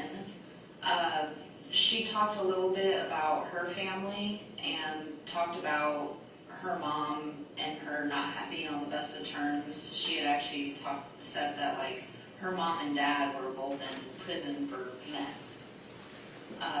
And me and my mom don't click very well at all. She's the birth giver, but she's not a mom. So I kind of connected with her over that, being like, yeah, sometimes families suck. family's more of an F word than others. Well, the old adage, you can always pick your friends, you can't pick your family. Yeah. That's the adage, right? And there's a lot of truth to that at times, of course. So when you're talking to Morgan, did she tell you how she got down here?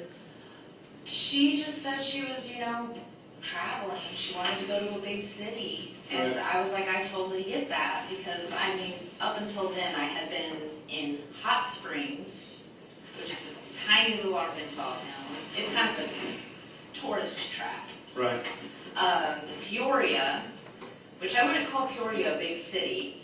It's nice, but it's not a big small city. Small names, I say. And I have been to Fort Sill. Right. So between those three, I'm like, yeah, let's go to Atlanta. Right. Not California. I have been out to California since then, but let's go to Atlanta. Atlanta seems like it's the bright lights, big city, lots of stuff always going on. And I think that was the draw for her too, because it was just a new place and anything anything could happen. It's a big music scene, right? Isn't Atlanta a big music scene? And I get it. At least that's what people say here, and a lot of times they're going for the music scene and stuff like that. So, the music industry, like the raves and clubs and stuff, it's just a big place. So that night goes by and she had left and I went back to work, but she had my number and we messaged back and forth a couple times, just checking in, seeing how she was doing, or her checking in, seeing how I was doing, like, hey, are you moving clubs anytime soon? Because she let me know that she had started working at games, tops. Is that the name? So this is another. That's a different club. A different club, and it's called the Games. It's top of Gainesville. Top of Gainesville. Okay. And like when she told me that, I looked it up and I was like, oh. I remember you saying you didn't really like that place. Yeah. What was the history of that place? I'm not really familiar with the history, but I had heard a lot of stuff from other dancers that it was a derelict place, that's where a lot of sex trafficking happens that there's a lot of drugs that go through there, that's where pimps go to find their prostitutes. I had heard a lot of rumors about that place. I remember you referencing that place a couple weeks ago. Yeah. But being not a good place to be. Yeah. Can I ask you back up when you met her, she wanted to dance and how did she feel about that when she knew that she was too young? Because she was up for sales, what was her game plan? For her, it was just double maybe, I'm going to go find another place to go to, find somewhere that will hire me. So she was determined. Yeah, she was very determined. So at the time, Katelyn, were you actually yourself primarily trying to dance at the Quartet Club? Yeah. Okay, so how many nights a week did you typically dance? Just the busy nights or every? Okay. Because keep in mind, I had to pay my third of the lot rent. I had to pay Alex's third of the lot rent because we decided, oh yeah, we'll just split it into thirds. And then I ended up having to pay everybody. 2/3. So you really didn't have a choice. So basically I was paying the entire lot rent. Well, what did Ingram do? Huh? What did the Ingram subject do? He actually had a backup plan, and we discovered this later. His backup plan was he could just move back in with his mom, right next door. So eventually that's So he had needs. Yeah, so a month went by, and I had gone from that club to another one, and I think this other one was in Sandy Springs. Is there a city called Sandy Yes, ma'am. Springs? Yeah. Okay, so I'm right about that. Right.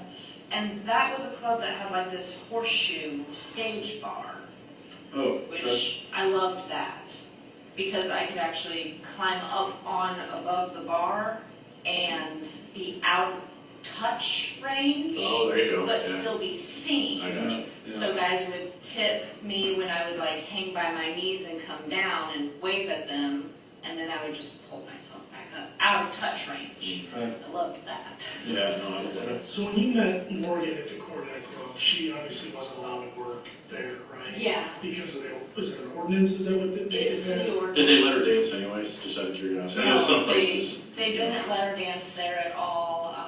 Like I said, the only reason I was still there was because I was grandfathered and the owner had actually had a conversation with me about that. Well, I mean, we're not naive. Sometimes these places are like, you know, Yeah, no harm, no foul. No, We'll figure it some out. places are definitely really shady, Yeah. like Cabaret here.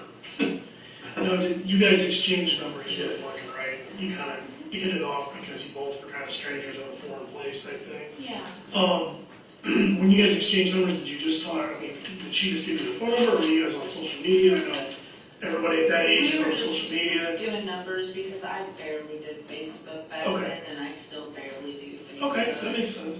So you guys swapped numbers, and then what was the kind of, how did you guys leave it? Did she leave on her own that night, or did she say, hey, I'm gonna call you, maybe, did you offer to help maybe get her into some other clubs, or? At that time, I didn't offer to help get her into other clubs, but I had been like, stay in contact with me. If I find something that we both can do, I'll, let Kind you of know. extend the olive branches. Yeah. And I don't know if she got a ride from there or if she left on her own. I'm pretty sure she had to have gotten a ride. But you went basically. Pausing it at 40 minutes and 51 seconds. She just told you there that she barely does any Facebook, right? And now and even back then or anything. Is that true? That is correct.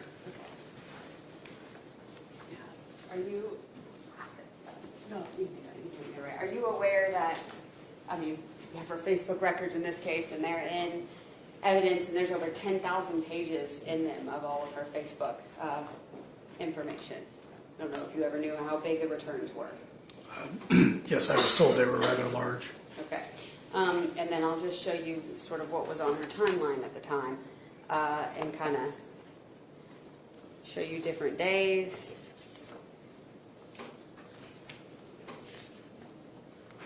February, March.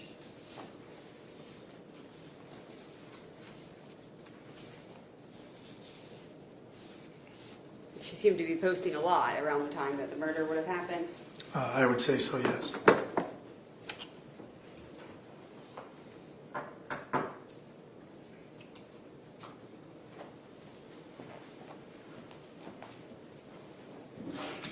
So you went back to work, went back to Yeah. your life, and it was just kind of a chance encounter type situation. Okay.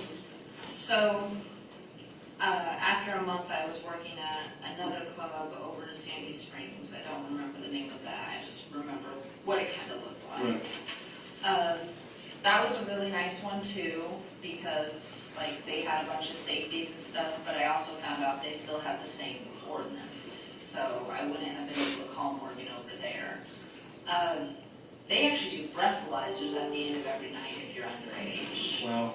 So I thought, hey, you know what? Yeah. If I had blown anything except 0, I would have been immediately dismissed. Right. So that was a lot harder club to work at, but the girls there also were like, okay, we get that you're a very nervous person, so let's try it this way, and helped me, And navigate some of my... what's kind of that dynamic, right? I mean, and so I'm trying to kind of understand, if people in the establishment, dancers working together, I mean, is it cutthroat? I mean, for business, or is it... Depends on the club. Okay. So some clubs are very cliquey and cutthroat, and if you don't belong, they will let you know. Yeah.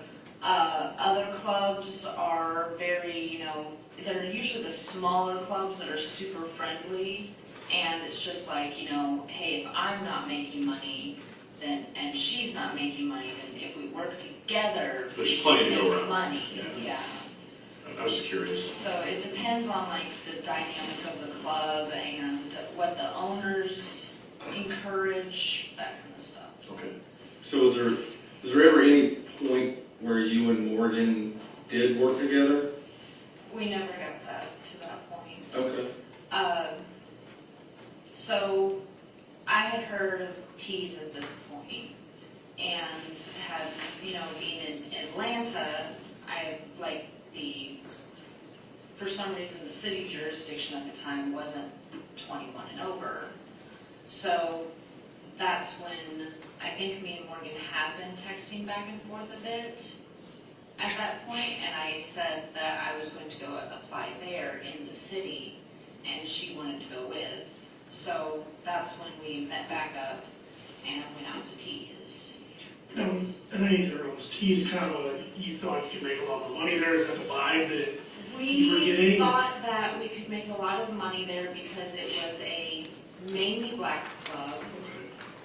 There was like a lot of talk about like musicians going there and stuff, rappers, that kind of stuff, and we thought, okay, well, one, we're going to stand out a lot because it's a mostly black dancer club.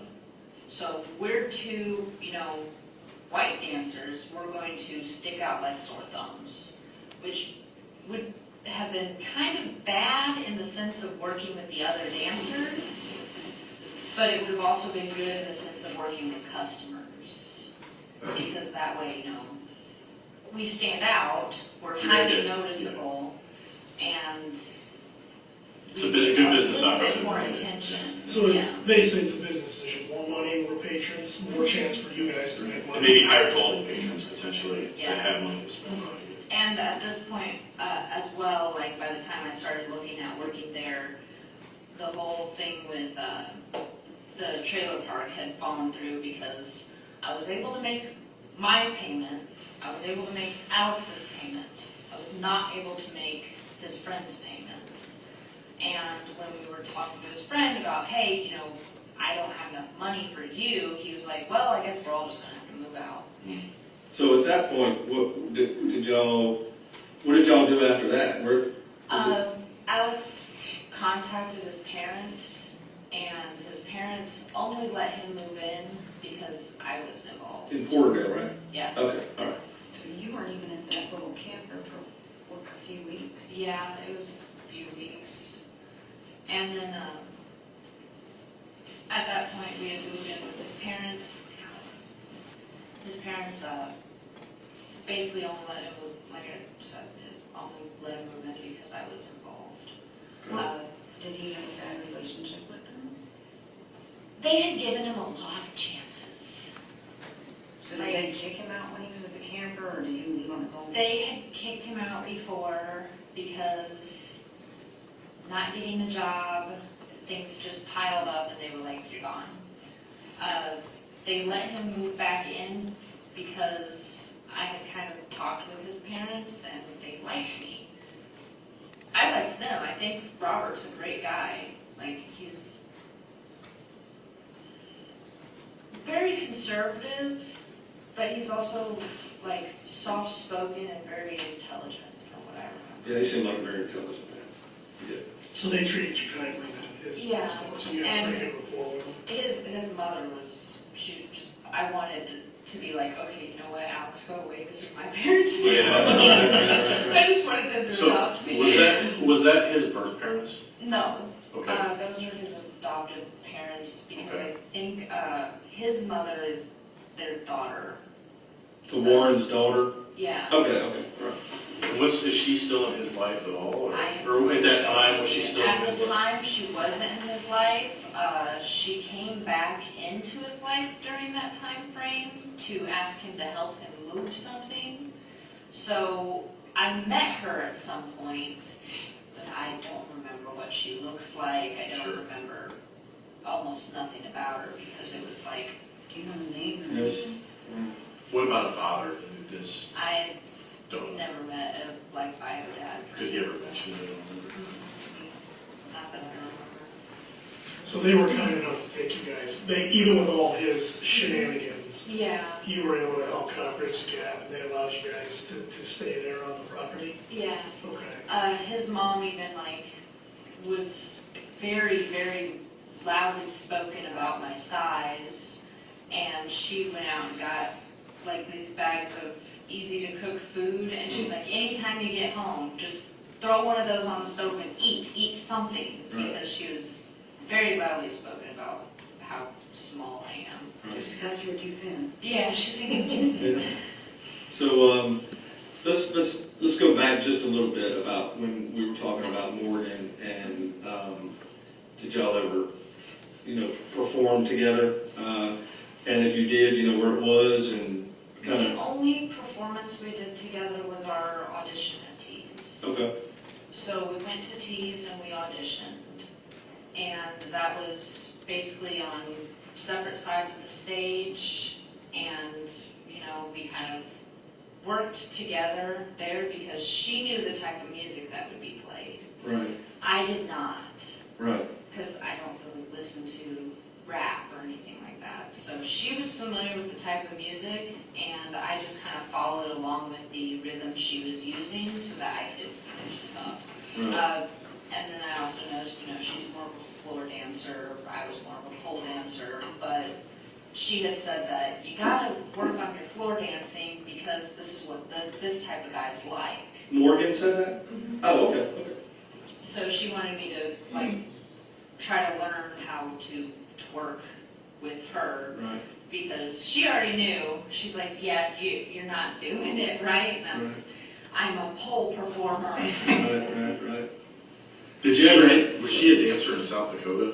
Where did she learn? So Was this her first venture as a dancer? I think that it was her first venture as a dancer, but even back in 2016, girls were, doing videos of twerking and other stuff and dancing, like club dancing. Sure. So I think she was just relying on that, kind of like I was just relying on the muscle I built while in the Army to do the pole work. Right. So essentially, you guys got along pretty well, you and Morgan. She was sweet to you, kind of. That's a tough situation for both of you, and trying to make the best out of it, right? She was very nice, and I did feel like she had a naive side to her because she was very trusting of the clients. Right. And for me, it was like, I'm a little bit more on I'm going to talk to a customer for a good minute before I, do any dances, and I'm definitely not going to take rides or anything from them because one of my first experiences with a customer was a guy who constantly would come in every night and tell me, I just love to put you in my trunk and take you home. Mm-hmm. And I was just like, please don't. Yeah, right. So that's disturbing or anything. But yeah, no, definitely not. It's definitely not going to make you look behind your shoulder when you're out in the parking lot. No kidding. Now, was Morgan, I know this ordinance thing was difficult because of her age. How was she doing? Could you tell at all? Did she talk at all about money? How was she getting by pretty well? Or was she struggling a bit there? Or? I don't really know. I think she had a friend who was, I know she had a friend who was paying for her hotel or motel. The doors were on the outside. Her motel room and helping her with food and helping her with the lingerie that dancers wear. So, and forgive me, I'm old and a bit naive myself. Would that friend, as you're describing, would that be like a boyfriend, somebody she was engaged with, like a relationship, or is that more like a business type of situation? That I never got clarity on because it didn't. He was her type because her type was black guys. But he was her type, but she wasn't affectionate with him.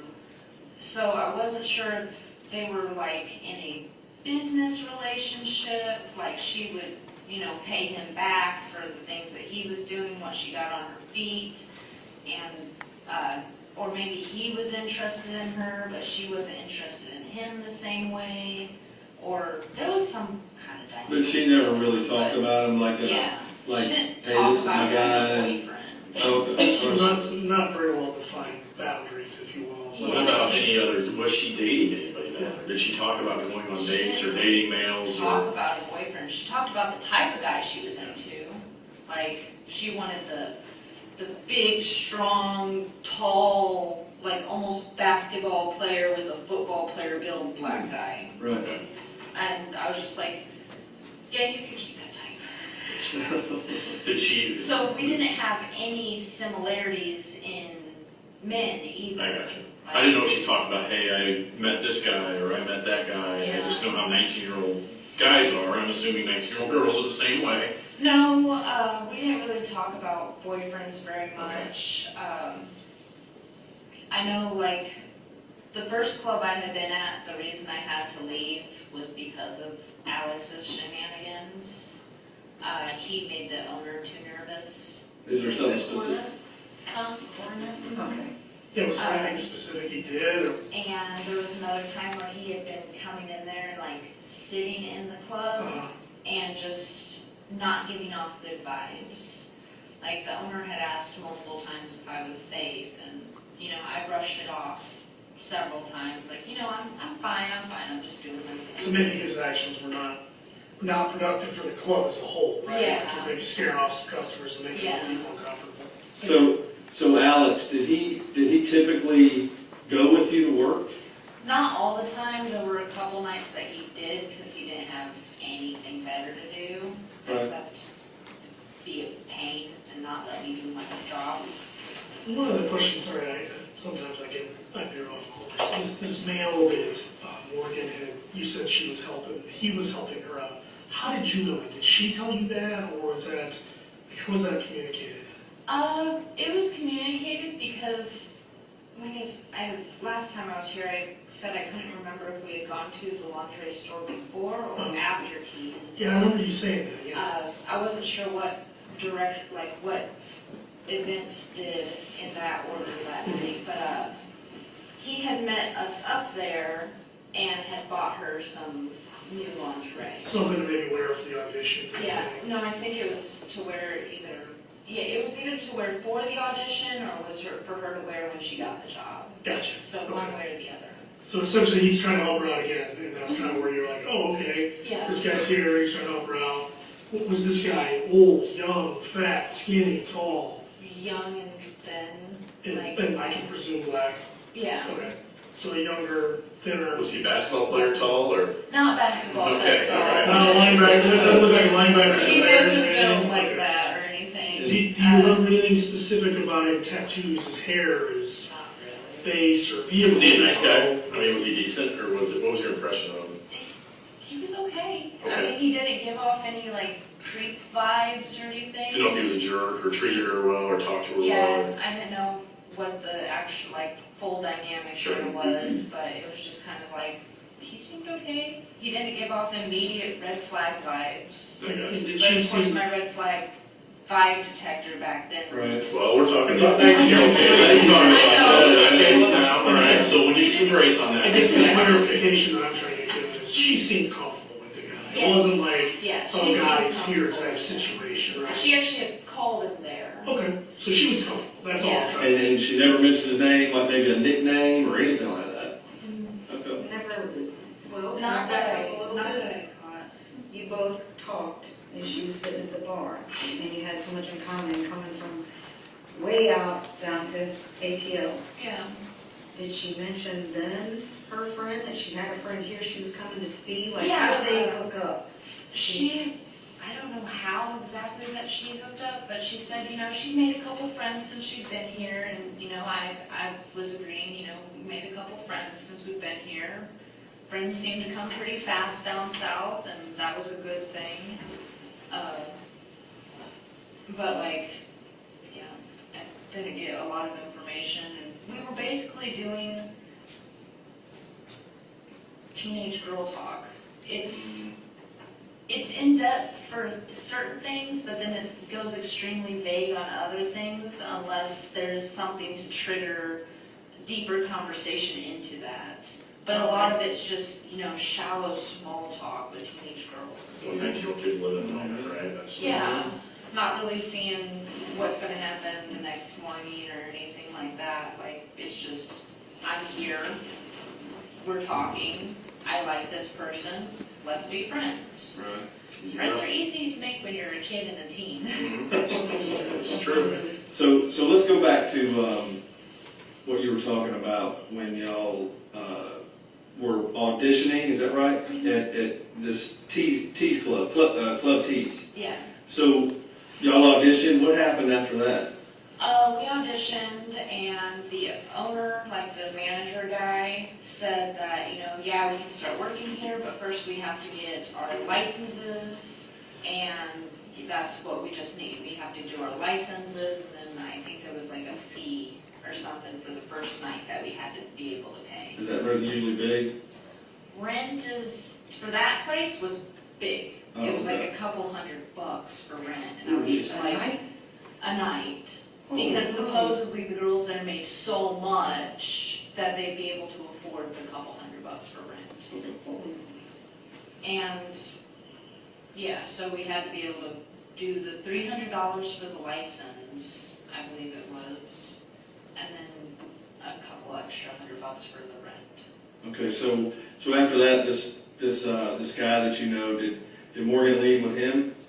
No, that night, because she had met up with us at the club after, either before or after the shop.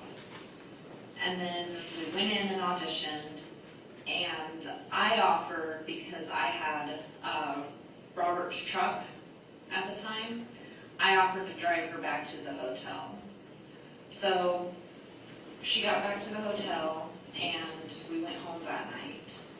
And then the next morning, she... So you say we, you went home? Alex was with Oh, me. Alex was with you? Okay, Yeah. all right. So he had decided he was going to, be there. Right. Did he see her boyfriend too, or the other guy? Did Alex interact with him? Okay. He didn't interact with him or anything. But he saw him? Yeah, he saw him. I'm sorry,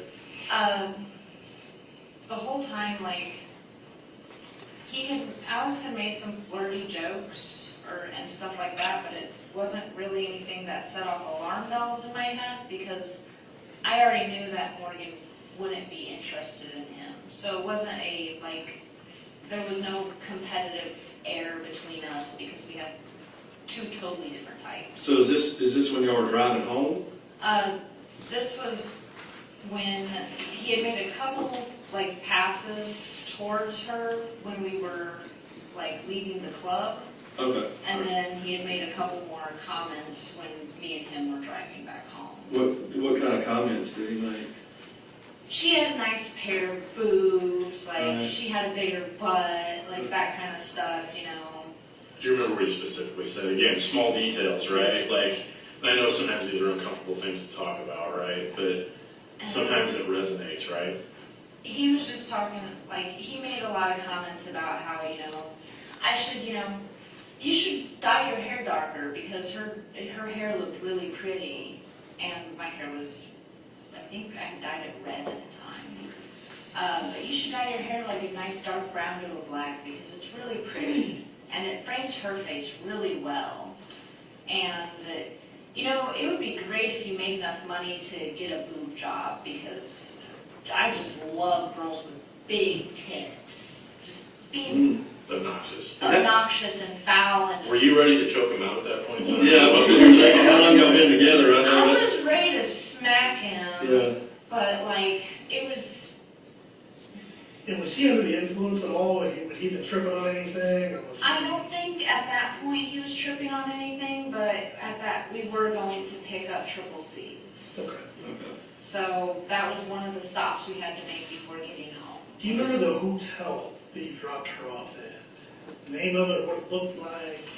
It was not far from top of Gainesville. Okay. And it was just a little motel, kind of like those L-shaped ones. Outdoor rooms or inside? Motel out. Okay, gotcha. Okay. Hotels have the doors on the inside. Yeah, but when you guys dropped her off, she was by herself. Yeah. And you two left to go back to the Warren residence, right? Mm-hmm. Okay. So we get home, and Alex decides he's going to take his triple C's and just screw off, because at that point he had me kind of irritated. Right. Oh, sure. Rightfully so. Oh, yeah. And went to bed. The next morning, she calls me, and she says, hey, I know it's going to be a couple more days before we're able to get our licenses, but do you think I could come stay with you? Because there was some kind of problem with her motel. There was something going on there, and she didn't really get into specifics, but, I was like, yeah, because, if it's just a couple days. I was worried about saying something to Alex's parents, because, he'd already been getting on their nerves again. And for clarification, I know we talked last time, so just so I understand this right, when you guys were at T's, you went home with Alex and She had gone to the motel. and she stayed there. Yeah. And then you guys went to the house in Porterdale, right? And then you linked up with her again that morning. Do you remember like what time in the morning? Because I know if you're working, like I've worked third shift before, when I say morning, morning can be 1 o'clock in the afternoon. Yeah, kind of in the afternoonish. Okay. So I'm not totally sure on what time, because I think she called me in what I felt was really early, like really early for me when I was working thirds was like 9, 11. Sure. Yeah. Sometimes even 1 if I was That's really reasonable. exhausted. Yeah. And then we had had a couple hours to actually eat and then go to pick her up. Okay. So, but yeah, I was kind of iffy about talking to his parents about her staying, so I figured, just a couple days, we can all kind of lay low a little bit, and then we can get her a new, apartment once we do work that first night. Right. Or we can get her a hotel room for once we work that first night, and she has some money to use, and then help her save up to get an apartment. Okay. Something doable. So y'all went up there later that day and To the picked her hotel. up, picked Yeah. up Morgan? Mhm. Okay. And did she say anything or elaborate anything about what problem she had? I don't know what problem it was. I don't know if it was whether she just didn't want to be there anymore, or if something had spooked her, or if, Did she complain about the place? I mean, did she make any comments about the motel? just the, standard complaints, it smells funky, and it just is kind of a weirdish vibe. She can't she can't step outside at night for fresh air if she wanted to, because, the parking lot's crawling. It could be crawling with rats, it could be crawling with roaches, it could be crawling with, bedheads. But crawling. When you guys got there, did she have a lot of stuff? Did she have bags and a suitcase? Was she waiting, or did you guys go to the room, or was she out in the parking lot waiting? She was waiting, by the room. Okay. She had a couple bags that she decided to leave. Okay. And she had a suitcase of clothes that she was bringing. Okay. Because she's like, okay, this is stuff I don't need, this is stuff I want. So hang on, so she left luggage there, so that probably told you that she's just coming for a few days and maybe going back? Yeah. Okay, all right. So, like I said, I don't know what made her want to come over for the time being until she could, find someplace better to be. Right. But she just didn't want to be there. And for me, I was like, okay, she doesn't want to be there. I totally get that feeling of not wanting to be somewhere, so I'm going to be like, all right, she can come over, stay over for a couple nights, and we'll help her out. Right. So we go out and we get her and come back to the house. In Porterdale? In Porterdale. Okay. Got her set up and everything, made sure she would have, kind of a pallet on the floor. And I even had suggested to Alex, hey, maybe you can take the pallet and me and her can sleep in the bed since we're working and it'll be way more comfortable for us. Right. So let me ask you a question. So obviously I've been in the house, Mm-hmm. okay? And I've been in the bedroom that I believe that y'all had stayed in. So when you say a pallet, like where in the bedroom were you talking about? Like at the foot of the bed, where Right. that carpet is. Right. I don't know if the carpet's even still there. Right. But at the foot of the bed, or off to one of the sides of the bed, a pallet. Okay, I get it, Just okay. stick them on the floor Right, somewhere. okay, all right. I got it. Yeah, I remember making those when I was little. Yeah. When you guys came, you pick her up, do you guys stop anywhere on the way? Do you guys pick anything up? We stopped at a gas station for gas, and I don't know if Alex grabbed anything. Wait, no.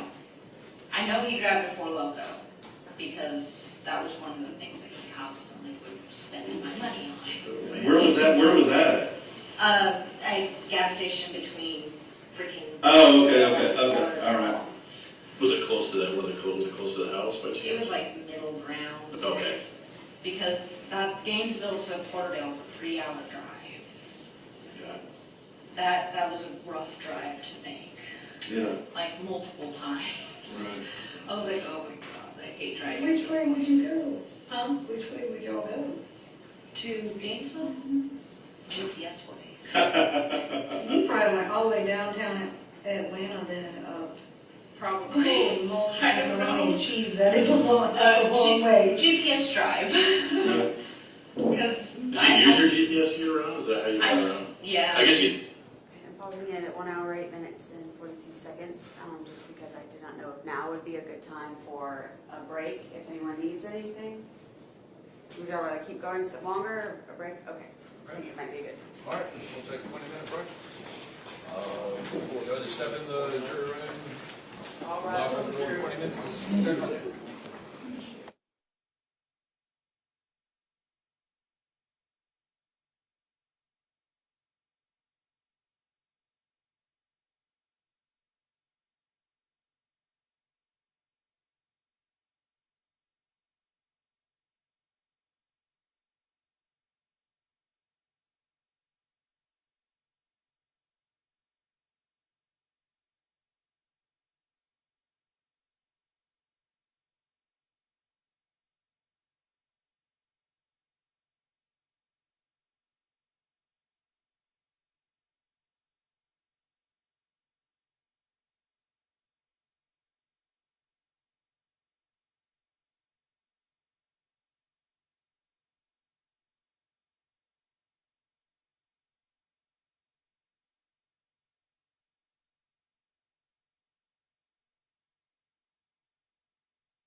You can proceed. You have to, I mean, I you're still from use my Illinois. GPS to get around. Even in Peoria, like, I know how to get to certain places, but then I'll start, like, second guessing myself, and I'm like, did I miss that exit? Was that the right exit? Yeah. Shoot. Okay, pull over, pull the GPS. Okay, I didn't miss my exit. Right. Gotcha. I still use my GPS to get around. I do too. I mean, everybody does. It's convenience, right? Yeah, it's the world we live in now. Yeah, and that, and I hate, even when I know how to get somewhere, I start second guessing myself, and I'm just like, okay, I start gaslighting myself about it. Right. Do you really remember? Are you really sure? Yeah. So you go get her, you come back, you stop somewhere, he gets something to drink, and then what happens after that? What about alcohol? I mean, were you a drinker back then? Or? Not a heavy drinker, a couple shots once in a while, because it's harder to get a hold of back then. And I don't know, some people, sometimes when they work in either the bar scene or whatever else, like the last thing you want to do when they're at home is drink. I mean, did you drink while you were at home in Porterdale? I drank while I was at home, but I did keep it under control and wraps because I didn't want to be an additional problem. Sure. Because it sounds like he had that and taken care of. You didn't want to. Yeah, I didn't want it to be, a bigger thing. Sure. But that's another reason why I was working every day, Right. because What's the I distance didn't want between to Yeah. not put distance between me and Alex, but put distance with my problems out of that home. I get it. Because I really liked his parents. Yeah. I would like them to adopt me. And kick him out. Yeah, just kick him out. You guys have a new daughter. Probably far less problems. His mother was awesome. No, and again, it helps us kind of build that picture. And I can only imagine how stressed out they are right now. Well, you're a mom. Yeah, but I don't know if they're stressed out over Alex or just their peace. Because they talked about retirement a lot. They talked about moving somewhere nice and small where they don't have this big empty house to have to clean and take care of. Yeah, they're still talking about that. And unfortunately, Caitlin, everybody has to navigate through this together, right? Like, unfortunately, nobody can go back to 2016 and change anything that happened, right? So unfortunately, and I can only imagine from your standpoint. If I didn't pick her up, or I didn't go to work that night, or so many didn't even talk to her when we first met, then the whole snowball would never have been pushed. I get it. But then you can't hold that guilt on yourself, right? Like, you can't do that to yourself. Like, I can. Yeah. Well, we can't go back and change time, right? If we could, we'd be in a much different place today. We can't do it. I go all the way back to when I was 5 years old. But even his parents, right? Even his parents, like, everybody's gonna have to deal with it together, right? But I'm sure you feel a little bit of stress relief knowing that, we were able to, what your statement, is really going to... It's a lot of stress relief. Right. Now I just need to make sure he's in cuffs. So right. Because, this is what Ashley, that we were talking about, she said, well, there's no way that he'd be able to get, I don't think he's in any kind So pause it at 1 hour, 12 minutes, 26 seconds. So, I think it might have been Sergeant Johnson there, but one of you guys are talking to her about, so we're in this together, and, we gotta figure this out together. Is that an interview tactic that you might use? Yes. Explain that to me. I mean, sometimes just theme building in general helps build rapport and helps move the interview along expediently. Okay. So you called it theme building? Yes, ma'am. Okay, rapport building. After this interview, because I know you might not still be on the stand, but after this interview, there's another one where she's in just like a room with another officer smoking and sort of just hanging out in there talking. Yes, ma'am. Okay, and so if that officer's just talking to her about some really dark stuff, really, I don't know, witchcraft, grimoires, those kinds of things, and seeming as though she's sort of interested into it, that could be authentic, right? Yes. Or it could be theme building or something along those lines. Absolutely. Okay. Just to kind of keep her talking, keep information flowing, that kind of thing. Yes. in a position where he can travel. I know she means the best when she says that, but having been on a kind of vagrant end myself, I know that all you really need to travel state to state to state is will. No, you're right. There's no guarantees in life, right? You Like just need to want to go somewhere. I can, I wish I could throw words like certainty, right? And I guarantee this, I guarantee that. I'm not a liar either, though, right? So, yeah, I can't guarantee that, but we're going to do absolutely everything we can to mitigate that and do everything we can to keep that from preventing that from happening, right? Does that make sense? I mean, again, I'm not here to lie and I'm not here to BS you. Like, I can't say that for certain, but we can do everything we can to try to stop it, right? Yeah. So one question I had, if you could answer for me, Katelyn, is, so every state and community, or everything's different. When you would work at the clubs in which you were dancing, predominantly the club you were dancing at Sandy Springs, right? What were your work hours? What did they expect from the dancers? Did you guys have did you have to work at lunchtime, or is it like 7 o'clock on? Do you remember the hours you kept then working?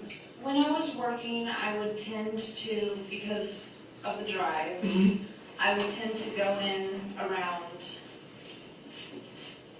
5 to 6, because it was about an hour drive when I would go into work. Okay. That way, if I left at 5, I'd be able to be there at 6, or if I left at 4, I'd be there at 5. And then I would work until the time the club closed. So I would work until about, some clubs closed at 2 o'clock, some clubs would close at 4 o'clock. So I can't remember which hour that club was. So they kind of had it much like here, where there's bars and curators, you probably will know, Yeah. 2 o'clock licenses versus And a 4 4 o'clock license. Okay, so somewhere typically 6 to 2, or maybe 5 or 6 to 4. Yeah. AM. Okay. All right. So I would work 10, 11 hours. Yeah. And those were long nights. And when you were living there at the Warren residence, you were predominantly, I just want to make sure, you danced at that club. Do you remember the name of the club there in Sandy Springs? The Coronet? Is it the Coronet? No, that wasn't that club. I don't remember where the Coronet Club was. That was the first one I worked at. Okay. And the Sandy Springs one was the second club I worked at. I think it was Sandy Springs, because Little Mexico? Yes, that is in Sandy Springs. There we go. Okay. So yeah, that general location, because I was trying to connect, because I'd heard it called Little Mexico and Sandy Springs, and I was trying to connect those two places. Right. So yeah, that was the predominant clientele there, and I didn't mind working with the Hispanic group. I was a lot more scared of working with the African American group, because it was kind of they're a lot more aggressive, typically, and the Hispanic group, you could threaten them with a shoe. Oh yeah. I have seen plenty of girls pick up their heel and hold it, looking at a guy. Kind of scold, teacher with a ruler kind of thing. It's because a lot of Mexican families from a young age, they're afraid of their mothers pulling off that flip-flop and throwing it at them. Yeah, no, it's fair enough. And you said it's about an hour from Sandy Springs to where Alex's parents, or adopted parents, were staying. Yeah. Okay. So you said that y'all went up there and got her, and you came back. So and you came back.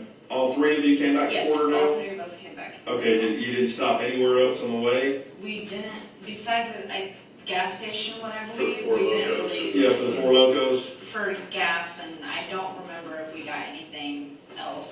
He probably got a Four Loko. We probably got energy drinks. I can't really remember if there was. Okay. Nothing of that jumps out your head. Likely habits that would normally happen at gas stations at that time. I drank a lot of caffeine. Energy drinks, he probably got alcohol. That's regular habits that had formed at that point. I still get energy drinks when I go to gas stations. So we made it back home and kind of got her set up. Was okay, well, we're going to set up a pallet. don't worry, I'm probably gonna make Alex sleep on the floor because he can't sleep on the floor. And we're the ones working, so we should at least get good night's rest and not be killing our backs, because we're already doing so. Right. And, you know, showed her where the bathroom area was and everything. I'm pretty sure I made some comment about, you know, the tub. You saw the tub. Oh, yeah, it's small. It's short. Yeah, it's small. Yeah, it sure is.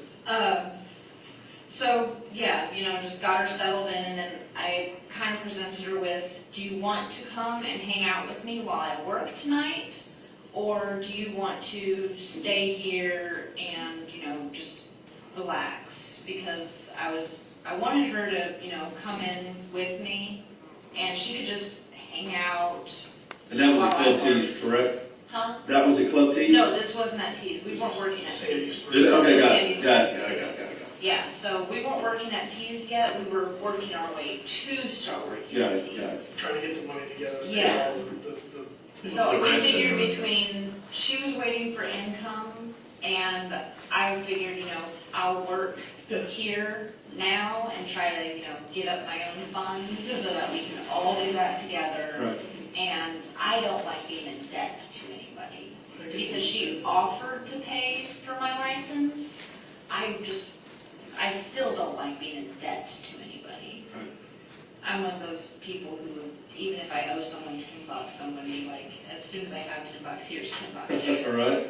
I actually just recently did that with my EMT friend. He, you know, yeah. So she opted to stay back at the house while I went to work because I was getting all my stuff ready and getting ready for work. I was already going in late. So, right. Like later than I normally went in. So she opted to stay because she wanted to hang out with a friend. Like, not at the house, but she was going to go hang out with Is that friend we talked about earlier? I think it was. Okay. I'm not. So you never saw him? I never saw him that day. Okay. Had seen him at the laundry shop, but after that, I hadn't seen him. So I'm pretty sure that's when that video was taken. The on one, 26th. That's the one where she's in the park? Mm-hmm. Okay. So the park video, and her friend is the guy with the blue shoes. Okay. So But you couldn't see that dude, so you couldn't say if that was him or not? I couldn't, yeah, no. Okay, I got you. So, I went to work and she went to go do her stuff. I worked through the night and that was an okay night. It wasn't the greatest money-wise, it wasn't the worst money-wise, so I was already kind of meh when I was leaving. Right. And when I got home, Alex was already outside and he was being weird, like high energy, moving around, seemed to be talking to himself, and that's like, I took a moment to kind of sit in the car because I had seen this behavior before. Mm-hmm. It was either the triple C's and he was tripping, or he has these weird anxiety moments where he just gets really aggressive and just loud and just something else. So the way Alex works is when he's sober, he's really calm and like cold. Mm-hmm. So he's just not an easy person to be around because he's very cold. And then when he starts doing substances, he gets very erratic and extremely unpredictable. So it really changes his behavior more or less. Yeah, and the unpredictable part, like when he's sober, you can kind of tell what he's going to do or what direction he's going because he's easy to read. But when he's on something that jump in unpredictability-ness, he could be laughing with you one moment and then be right up in your face, like with just ready to hurt somebody the next moment. Right. Like it changes that quickly. So I saw that and I'm just like, because I'd already been through that before, and I'd already, you know, dealt with that kind of behavior, and I was worried already because did Morgan come back? Did she stay out with her friend? I didn't know what the situation there was. Had he been yelling at her? Did he have her upset? If that had been the case, then I would have just brought her out to his parents and just been like, okay, we have a visitor, but he's being a jerk. Did you? It's probably not there at 1 hour, 22 minutes, 52 seconds. So right here, she's telling you, you know, and I get back, and I was worried already because did Morgan come back? Did she stay out with her friend? Or she's saying she had gone to a park. I don't know what the situation was. Had he been yelling at her? Did he have her upset? None of that's true because none of this interaction there at the driveway actually ever even occurred. She's just making all of that up right now. Correct. You think he was under the influence? Yeah. What did you think he was under the influence of? Based on his behavior, if you had to guess. Based on his behavior, I wouldn't be able to guess. Okay. Because, like I told you guys before, he would take anything offers to him. Okay. It could be random pills that he found on the ground, and he'd take them. It'd be something that someone offered him, and just as long as it looked like it could get him high, he would take it. Was he drunk? I don't think he was drunk. I didn't smell alcohol. Okay. So, and if we had picked up a 4 Loko, I don't think 1 4 Loko would have been able to do him in. Because he drank. Let me ask you this too. I can't stand the smell of them to this day. I can recognize the smell of 4 Loko Gold. I can't stand the smell of it. And just So when you got back to He the house, driveway. acting erratic, and when I finally got out of the truck, he was immediately like, I need you inside. Just shut up, don't say anything, get in the house. So it was very, okay, yeah, he is being unpredictable. And he walked in behind me, like, you know, escorting me inside. And when I got through, because you know that little, there's the door from the porch off to the side. yeah, the one like you walk into is the one on the left. And then there's this little storage area, Yeah. the one on the left. And then there's the doorway. Right. So when I was walking into that little storage area, I could already see her on the floor. Her. Morgan. Okay, so walk me through that. Like. Okay.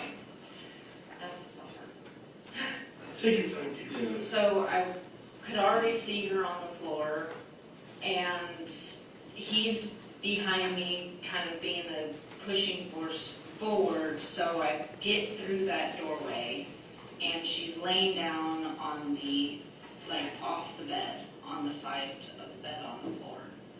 And her head is pointing towards the bathroom. Her feet were towards the head of the bed. So she had been, you know, up. Was she face up? She was kind of angled, like turned. And she was on the floor, right? She was on the floor. She was, her pants and underwear were pulled down to her ankles, and her shirt was, and bra were pulled up. I actually don't 100% remember if she was wearing a bra, but her breasts were exposed, her bottom half was exposed. And, like, my first thoughts are, you know, is she hurt? Is she drunk? What happened? Did he give her something? Did she just pass out? Like, what's going on? So my first reaction is to immediately, like, go over to her, and I grabbed her arm, and she was already, didn't feel right. So, you know, I'm trying to check her pulse. I'm trying to check her pulse and feel for anything, and I didn't feel anything there. And like I said, she already didn't feel right, so it's like I didn't want to start thinking in that direction. So the next thing I went to do was check her carotid, because taken medical classes before, and I know that the carotid is the last one to stop. So I was checking her carotid. I was trying to see if she was breathing, and then I look at Alex and I'm like, we need to call an ambulance. We need to call something. We need to get her help. Because I was still trying not to accept she was gone at that point. Her body was stiffer and she was cold. Like, she felt like wax. And that's what I started thinking about when I was trying to process was, it's wax. Like, that's why I was still there at the moment. And he kind of leans over me a bit, and he's like, we're not calling for help. And he said, well, I was like, what happened? You know, I'm trying to get things pieced together because I want to call for help. He does not. And I want to know what happens. And he's like, she was freaking out, she was acting erratic, and I just, you know, hit her on the head and put my hand on her throat, and then she stopped breathing and fell on the floor. And that didn't match up to what I was looking at. So... Well, what didn't match up there? What? She was stripped down. She, like that, if he had hit her on the head and choked her and made her fall to the floor, then if she fell to the floor, he wouldn't have kept doing it. So she wouldn't have been dead. And then if she had just been acting erratic and he was defending himself, she wouldn't be stripped down. Did he ever tell you that he sexually assaulted her? He didn't directly tell me, but later on he made implications of having done so. What do you mean? So, like, later on, this was after I had, you know, this was after everything when I had been like, this is your problem, and left the room, and he started making the, you know, threats towards me. You know, I did it once. It wouldn't be that hard to do it a second time. Okay. And he had already, you know, started doing the bonfire at that point. He liked to talk about, oh yeah, you know, I wish I'd been dating her instead of you because she had a really tight ass and that kind of stuff. Like, he was making more lewd comments. Kind of along the same lines as... Only now, instead of being irritated, it was making me nauseous. Yeah, no, I did that. Right. Like, he even made it, like, the allurement to necrophilia. Like, and what did he say specifically, I guess, for that? That cold pussy was good, like the best he'd ever had because it was colder and tight and just gross stuff. Sure. So very disturbing. And like I said, I don't know what happened in that 3-day window. Okay. Between when And I'm just going to go back to the room, okay, because that's my fault. I kind of got you to one point. What was the room like? Was the room disheveled? Did it look like? It didn't look super disheveled. Okay. Like, the bed looked like it had been slept in. Okay. But nothing was knocked over. Nothing was severely out of place. It didn't look like there was a huge fight. It didn't look like someone was throwing anything. It honestly looked like she had gotten out of bed and then was on the floor. The bed wasn't even a huge mess. So this is February, correct, in Georgia, and I'm not from Georgia. What's the temperature like in the room? Do you remember? I mean, did he keep the room, like, cold? Did he keep it hot? I mean, how did you guys, you know? It was cooler. So this is kind of tricky, right around February, March. Yeah. It's kind of tricky up there, down there, you know. Sometimes it's cool, sometimes not, so. Yeah, sometimes you'll wake up and you need your jacket in the morning, and the next morning you t-shirt, and you're just like, what happened? Okay. So, and I know, for clarification's sake, we're back here, I know you discovered her at Morgan now. And previously in the interview, we talked about him. Did you notice anything with him? It was him going from erratic to just starting to be, he kept himself, like when I was down by Morgan, behind me. Okay. And he kept leaning, or I didn't ever directly look at him, but it kept feeling like, the leaning, or when you have someone right behind you bearing You could down. feel a presence almost, I guess. Yeah, Is that and what you're saying? it was just more and more of like I'm in danger.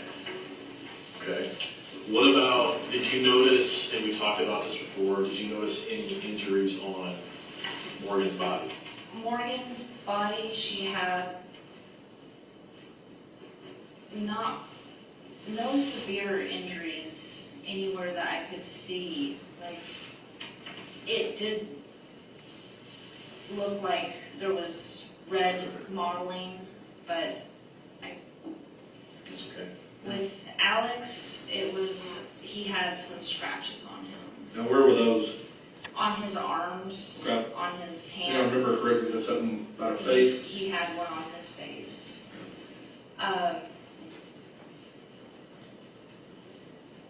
I'm trying to pull up that memory block.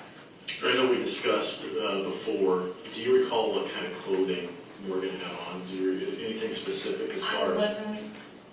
I know I wasn't really sure at the time. I think she was wearing jeans, but she could have already had her pajama sweats on. So I'm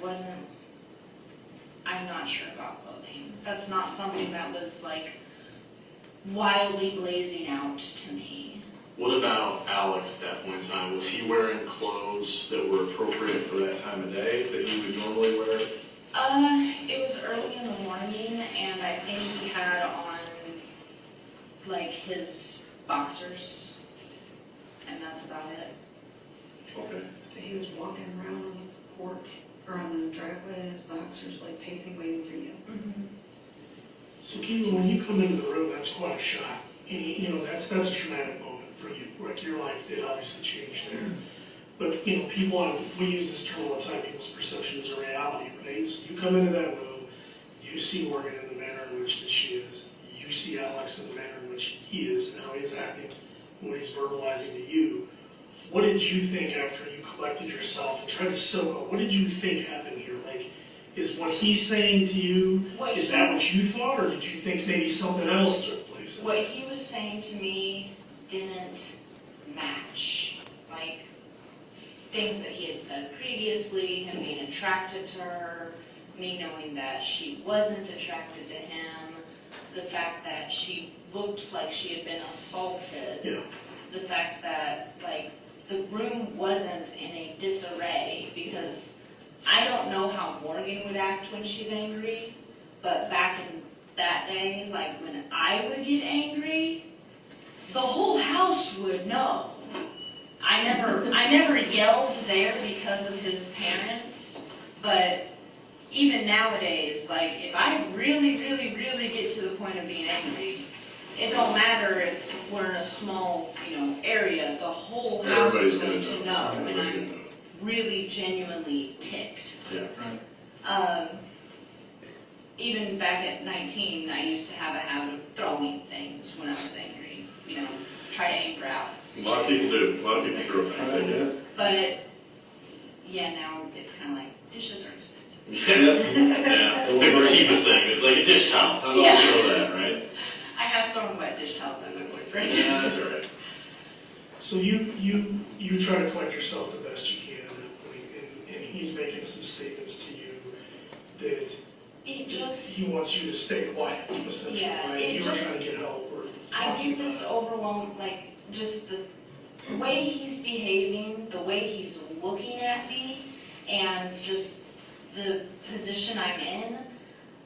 I feel like, yeah, I can grab my phone and call the police right now. Yeah. But I don't feel like I'm going to be alive by the time. Yeah, that red light's going off in your mind, essentially. Like, I could even walk outside and try calling for police. Mm-hmm. or an ambulance or something. But I still don't feel like, because he's sticking very closely to me, Sure. I don't feel like I would be there to say anything Right. by the time they get there. Now, let me ask you one question. Relationships, you've been with him for a little bit of time now, right? Mm-hmm. Was there ever any time between you and his relationship that he got physical with you in the means of putting his hands on you when it's not warranted? Like he's not There had wanted, not been wanted. a couple times where he had been physically aggressive, but I never gotten hurt to the point of needing to go to a hospital. So when you say that, like, aggressive, is that when he was under the influence sometime acting erratic? Or was this maybe you guys get in an argument, he grabs you or slaps you or... It was normally when he was under the influence and just that erratic behavior. Occasionally he would think that shoving me down or grabbing me really hard or even, popping the back of my head would be hilarious.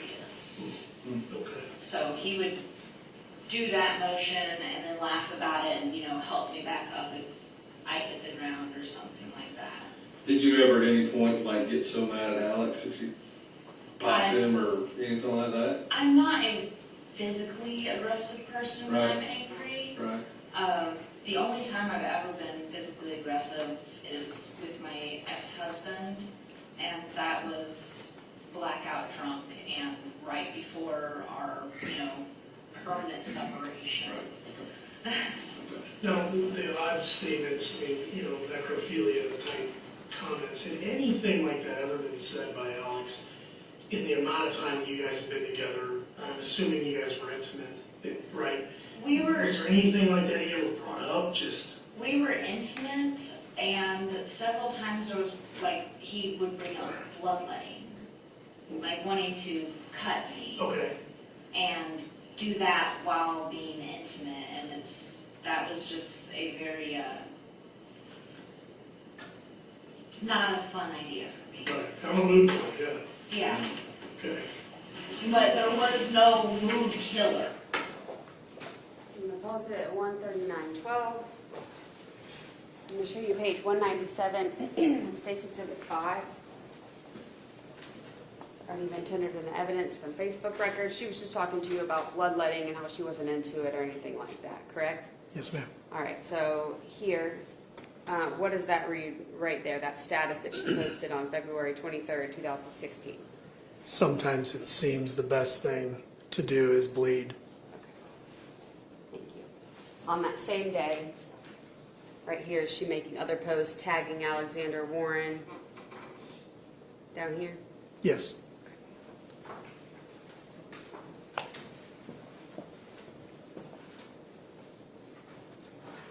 With him. I could not say, no, I'm not in the mood.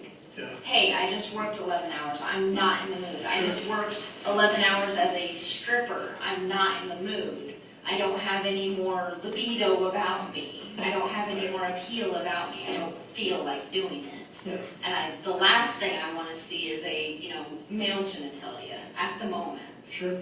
There was no no, though. With him, there was no no.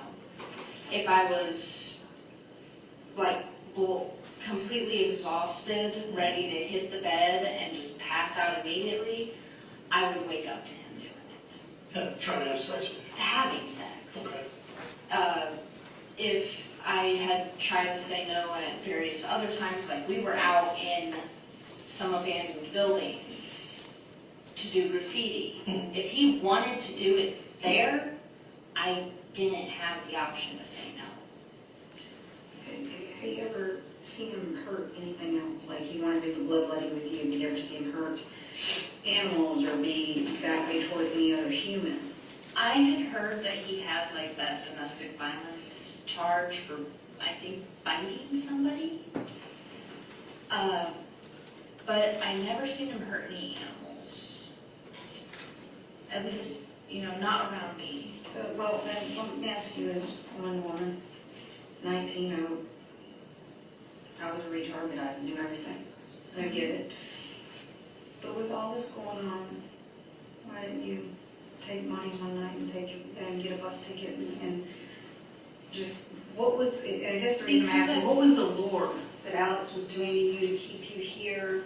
His parents were really good to me, and like I felt like if I worked with his parents and we, got him to start being sober, then we could get him into work. And I thought I was a repair woman. You were trying to save him. Yeah. And I was going downhill myself. Would it be safe to say that the sober version of Alex, as you knew it, was far better than the one who was a demon, being victimized by his demons, his drugs and The alcohol? sober version of Alex was just as scary. Okay. It wasn't unpredictable, but like I've said before, it was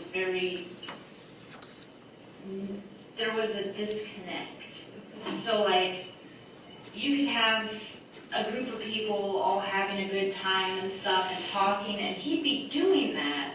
He'd be going through the motions, but if you're watching him, the moment everybody turns and is on a different subject, whatever expression was there is gone. Right. Like, he just took off a mask for a minute. And then when the attention runs back around, it's there again. But I would literally watch him just go blank for a moment and then come right back. And I'm not sure if that was just him or if it was drug abuse, like over time that would do that. Thank you. That's very insightful. It's hard for us, like, we want to learn as much as we can, not only about you, but also what you can tell us about Alex. So that's insightful, and that's very helpful to us. So I appreciate you explaining that in the manner in which you did. Now, in the previous interview, to kind of go back to Morgan, I'm sorry, you referenced, what were some of the indications that also led you to believe that she potentially been strangled? The modeling around her neck was dark. Like I said, when I saw her face, her eyes had turned dark purple, and her tongue was swollen and kind of poking out between her lips. Okay. Had he ever, at any point in time, choked you? Mm-hmm. That was one of his kinks. Okay. Like something he just liked to do. Okay. And I mean, don't get me wrong, that's something I'm still into, just not to that extent. No, I Question, and I'm curious. The bloodletting. Was Alex involved in any type of satanic or witchcraft, black magic, anything? Because that typically goes with bloodletting. Okay. I'm going to give you guys a little slack on this one because Georgia, and I understand how Georgia is very, very Christian, that kind of stuff. He was not the one into like any kind of witchcraft or anything like that, nothing satanic. He liked juggalo music. He liked, he liked aggressive stuff, but he wasn't smart enough to get into. Right. Sorry, I'm not. He wasn't smart enough to like get into anything other than the maximum I could see him having got into at some point in time was the like devil worship, the believing Satan is a real thing, and he had his own delusions and stuff. But standard witchcraft or standard Satanism, that kind of stuff, like Anton LaVey and those things, I don't want to be involved in a West Memphis 3 case. I understand. I just was curious with him if those were any of the things that fascinated him. No, I was the crystal herbal, kind of, I'll make a poultice for that witchy person. So that was... The juggalos, that's the insane clown posse, right? Yes, and I also don't want to end up giving that group more bad. Sure. That's not the route we're because trying I to go. have met people who do the cool, like really nice people. They've done concerts down here. Yeah, they used to do concerts at Cave and Rock. So you're in there, you're trying to collect yourself now. This is obviously a horrible situation for you to be in, and you're now trying to mentally process that, right? Mm-hmm. But you're also scared of him because of the manner in which he's acting, and the manner in which he's got you in this room, right? So tell us, what happens then? What do you do? What does Katelyn do in that position? You're obviously not going to call where you didn't call to get help because you were afraid, right? So then what do you do? Walk us through that. At that point, I think this is where, fortunately, years of childhood trauma helped, because at that point I started to disassociate from the situation. Okay. And I stand up, I'm like, fine, this is your problem, you handle it, I'm leaving. And I walked out the room, I walked through the living room area, across the entrance hall, through the dining room area, entrance hall, living room, down the hall into the kitchen. And when I got to the kitchen, Mom was in there, and I just sat down with her. And just started, spacing out. Now, being that they're kind of elderly people, this is early morning hours, is that typical for her or him to get up and have their coffee, get the day kind Coffee time, get rolling. Robert puts on Fox News and started watching that, and he always had news running. So normal for you to kind of go in there and just kind of cut up with them or have a cup of coffee. Yeah, once in a while, when I got home, I would have coffee with them and then say goodnight to them because coffee actually helps me sleep. So Katelyn, I know you just mentioned it. You said it was a disassociative kind of reaction to some previous trauma. What previous trauma was that would contribute to that reaction? I went through, as a child, years of sexual abuse and physical abuse and neglect. Was that here locally in Peoria? That was a little bit in Peoria, where I experienced the sexual abuse, and then going down to Arkansas with my mother is where the neglect and physical and emotional abuse came into play. Was that ever documented by law enforcement? Was there ever an investigation by any child and family service center? At one point, when I was in 3rd or 4th, maybe 5th grade, in that area, CPS was called out. That's in Arkansas? Yeah. Okay. But I had started painting at that time, and what I had done is I had confided in a pastor. I was going to a little Baptist church, church group at the time, and I confided with a pastor what I was going through and dealing with. And they sent CPS out, and CPS spent the majority of the time talking to my mom. They used a big spiderweb painting I had made on my wall with silver paint, and had drawn a little black widow in it, because I was into creepy stuff. I'm still kind of into creepy stuff. But, I'm also kind of worried that my lean towards that is going to screw me. But that ended up being something my mom showed the CPS agent, being oh yeah, she does all this artwork and stuff, and you can even look through her artwork. She's just spinning webs of lies. She was trying to crush the complaint. Yeah.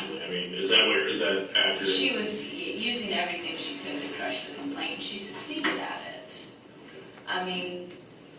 Besides being on the thin side, I've never had any shown bruises or anything like that. She knew how to hit. And she succeeded in crushing down that complaint, and then I just never tried it again. You ever talk to your mother about this? No, but you're grown. I was a good mother. This is a little excerpt from a conversation she actually had with my boyfriend, because she decided she wanted to talk to my new boyfriend. Do you really think you can I'm pausing it at 1:50:36. You can turn the lights on. So, investigator Holz or detective Holz. So you now, it's almost the end of the day, close to 5 o'clock. I have just a couple questions for you, and then the defense will cross you. You actually have to fly back to Illinois tomorrow morning because you have an engagement. Is that right? Yes, ma'am. Okay. Well, I'll tender all the rest of the interviews tomorrow, and we'll recall Investigator Downs, and we'll play the rest of the interviews with them. Before we do that, just so everyone's aware, we'll have a couple witnesses in between that are also flying into this state, have to testify tomorrow morning, and then we'll finish the interviews with Investigator Downs. So thank you for being here, and I don't have any more questions subject to any redirect.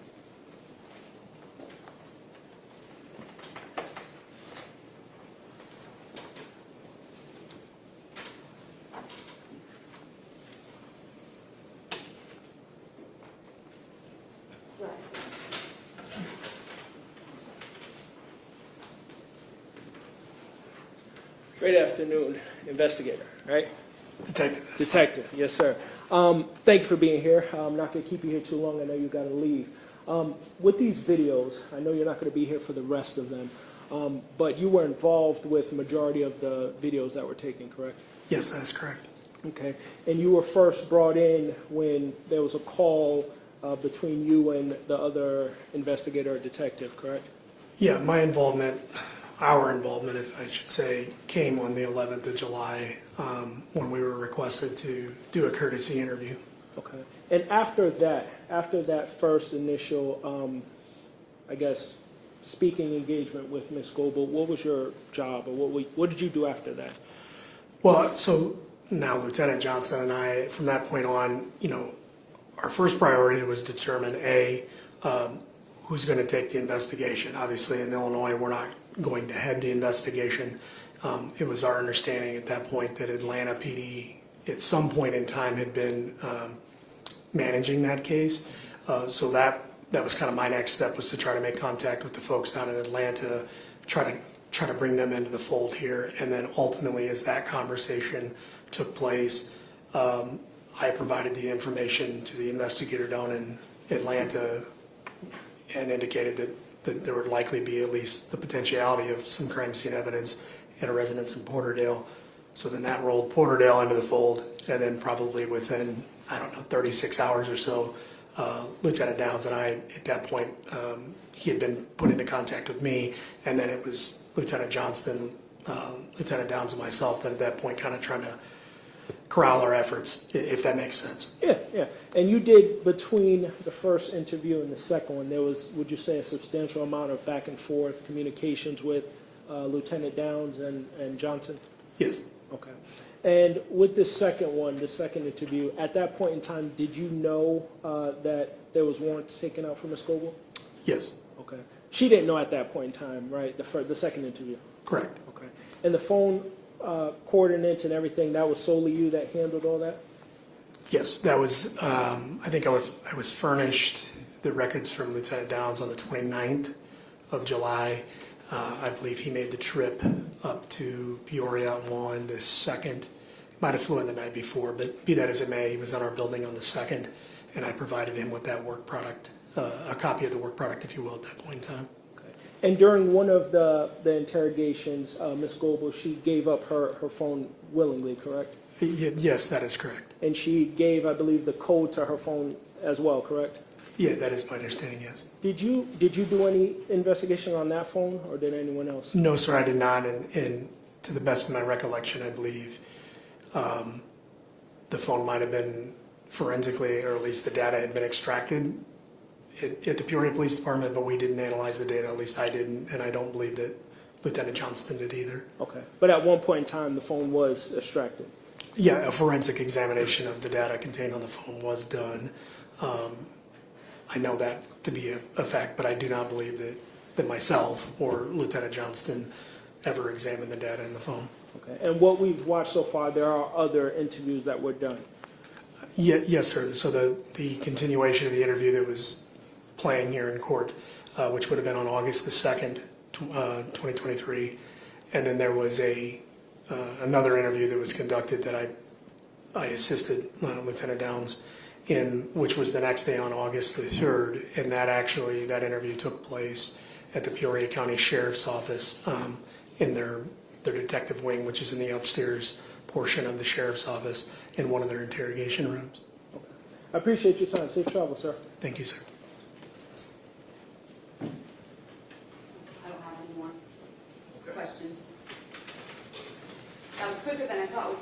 few more minutes in the video if you want to go till 5 o'clock, or we can end now. That's kind of, What do you want to do? Do you want 15 more minutes tomorrow, or 15 minutes, we'll play till 5 and leave at 5? We can watch it now until 5.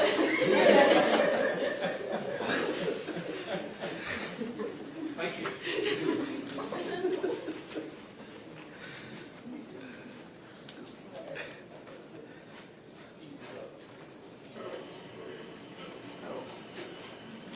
Do you have the time to stand? 1 hour, 56 seconds.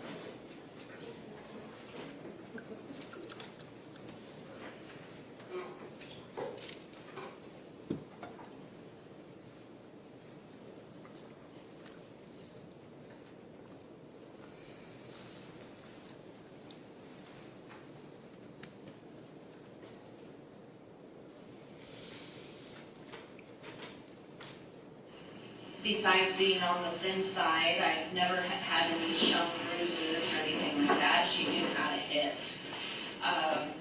And she succeeded in crushing down that complaint, and then I just never tried it again. You ever talk to your mother about this? No, but you're wrong. I was a good mother.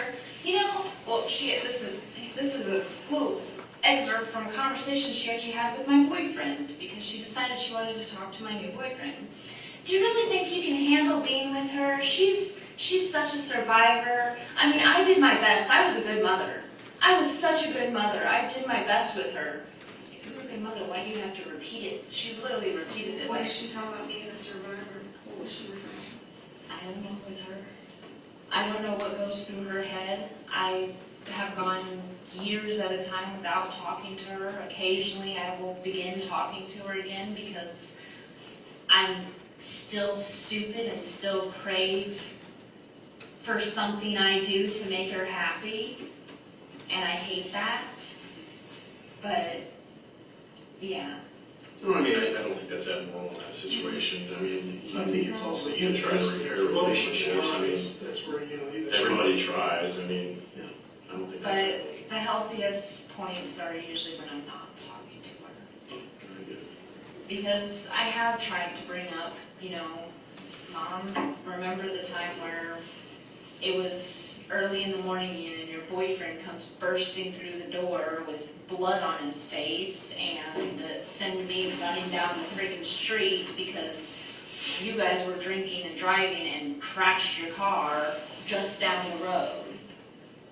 And he had me run down the street in the middle of the night because, oh, your mom's going to get arrested. She was drinking and driving. One, he wasn't in the car still. He got out of the car and went to the house because he had a warrant. And the cops were trying to be like, oh, well, do you know if anybody else was in the car with your mom? Because we could see the spider web from someone's head hitting the window, but nobody else is here. How old were you? I was, I think 14, 15 at that time. Do you have any brothers or sisters? Yeah. I have one brother who's 3 years younger than me, which would make him 24, I believe. And he's in the Marines. He has cut off all contact with the family. Like, even me. I don't hear from him. We don't hear from him at all. He even changed his last name. But I have heard through the grapevine that he's getting married and he has a baby. So I'm an aunt somehow, but maybe in the future we'll come back together. Sure. I don't know. I'm happy that he's doing good. My mom tried to be like, well, your brother's birthday is coming up. Do you think you can do something on Facebook and try to get a hold of him, like go through his friends or something like that? And I'm like, I'm not doing that. It's his choice, whether he wants to talk to you. It's his choice. No, he didn't come from a loving It's family. like, well, Mom, you can make a Facebook account and you can search through friends and do the same thing. He jumped out of the family because she was trying to be like, well, our family always sticks together. Our family, we were such a good family to him, and he's just forgotten that we were such a good family to him. And I was like, I'm not going to do that because you were not a good family. I dipped out when I was 16 and left both my little brothers to you because there was no way I could stay there anymore. And with her mirage of boyfriends that always came through, no. When you were in Georgia in 2016 with Alex, did you communicate with anybody back here at all? Mm-mm. No, so you kind of just were like, I'm up and out of Georgia. And I was like occasionally communicating with my EMT friend, but that cut off pretty quickly because at that time, we're friends now, but at that time we had just broken up. Okay, I got you. But you weren't communicating with like your mom or anybody in your family or immediate family or anything like that. So I've heard about your mom. Is your dad in here? My dad does live in Peoria. I've heard through the grapevine that he's recently got his shit together, but I don't know how far to believe that because he's always, the family believes that he has like untreated bipolar. Okay. And he's... So that's a struggle for sure. Yeah. When I was a kid, he actually had made, there were a lot of arrests. Okay. He had made an attempt at electrocuting my mother in a bathtub. Oh gosh. There were a lot of fights. There was a time he kicked my mom in the rear so hard that she came up off the floor. And me and my brother, who's 3 years younger than me, saw all that growing up. Was his arrest, were they in Peoria here? Yeah. Okay.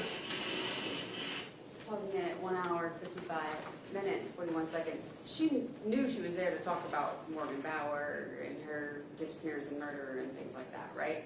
Yes. Okay. And y'all had told her, actually, we just started this interview, they had found the bones and found the remains and things like that. Yes. But she's taken this opportunity to talk about her family and her mom and her relationship with her mom and things like that. Correct. So what was your mother's name? Joy Or Gatlin. his, excuse me. Her name was Joy Gatlin or Christina Joy Gatlin. And your dad? Jim Goble. Okay. So we got, let's get back to that night or that morning when you came home. So he leaned over you and that made you feel really uncomfortable. So what happened after that? You went into the kitchen and talked to Miss Warren, right? And then what happened after that? The next couple days, like, I just did my best to avoid him, avoid that room. I went to work and worked for as long of the hours as I could. And then I would come back and I would either, out of the kitchen, that little screened-in porch. Right. I would try to crash out there, or I would even go to sleep. I would just hang out with his mom. And I did my best to avoid that area. I wasn't going to go in there. I wasn't going to have anything to do with it. I was just checked out. So it kind of just rolled together the next couple days. And what happened the next couple of days? Like I said, I was just checked out. I was working and trying to avoid him. Okay. Kind of trying to divorce yourself from the situation. Right. Divorcing my mind from the situation and trying to, just put up the walls. Right. Are you still communicating with him at this point or talking? I was talking to him as little as possible. And what was he saying at this point? If he would catch me alone, like, he would make kind of taunting remarks. Like, you can't get away from this. You know what happened.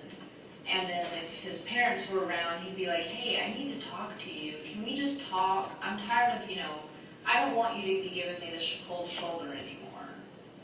So it would go back and forth from, he would act one way in front of his parents. He would act like we had a fight. But when his parents weren't around or when he would catch me alone, it would just be like taunts. Like he was trying to get me to have an extreme reaction.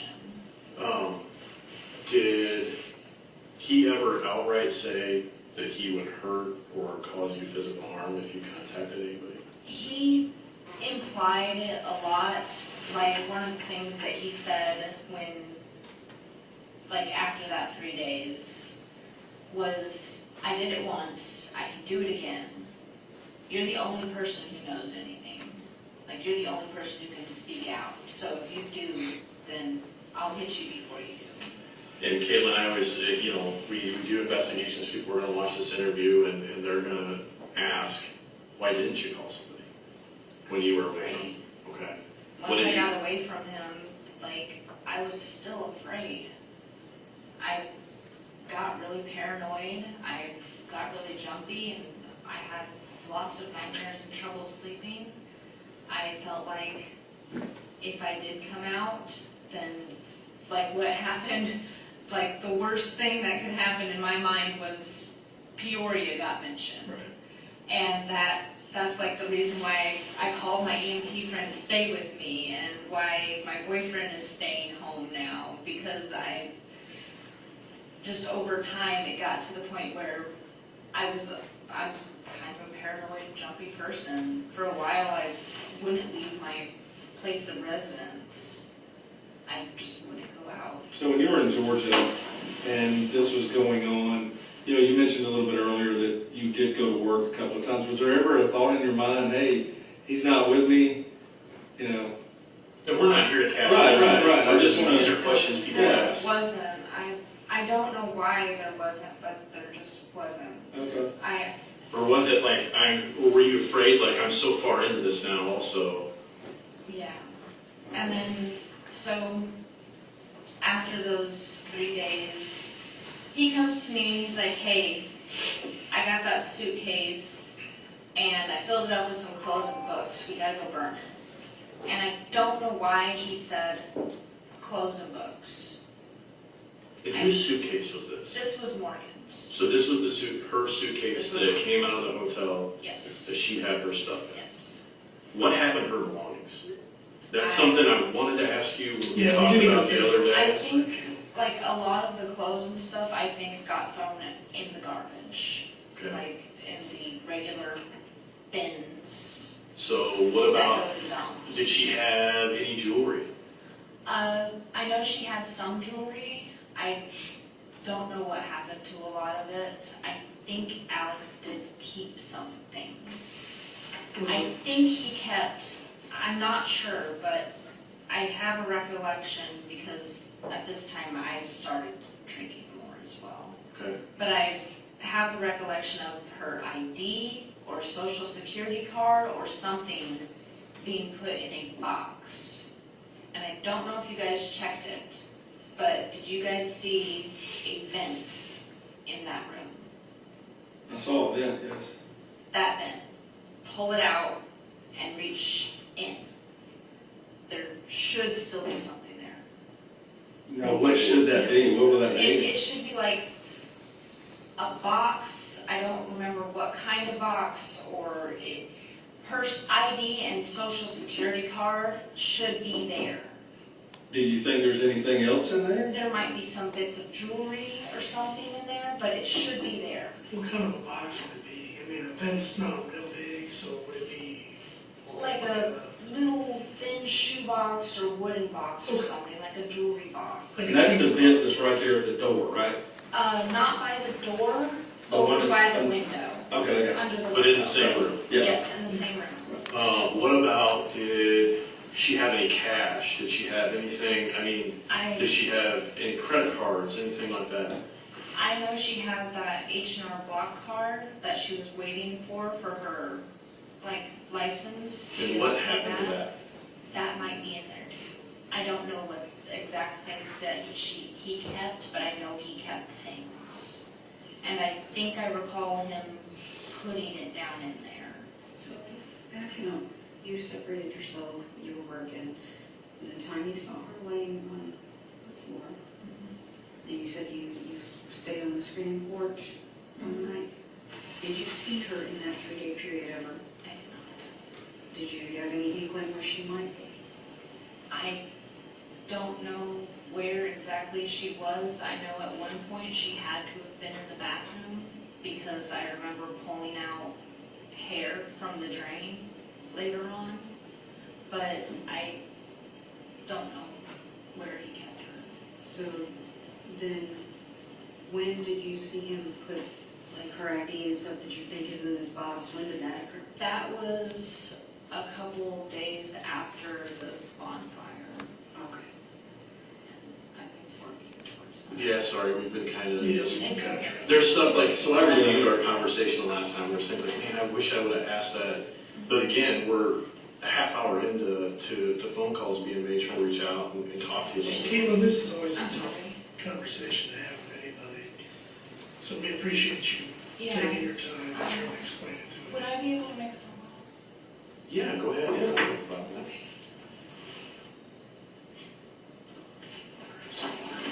Because my daughter gets off. Yeah. Katelyn, you want some water? Yeah. I'll hang on. You want some more coffee? Katelyn, you want some more coffee? I'm good. You want a bottle of water? I'm good. Okay. We're pausing it at 2 hours, 4 minutes, and 36 seconds.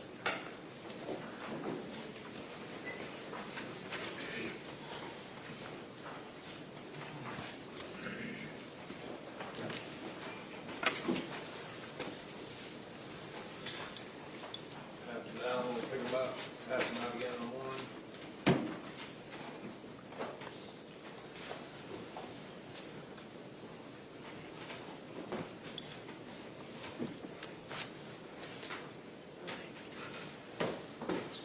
All right, ladies and gentlemen, it's about 5. We'll let you take your notes into the jury room. You can drop them off there. And after you drop your notes off, pick up personal things, you are free to go. Don't discuss the case among yourselves. Don't permit anyone to discuss it with you. Please be back in the jury room at 9 in the morning so we get started. All rise for the jury.